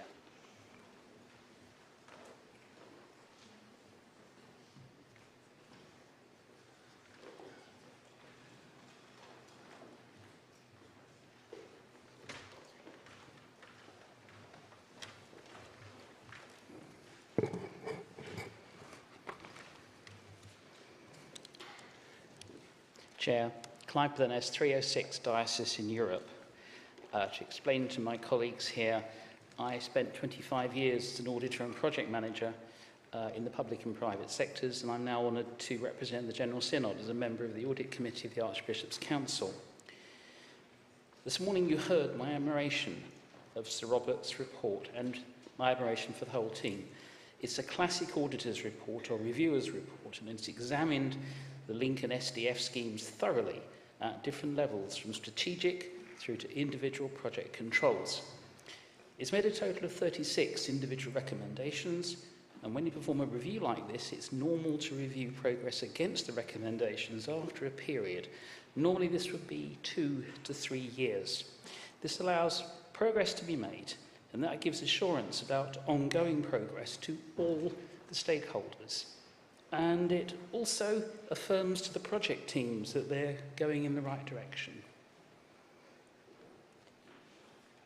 Now, frankly, knowing that the reviewers are coming back also tends to rather focus the mind of the project teams. This morning I lost count of how many times I heard the words that we are learning. And this makes me very happy, because this is a commitment to improvement. And this afternoon, Canon Spencer's assurances are also extremely encouraging. But I've also heard criticisms about Lincoln SDF, and while I hope we'll see early improvements in progress tracking, I think that the Synod would appreciate some further independent assurance in the future. And for this reason, I'm asking Synod today to pass this motion so we can receive a further independent assurance about these projects in 1 to 2 years' time. And I should emphasise it may not be Sir Robert who performs the next review, but we will entrust the Strategic Investment Board to appoint the follow-up reviewers. Chair, I beg to move the motion.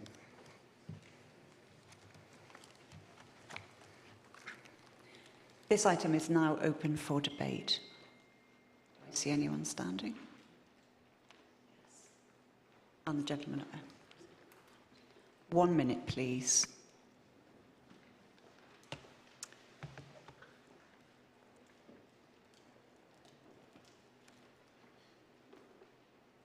Emma Joy Gregory, 247 Bath and Wells. I am grateful to Clive for presenting this to us, and I want to speak in favour of it. I think we've heard from Marcus Walker about some of the areas that need looking at again and ways that we can improve. And this is important because we need to get it right for the poorest corners of our country and our church. I'm a teacher. You've heard me speak about teaching before. The last General Synod in February, when I told you that General Synod is just like a big bunch of kids. Well, the teaching analogy I want to use now is that when you are trying to look at your own work and improve it, you can look at it yourself a few times, but after a while it needs somebody else from above or somebody else, another opinion, to have a look at it and improve it.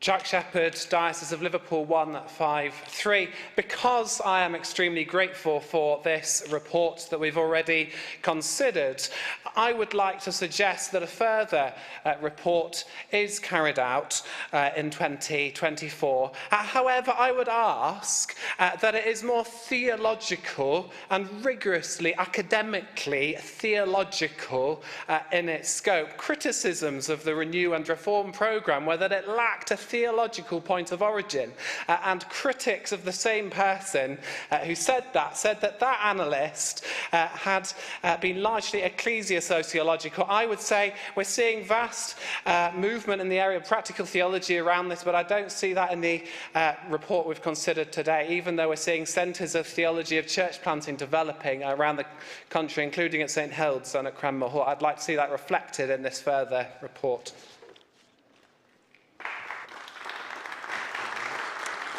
I'm going to call Matthew Beer on Zoom.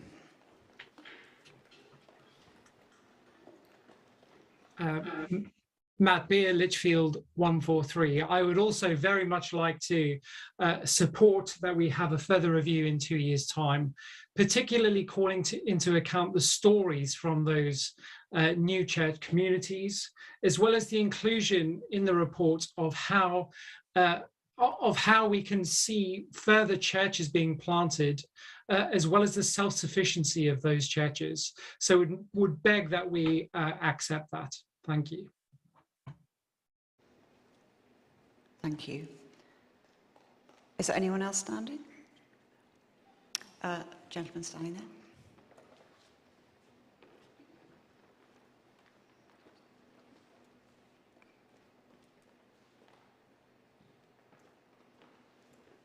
Roy Faulkner, Leicester 333.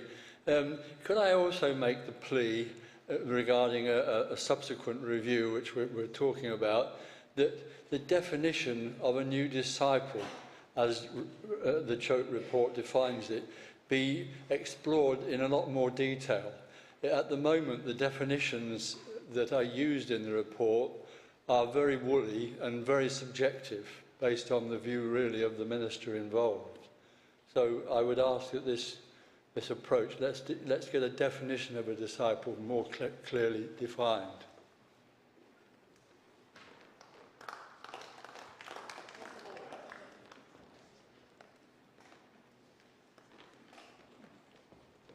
So it's Jacob Vince, Chichester 292.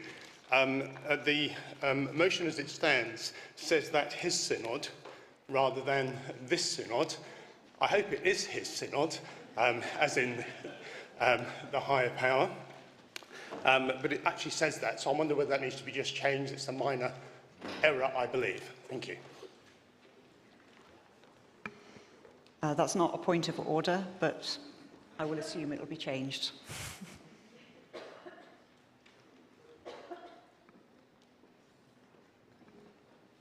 Julie Zekel.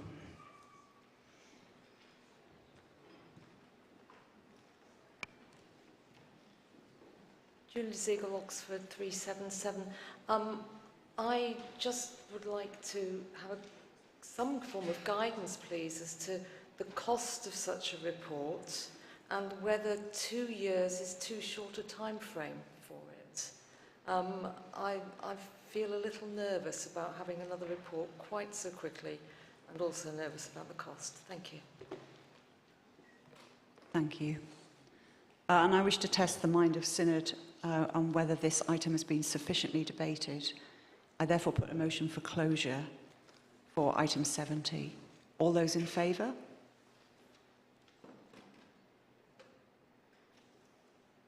It's 12 on Zoom as well, thank you. All against? Thank you, that's clearly carried. I now put this further motion to the vote. Item 70. Those in favour?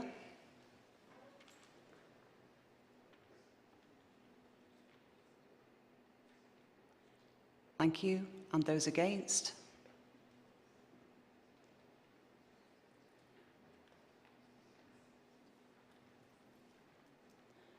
That's carried. Thank you very much. That ends this item of business, and we move to the next item of business.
We come now to item 19.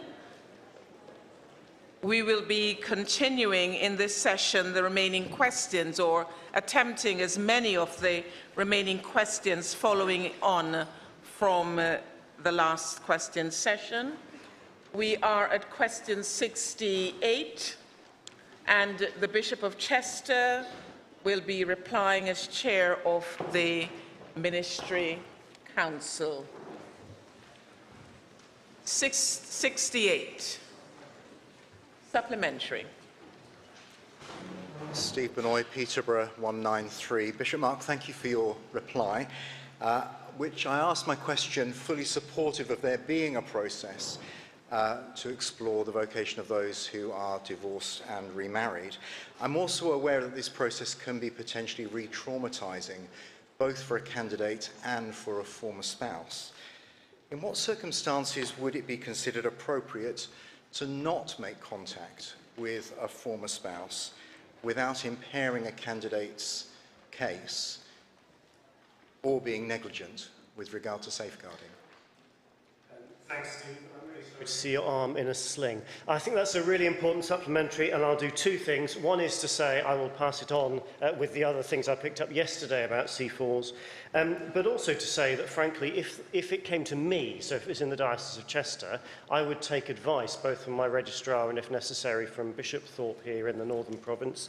And what I've experienced thus far is that there is common sense, compassion, but also a desire to follow the process in a way that makes sure that it's fully and properly investigated. So I have a high degree of confidence that there would be good process. I can't give you the details, but I will pass it on again to Bishop Thorpe. Thank you. Questions 6 to 9. Supplementary.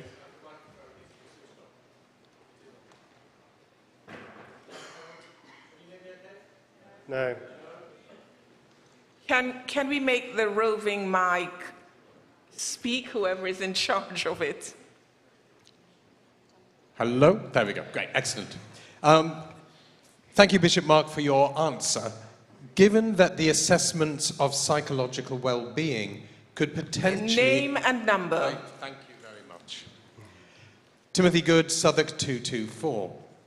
Given that the assessments of psychological well-being could potentially uncover or revisit profound trauma and pain, would you share with the Disability Task Group the qualifications that are required of the assessors and the terms of reference that assessors have to follow to ensure that we do not breach the Equality Act and avoid indirect discrimination?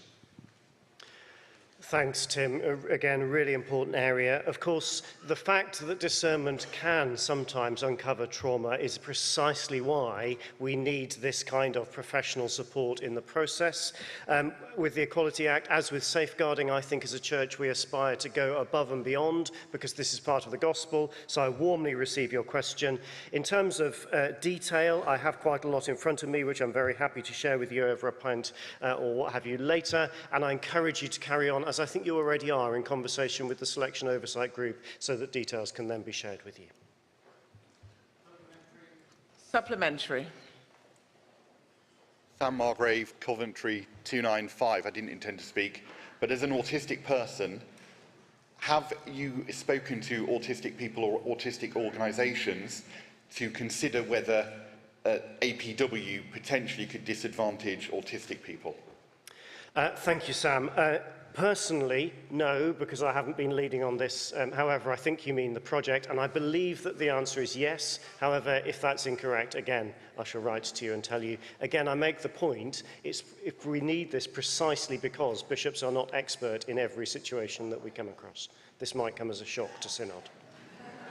Question 70. Supplementary, Zoe. Thank you. Zoe Henning, Lichfield 146. Thank you also for the answer, and I'm afraid I'm going to ask you some of that detail, so you may just be inviting me to join you and Tim for a pint on that. But regarding the anonymity and confidentiality of any feedback, given the relatively small number of potential ordinands and the timing of the assessments, will the questionnaires collating their feedback go to national discernment team and then be fed back to diocese in order to protect that confidentiality and anonymity? Thank you. I have a lot of information in front of me, not knowing exactly which the question... the information will not be shared beyond the questionnaire. The information analysed will remain confidential. Raw data analysed by the project officer. I don't know if this helps, but I'm very happy to have a pint with you later.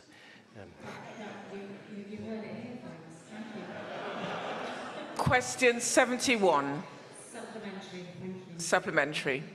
I'm sorry. I feel I need to apologise before I start.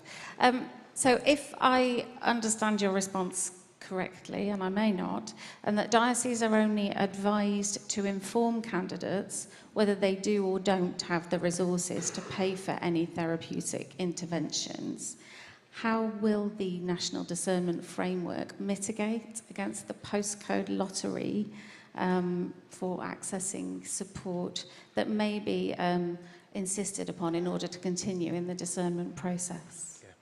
Thank you, and please don't apologise. We are here to answer questions. I won't quite say we love answering questions, but that's what we're here for. Honestly, we will try to monitor it, and if it becomes a problem, which at the moment it really isn't in terms of the feedback that's coming to us, we would seek to make some kind of intervention. So at the moment, and again I would say very publicly, if this becomes a problem, please let us know, because we would want to do something about it. But the anecdotal evidence is that we're getting feedback from dioceses that it costs more not to address this than it does to address it, if you see what I mean, because you just store up the problem. Question 72. Supplementary. Supplementary, Fiona. Fiona Macmillan, 357 London. Thank you, Chair. Thank you for the fulsome answer to the question. Given the variety of outworking and incorporating the guidelines between dioceses, will national oversight be held by the National Discernment Team to lessen the risk of discrimination, as well as to learn and incorporate learning from feedback from both potential ordinands and dioceses to check it's having the well-meaning desired effect? I think so, yes, although it will also be held by the community of, I always think the plural of DDO should be DDZO rather than DDOs, but anyway, by the community of DDOs. Because this is a shared project that we are developing together. So the feedback is there, not only to care for the individuals, but also to help us improve. We are, however, continually walking this line in the national ministry team between being a national church, which is made up of dioceses that are independent, and that's a constant tension that we face. We can't tell a diocese to do something, but we can seek to maintain national good practice. And that's what we try to do. And I would argue, on behalf of a team I'm very proud of, they do quite a good job of that, really.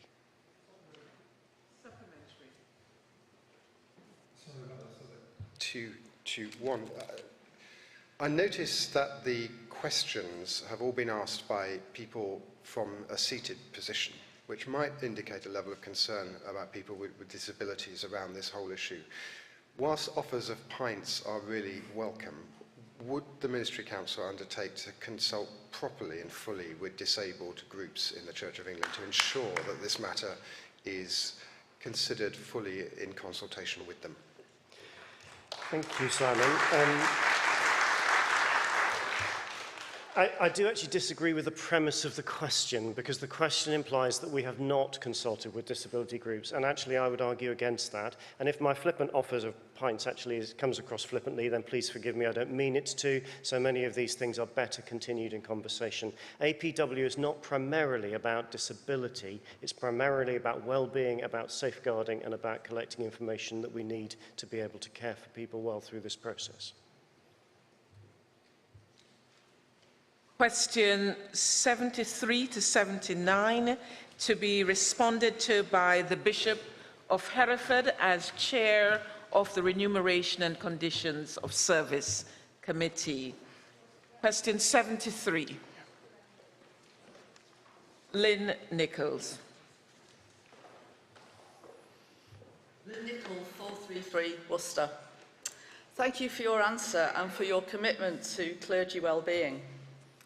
Given the known impact of overworking on individual clergy well-being, and therefore on the mission of the Church, on what basis did the Remuneration and Conditions of Service Committee decide that it would be more effective for senior staff to encourage clergy to maintain their own well-being, rather than issue national guidance on clergy taking 48 hours rest once a month, and rather choosing one approach or another?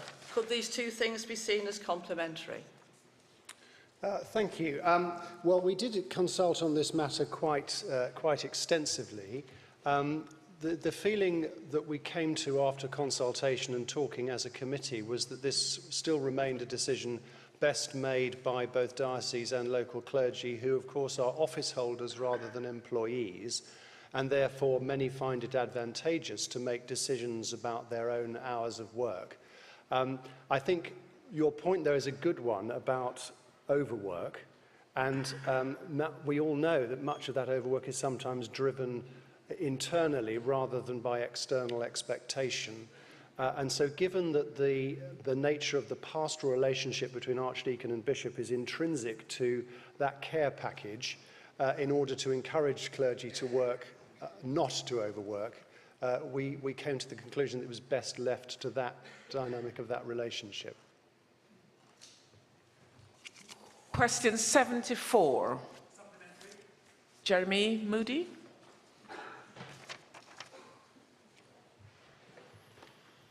Jeremy Moody, Oxford 187.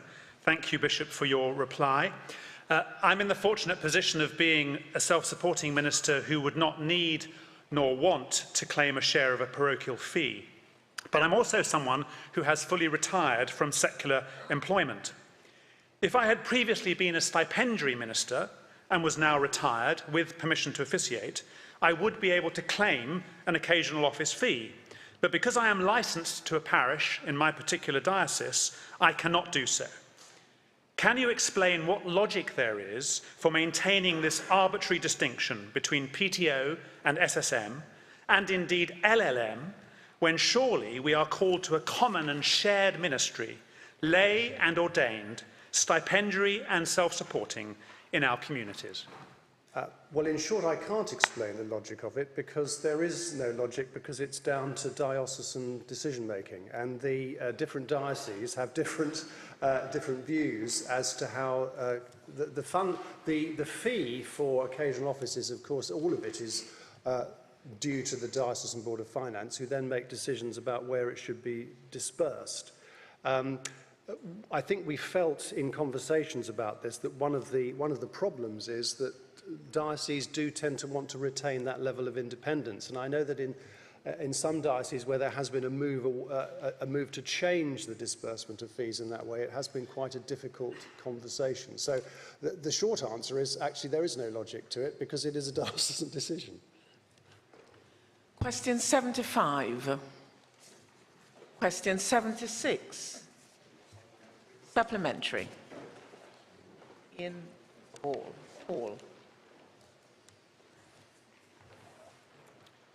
Ian Paul, Sutherland, Nottingham, 229. Richard, thank you very much for your answer. I was really intrigued to notice at the bottom the comment, the remuneration review concluded there was not an appropriate equivalent professional wage to compare clergy stipends against. If I remember correctly, I think that Generosity and Sacrifice identified a comparable wage. Was there a reason why the review now believes that comparison doesn't work? I'm trying to rack my brains as to why that was the case. I mean, we did again discuss it quite extensively. The RACS committee is a different committee to the one that was around at the time of Generosity and Sacrifice, and I can't exactly remember precisely why we came to that conclusion, but that was the conclusion that we came to. I'm very happy to look into the minutes of the meeting and let you know the rationale behind that, if that would be helpful. Yeah, very happy to do that. Question 77. Question 78. Supplementary. Christopher Blunt.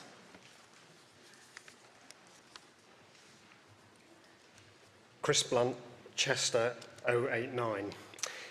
My supplementary question is really a question for clarity because I need to report back to a retired Clergy Association member. In your reply, you say no change is currently proposed to pension levels as this would reduce the ability to maintain stipend levels. Surely after the spending plans debate, you can't possibly mean that the Church of England doesn't have the money. So do you mean simply that pensions have been deprioritised compared to everything else, or do you mean something else? Well, what I mean is that current pensions are financed by diocesan budgets rather than the Church Commissioners. The Church Commissioners are responsible for historic pensions, but not current ones. So any change in the level of pension would require both a debate at this synod and, of course, diocesan boards of finance to agree to a substantive change in the level of pension remuneration. And I think what we, in our research that we did as part of the RACS review, the relative struggles financially comparing stipendiary clergy to those in retirement concluded that we would be better focusing resources were they scarce on increasing stipend levels than a large increase or an increase in the current provision for pension levels. Question 79.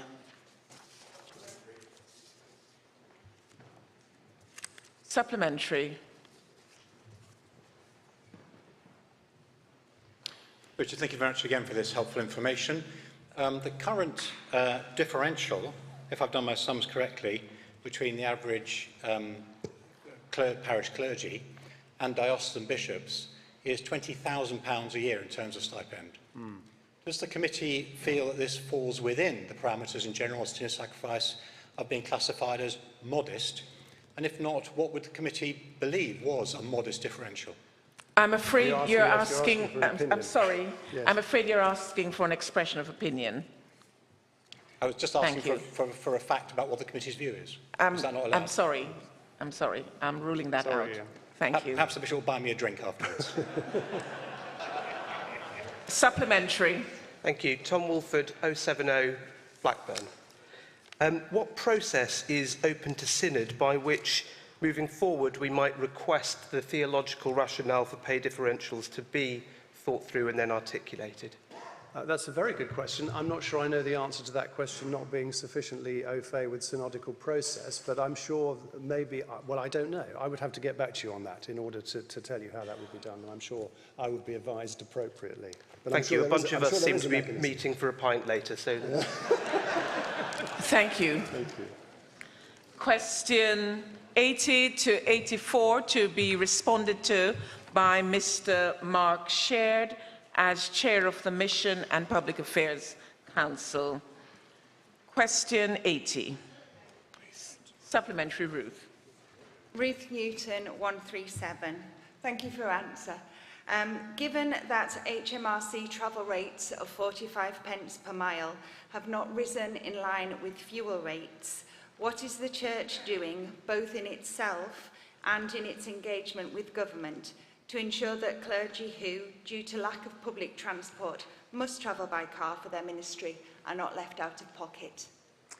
That's a really good question, Ruth, and thank you very much for it. I've been giving some thought to this, and there are some considerable challenges for clergy at the moment. For example, I came across the fact that clergy are not eligible to purchase a bike via the government's Cycle to Work scheme because they cycle for work, not to work. And, so there are a number of issues that I can't answer your specific point, but I share your concern. And I could either say you can buy me a pint later, that seems to be the mood of Synod, or better still, actually, I'll just get back to you with a note on that. Yeah. Supplementary. Supplementary. Yeah. Tim Good, Southwark 224. I remembered who I was this time. I just really want to draw attention to that point because just coming up to Synod, I'm being disabled, I cannot use public transport, and I did my sums, and it's going to cost me an extra £50 compared to how it was before. So I'm sorry, can we not have a speech and have a question? Yeah. Thank you. Again, it's just drawing attention to that point, and would you please seek a change to that level as much as possible? Most certainly, Tim. I'm sure you are not alone in this Synod in noting the increased costs of travel, not least by the appalling traffic conditions on the M1 yesterday. But yes, I will certainly follow that through. Question 81. Question 82. Question 83. Question 84. Supplementary.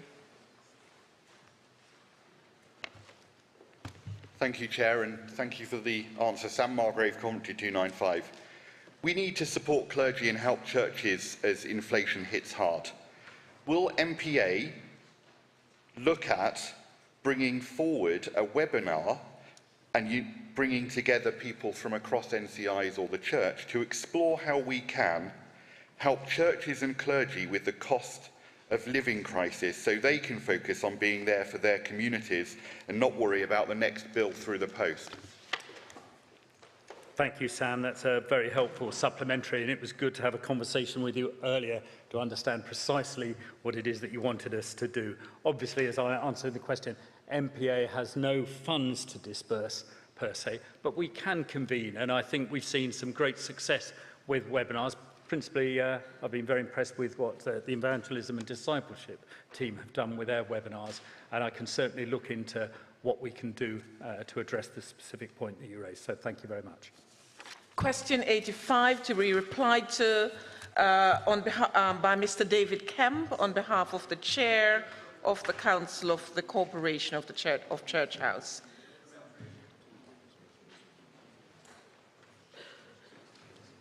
Can I have your supplementary first, please? Benjamin John, St Albans 395. What discussions happened in the decision to allow Church House to host the Pink News Awards, and if none, will the corporation please reconsider whether such an event is contrary to the vision and mission of the Church of England? Thank you. With your permission, Madam Chair, I answer on behalf of Dr. Baxter, who's not able to be here. The Conference Centre of Church House operates according to an ethical policy determined by the trustees of the corporation. It's available on the notice board and previously circulated to Synod members. This was recently updated with advice from the Reverend Professor Oliver O'Donovan, whose paper is also on the notice board and which has also been previously circulated to Synod. The trustees are well aware of the Christian theology of marriage and the teaching of the Church of England, but notes that the work of Pink News is, in their own words, to inform, inspire change, and empower people to be themselves. The event, which is booked, celebrates those who campaign for equality and as such does not contravene our ethical policy. However, as with other issues raised over the years, the corporation is always willing to look again at its ethical letting policy to see if it needs to be refined in order to ensure it can meet the complexities of contemporary life. Do you really need one? Go ahead. Bring it on, Sam. Sam Margrave, Coventry 295. Pink News in June 21st, 2022 published a campaign. I'm sorry, can I just have a question, please? Well, this is a fact, Chair, that I'm putting forward. I'm sorry, I still just need a question. Pink News put forward a campaign to support kinky gay sex as part of their organisation and to promote that. Would you consider that to be have you considered whether that is extremely controversial and in line with the ethical guidelines? We have considered that it does not contravene our ethical policy. Whether it's controversial or not is not the question. Questions 86 to 95, Canon Robert Hammond will be responding on behalf as chair of the Business Committee. Question 86, supplementary, go ahead. Will the Business Committee please reconsider or review its policy on fringe meetings and displays, including giving advice to fringe group meeting organisers as to questions of recording and make available the facilities to do so at the cost of the fringe group organisers? Thank you. As I said in the response, the content of a fringe meeting is down to the provider of the fringe meeting, and at the moment there's no control, no suggestions by the Business Committee about that.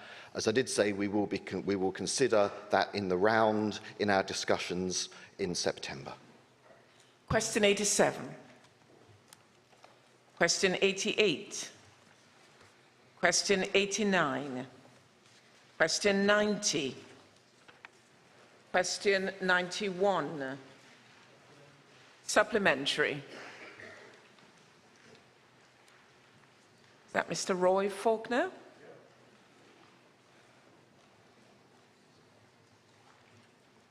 Roy Faulkner, Leicester 333. Thank you very much for your kind and helpful answer. But I did say at the end of it, did you think that it was important to debate this stipendiary clergy support staff ratio as a matter of urgency? Do I take it from your answer that you don't regard this as a matter of urgency? You may be asking me for an opinion if it's a thought. I think you're correct. I'm sorry. You're asking for an drinks opinion again, then. Okay, all right. It's just going to do the bar very well tonight, isn't it, this question time? Question 92. Question 93. Question 94. Supplementary. Sue Cavill.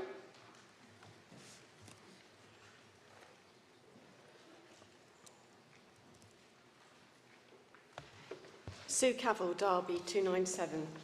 Thank you for your answer to this question, which explains that the Business Committee can only consider requests on the matters such as I cited in response to a request from official bodies. So when debates are timetabled, how is it decided whether they are take-note debates or debates where the proposals are voted on? When the Business Committee considers the type of business, we're given an indication of the elements that will be used within that timescale by whoever is proposing it, be it a presentation, a take-note debate. That's not our decision on what it actually is. We schedule an amount of time based on the indication of the business that will be presented. Question 95. Supplementary. We'll go with the questioner first. Patrick. Patrick Richmond, 182 Norwich. Thank you for your answer and your enthusiasm for getting Synod to hear the views of young people. Given the fact that in some dioceses like my own, the number of young people in parishes is less than 25%, or around that now, is this a realistic, sorry, that's an expression of opinion. Are you committed to getting the views of young people in other ways? I think it's really important that Synod hears the views of young people. The Business Committee can't dictate who appears or who's elected to the Business Committee, as I said in the response, but we'll certainly work with others to find ways of getting more views from young people into our work, yes. Second supplementary. In further ensuring that the views of young people are heard here on Synod, would the Business Committee look into how we can fill the gap that's been left by the Church of England Youth Council representatives, recognising that simply hearing their views is different to giving them an equal voice and, crucially, a vote? I think that's a complex question because we can't do anything about the Church of England's Youth Council, and as I said in the response, we look at a number of ways in which we can hear the voices, and it may not necessarily be on the floor of Synod, it may be encouraging those who write our reports to engage with young people as those reports are being written. Yeah. Question 96 to be replied to by the Venerable Mark Ireland on behalf of the Chair of the Clergy Discipline Commission. Question 96. Gavin Drake. The question, Gavin Drake, Sutherland, Nottingham 421. The question refers to the unhappiness with the clergy discipline measure. What work is the Commission doing to evaluate whether dioceses and bishops are properly following the measure, the rules and the code of conduct? Thank you for the question. As a new member of the Clergy Discipline Commission, I don't think I can give you a full answer, but I will undertake to go back and find out and raise that question. Any questions which are raised here, we're very happy to discuss. There is, of course, an opportunity in the debate on Tuesday morning to look at this, the whole future of the CDM process in more detail. Questions 97 to 99 to be replied to by the Archbishop of Canterbury. Question 97. Question 98. Gabriel. Thank you for the full response. Please may I ask the number of traditionalist Catholic and complementarians nominated to the suffragan sort of call discreetly. So sort of how many are traditional Catholics and how many are complementarian evangelicals? Thank you.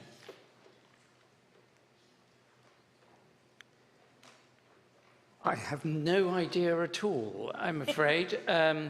I'll have to ask, no, it's taken, and I'll ask and write back to you. Thank you very much indeed. Do I see a second supplementary? Go ahead. Yes, please. Ros Clark, Lichfield 336. I would like to ask how many in total are included on those lists so we can get a sense of the proportion that are represented in these theological positions and what is being done to ensure that more from those traditions are included on such lists. Same answer to how many in total. I'm very happy to answer these questions. When I think for a lot of us up here, thinking back over the answers, if you're going to ask numerical questions or questions of fact, if you could just contact us a bit in advance, we can, I'm thinking of, it will save a lot of beer. The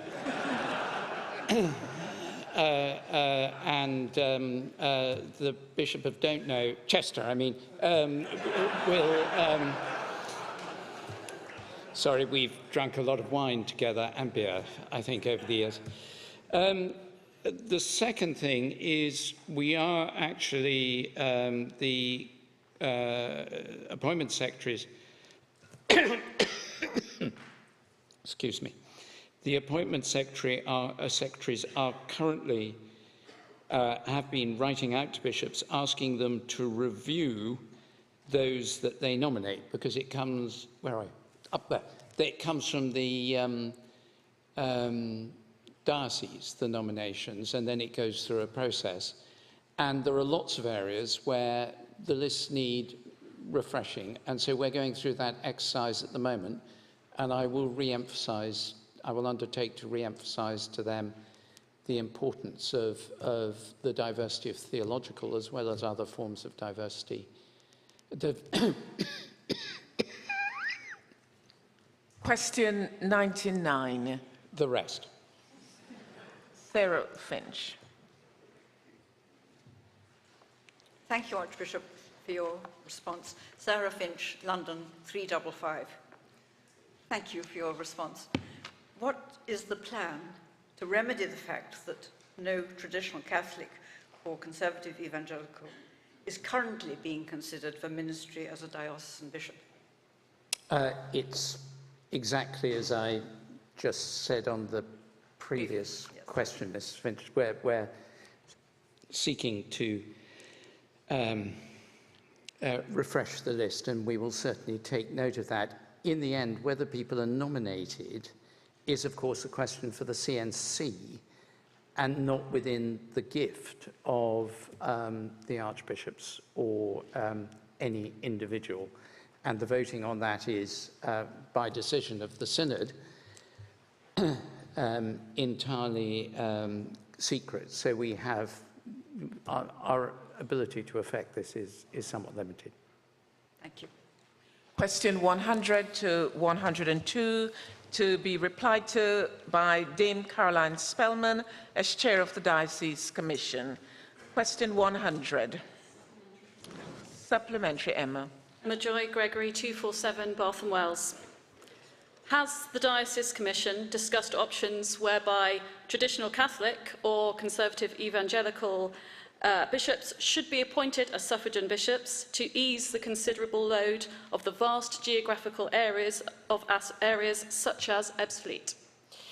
Thank you, Emma. So the supplementary may enable me to help the Archbishop, because the Diocese Commission has very recently given consideration to this. It may be helpful to Synod members to know that there are in fact 3 provincial episcopal visitors ministering to traditional Catholic parishes in Beverley and in Richborough and in Fulham, and that the new appointment to the Bishop of Oswestry will be an appointment to the traditional Catholic tradition, and the Ebbsfleet see will be a see for the complementarian tradition.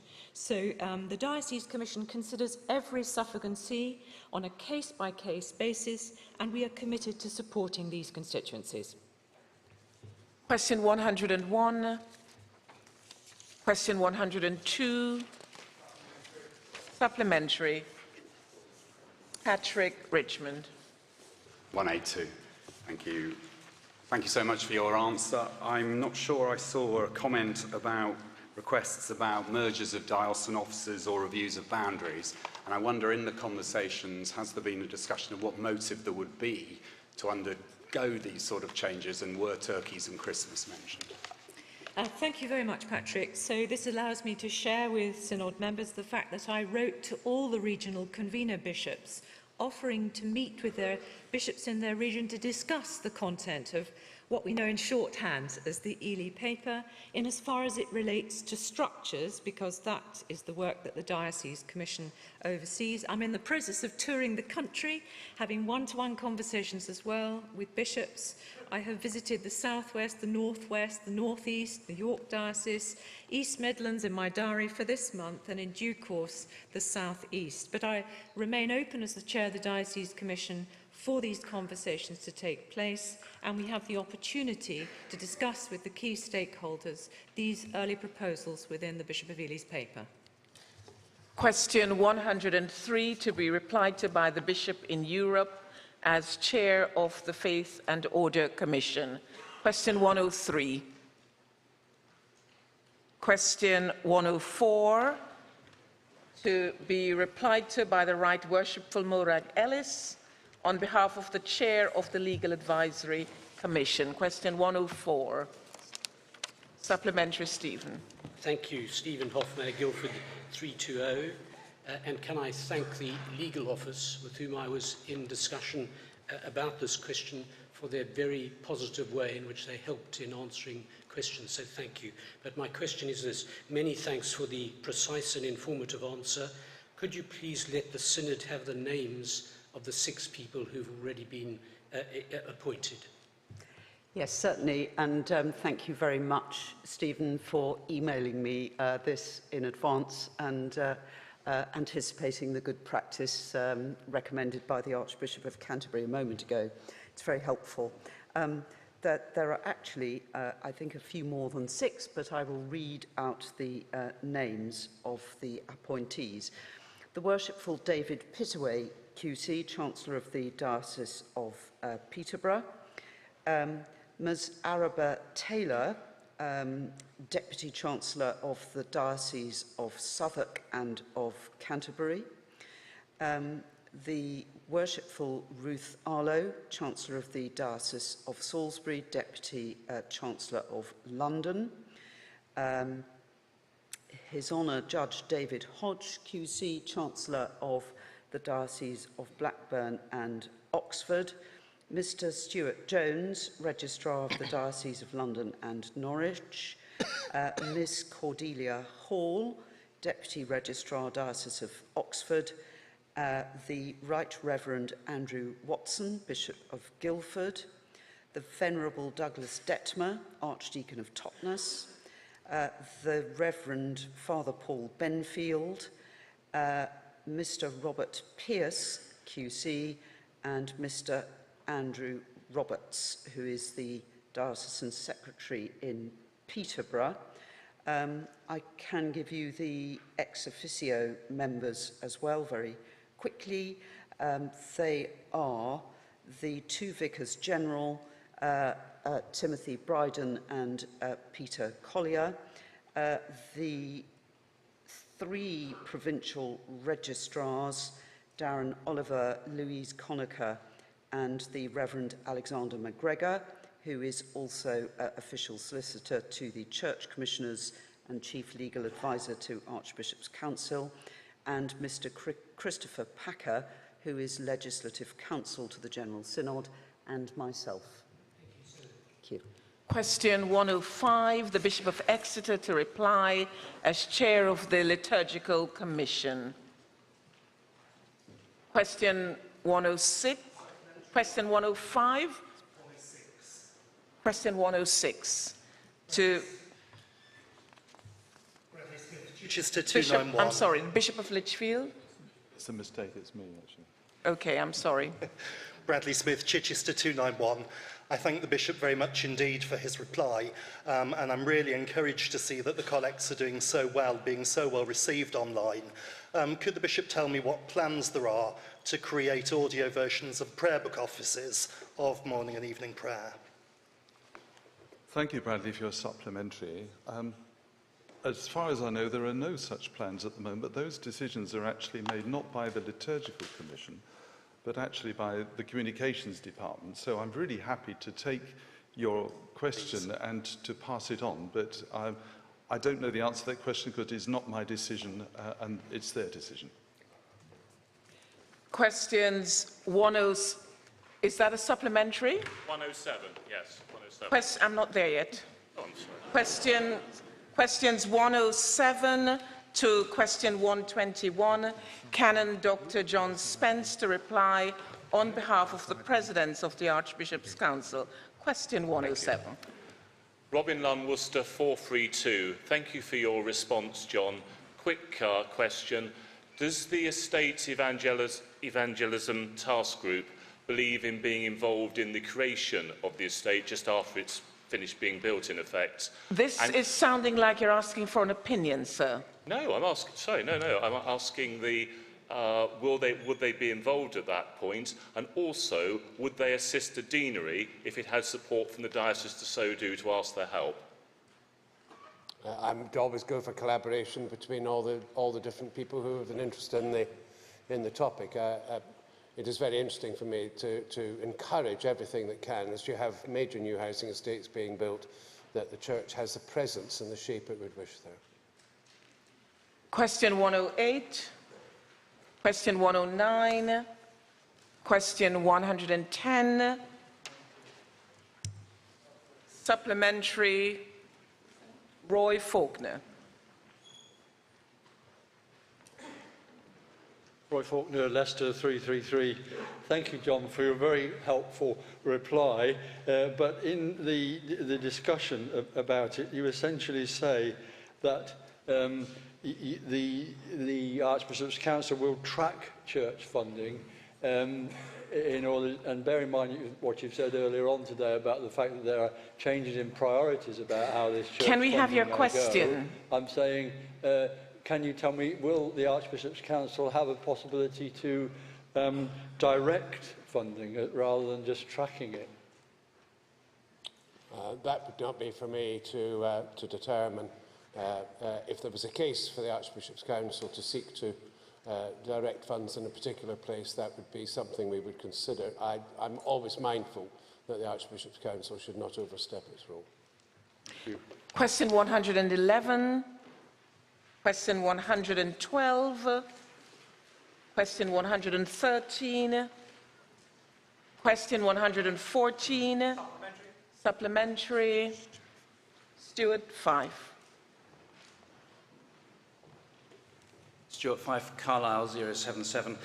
Thank you for your very encouraging answer. Given the number of times the issue of administration has arisen in debate as a limiting factor for mission, will we ensure that a rural practitioner is involved in drawing up the detailed guidance for the new strategic investment programme, and perhaps also, with sympathy for my friend the Bishop of Burnley, a practitioner from Urban Deprivation Ministry, so that we can ensure that this is embedded from the start and that we're not just critiquing it afterwards? The determination of the membership of the board will be for the Archbishop's Council, but clearly we'll be very keen to have all the different disciplines and backgrounds we can. But we shouldn't just limit this to the investment board. We need to be engaging as we understand more fully how we can magnify and optimise learning and innovation across all areas, estates and rural particularly.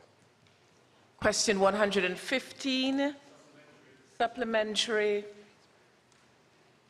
Peter Barrett. Peter Barrett, Oxford 373. Thank you for your response, Canon Spence. I wonder if you can help me. I'm struggling with a phrase from the SDF report. Let me just quote and then ask a very short question at the end. It says specifically 14% has gone to projects exclusively made up of plants from the Church Revitalisation Trust Network linked to Holy Trinity Brompton. And a further 29% has gone to projects where CRT churches are present among those of other networks and traditions. this is not itself proof of bias. And I just wondered if one tradition has access to 43% of funding, why that is not evidence of bias. Because we are responding to where the requests come from. I think bias would, sorry, this is not opinion, bias would exist if it was proven we were favouring one tradition against another in applications which we have approved. There is no such evidence whatsoever, and we continue to encourage all traditions to bring forward their projects. Thank you. Question 116, question 117, question 118, question 119, supplementary. I'm going to, where is the supplementary on the floor first? And after that, I will be calling James Pitkin on Zoom, so he will be unmuted and be ready to go next. Thank you. Sam McGuinness, Chelmsford 83. I should probably declare an interest. I'm asking this question as the chair of the SICA executive. Dr. Spence, thank you for your answer. Given, as you say, that SICA now represents 20% of stipendiary clergy and growing, and also lay Church of England employees, would the Archbishop's Council encourage diocesan boards of finance to engage with SICA in making decisions about remuneration and terms of service locally? I would have to take advice from Archbishop's Council on that. Thank you. I go now to James Pitkin for your supplementary. Thank you, Chair. James Pitkin, Winchester 234. I also declare an interest. I work with Sam McGuinness in SICA. Recognising that the RACSC has indeed, since 2016, invited SICA to be present for a small part of the meeting once a year, can Canon Spence indicate how much consultation on the proposals relating to the setting of stipend levels at a national level can be held? To respond in writing on that. I'm sorry, I can't help on that. I don't know. Thank you. And you're not here to offer me to buy your beer. But as there's no room at the bar left after Mark, we're stuck anyway. Thank you. Question 120, supplementary. James Blandford Baker. James Blandford Baker, Ely 109, hoping to extract a free pint. Given the very large reduction in occupational requirements in the national church institutions, can you tell me what the explanation or rationale for that has been? My understanding from the HR function of Church House is that we are adhering to the occupation requirements piece, and it may be that over time the law itself has required a very greater devotion to where occupational requirements are absolutely appropriate. I am satisfied from all that I've been told that wherever it is appropriate, we are including that in the job description. Question 121. Question 122, and Mr. Mark Shared is going to reply on behalf of the President of the Archbishop's Council. Question 122, supplementary, Venerable Mark Ireland. Mark Ireland, Blackburn 69. Thank you, Mark, for your reply, which I read as confirming that there was no sign-off at council level and no consultation with the chief archivists in local government before the agreement was entered into with Atlantic Geomatics, which seems remarkable. My question relates to the last part of your answer, which suggests that there was an error in my question and that Family Search, an organisation which is owned by the Mormon Church, the Church of Jesus Christ of Latter-day Saints, is not party to the contract and will not be able to sell copies of the digital copies they make.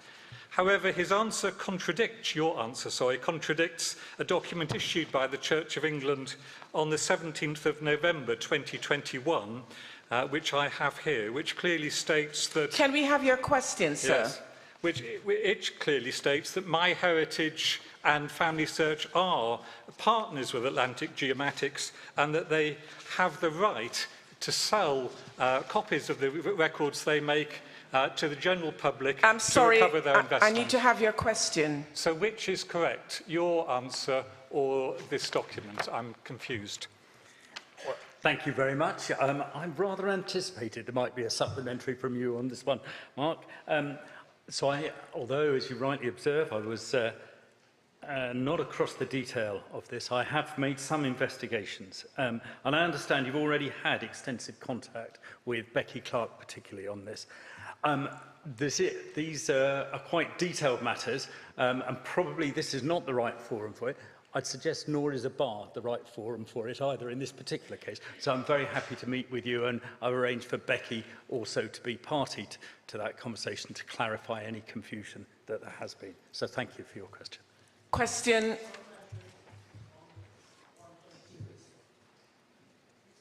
On the same question? Go ahead, sir. Nick Tall, Bath and Wells 249. Given that the County Archivist's local government group, whose professional expertise we rely on for the care of many of our historic records, were not consulted in the drawing up of the contract with Atlantic Geomatics, and that their opinion of the arrangement is that it does not serve the Church of England well, will the Archbishop's Council undertake to meet with CALG to revisit the arrangement and work with them in drawing up a new one which serves the churches and our partners' interests better? I think I can probably give a commitment that we are very happy to meet. The outcome of that meeting, I think, should be left till that meeting takes place. Thank you. Thank you. Question 123 to 127. Canon Dr. Jamie Harrison to reply on behalf of the President of the Archbishop's Council. Question 123. Question 124.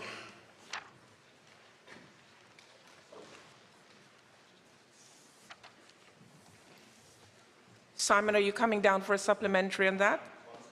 1, 2, 3. Simon Talbot, Ely 112. Dr. Harrison, thank you very much for your reply. Can I further ask? We asked for an independent inquiry into incompetent processes and suppression of evidence in the Church of England safeguarding, and the setting up of biased reviews purporting to be independent. We especially request that senior church officers, senior clergy, lawyers and PR agents are subjects for such an inquiry. This includes NST, diocese. I'm sorry, I'm not sure you're on This is 123. line with the question. What is your question? It's a supplementary to 123. But what is your question? I'm coming to that, Chair. No, I need you to get to it now because time is on us. Please. Dr. Harrison, could you comment on what I've just said in that case? I'll leave it at that stage. Thank you, Simon. I didn't quite get all of it, at rather a pace. We've already had some issues around the Independent Safeguarding Board in questions 4 and 5, and we've had a fairly full conversation discussion with it. As you note, the answer to my question related to your points about the correspondence which was between certain parties in the Council. This is an ongoing process, as you know, and the whole role of the Independent Board is very much in our mind, and we're keen to pursue it. I think we need to perhaps have a conversation to clarify that. I didn't really get, I'm afraid, all you were saying. Sorry. Question 124. Question 125. Question 126. Question 127. Question 128 to 131. The Bishop of Chester to reply on behalf of the President of the Archbishop's Council. Question 128. Question 129. Question 130. Question 131.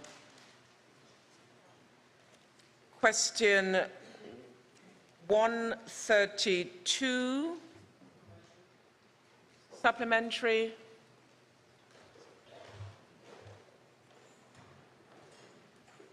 Bishop, thank you for Paul Bradbury, Salisbury 211. Bishop, thank you for your reply. Does the aim of doubling and then doubling again by 2026 the number of pioneers in the CV still stand? And will the post of National Pioneer Development Advisor be replaced full-time to enable this aim to be met? Thank you for your supplementary, not least because you rescue me from not having a third or fourth bite at the cherry of answering these questions. I think the aim does still stand. In terms of the replacement of staff, we're working on that right at the moment. I think the thing I would like to say to you and to Synod is when I spoke to Bishop Mike about this to say, are you happy with this answer? His response characteristically was, I'm not happy, but I am content. And I think the reality is we are working on this. We are trying to do our best. Question 133. Question 134 to 136. The Archbishop of York to reply. Question 134. Question 135. Question 136. Supplementary. Marcus Walker. Marcus Walker, London 168. Archbishop, given how much of the funding of the Church is being governed by the mission, by the vision and strategy document, and given that so far this General Synod has not approved it in its entirety, could you tell us when we could have a debate with an amendable motion so that this can be fully discussed and approved and, I'm sure, passed? Marcus, obviously I can't tell you that because that would be a decision for the Business Committee. I'd like to give a longer answer, but it's 1 minute, 2 minutes to 7. But it is my hope and intention that the General Synod is fully involved in the development of these ideas, as I think I made as clear as I could do in the time available in the speech this morning. This has been led by the bishops and the diocesan secretaries. It has involved huge consultation. There have been numerous synod debates, and much of the actual bold outcomes and substance of this draws absolutely specifically on existing synod motions that actually we never saw through on. But of course, we must continue to let this evolve. The vision is not something I think anybody's, nobody's debating that. The priorities that flow from it need constant debate, constant evolution, I will certainly take, I can't talk any longer, I'll take away what you've said. I'm sorry. I'm sorry, we really need to close this item, Sam, I'm sorry. Thank you, Archbishop. We need to close this item, and can I remind Synod that tomorrow morning we're invited to join Holy Communion in the Minster. The coaches will be leaving at 10 a.m., 10:05 a.m. and 10:15 a.m. for the service, which starts at 11 a.m. After the service, you're invited to engage with the Living in Love and Faith art installation in the Minster. The coaches will be returning to the university, departing the Minster at 12:45 p.m., 12:55 p.m. and 1:05 p.m. Please bring your Synod passes with you for access into the Minster. Closing worship now will be led by Father Andrew Mountain Mumby and the chaplain, and following the closing worship, the Archbishop of York will dismiss the Synod with a blessing. Thank you, everyone.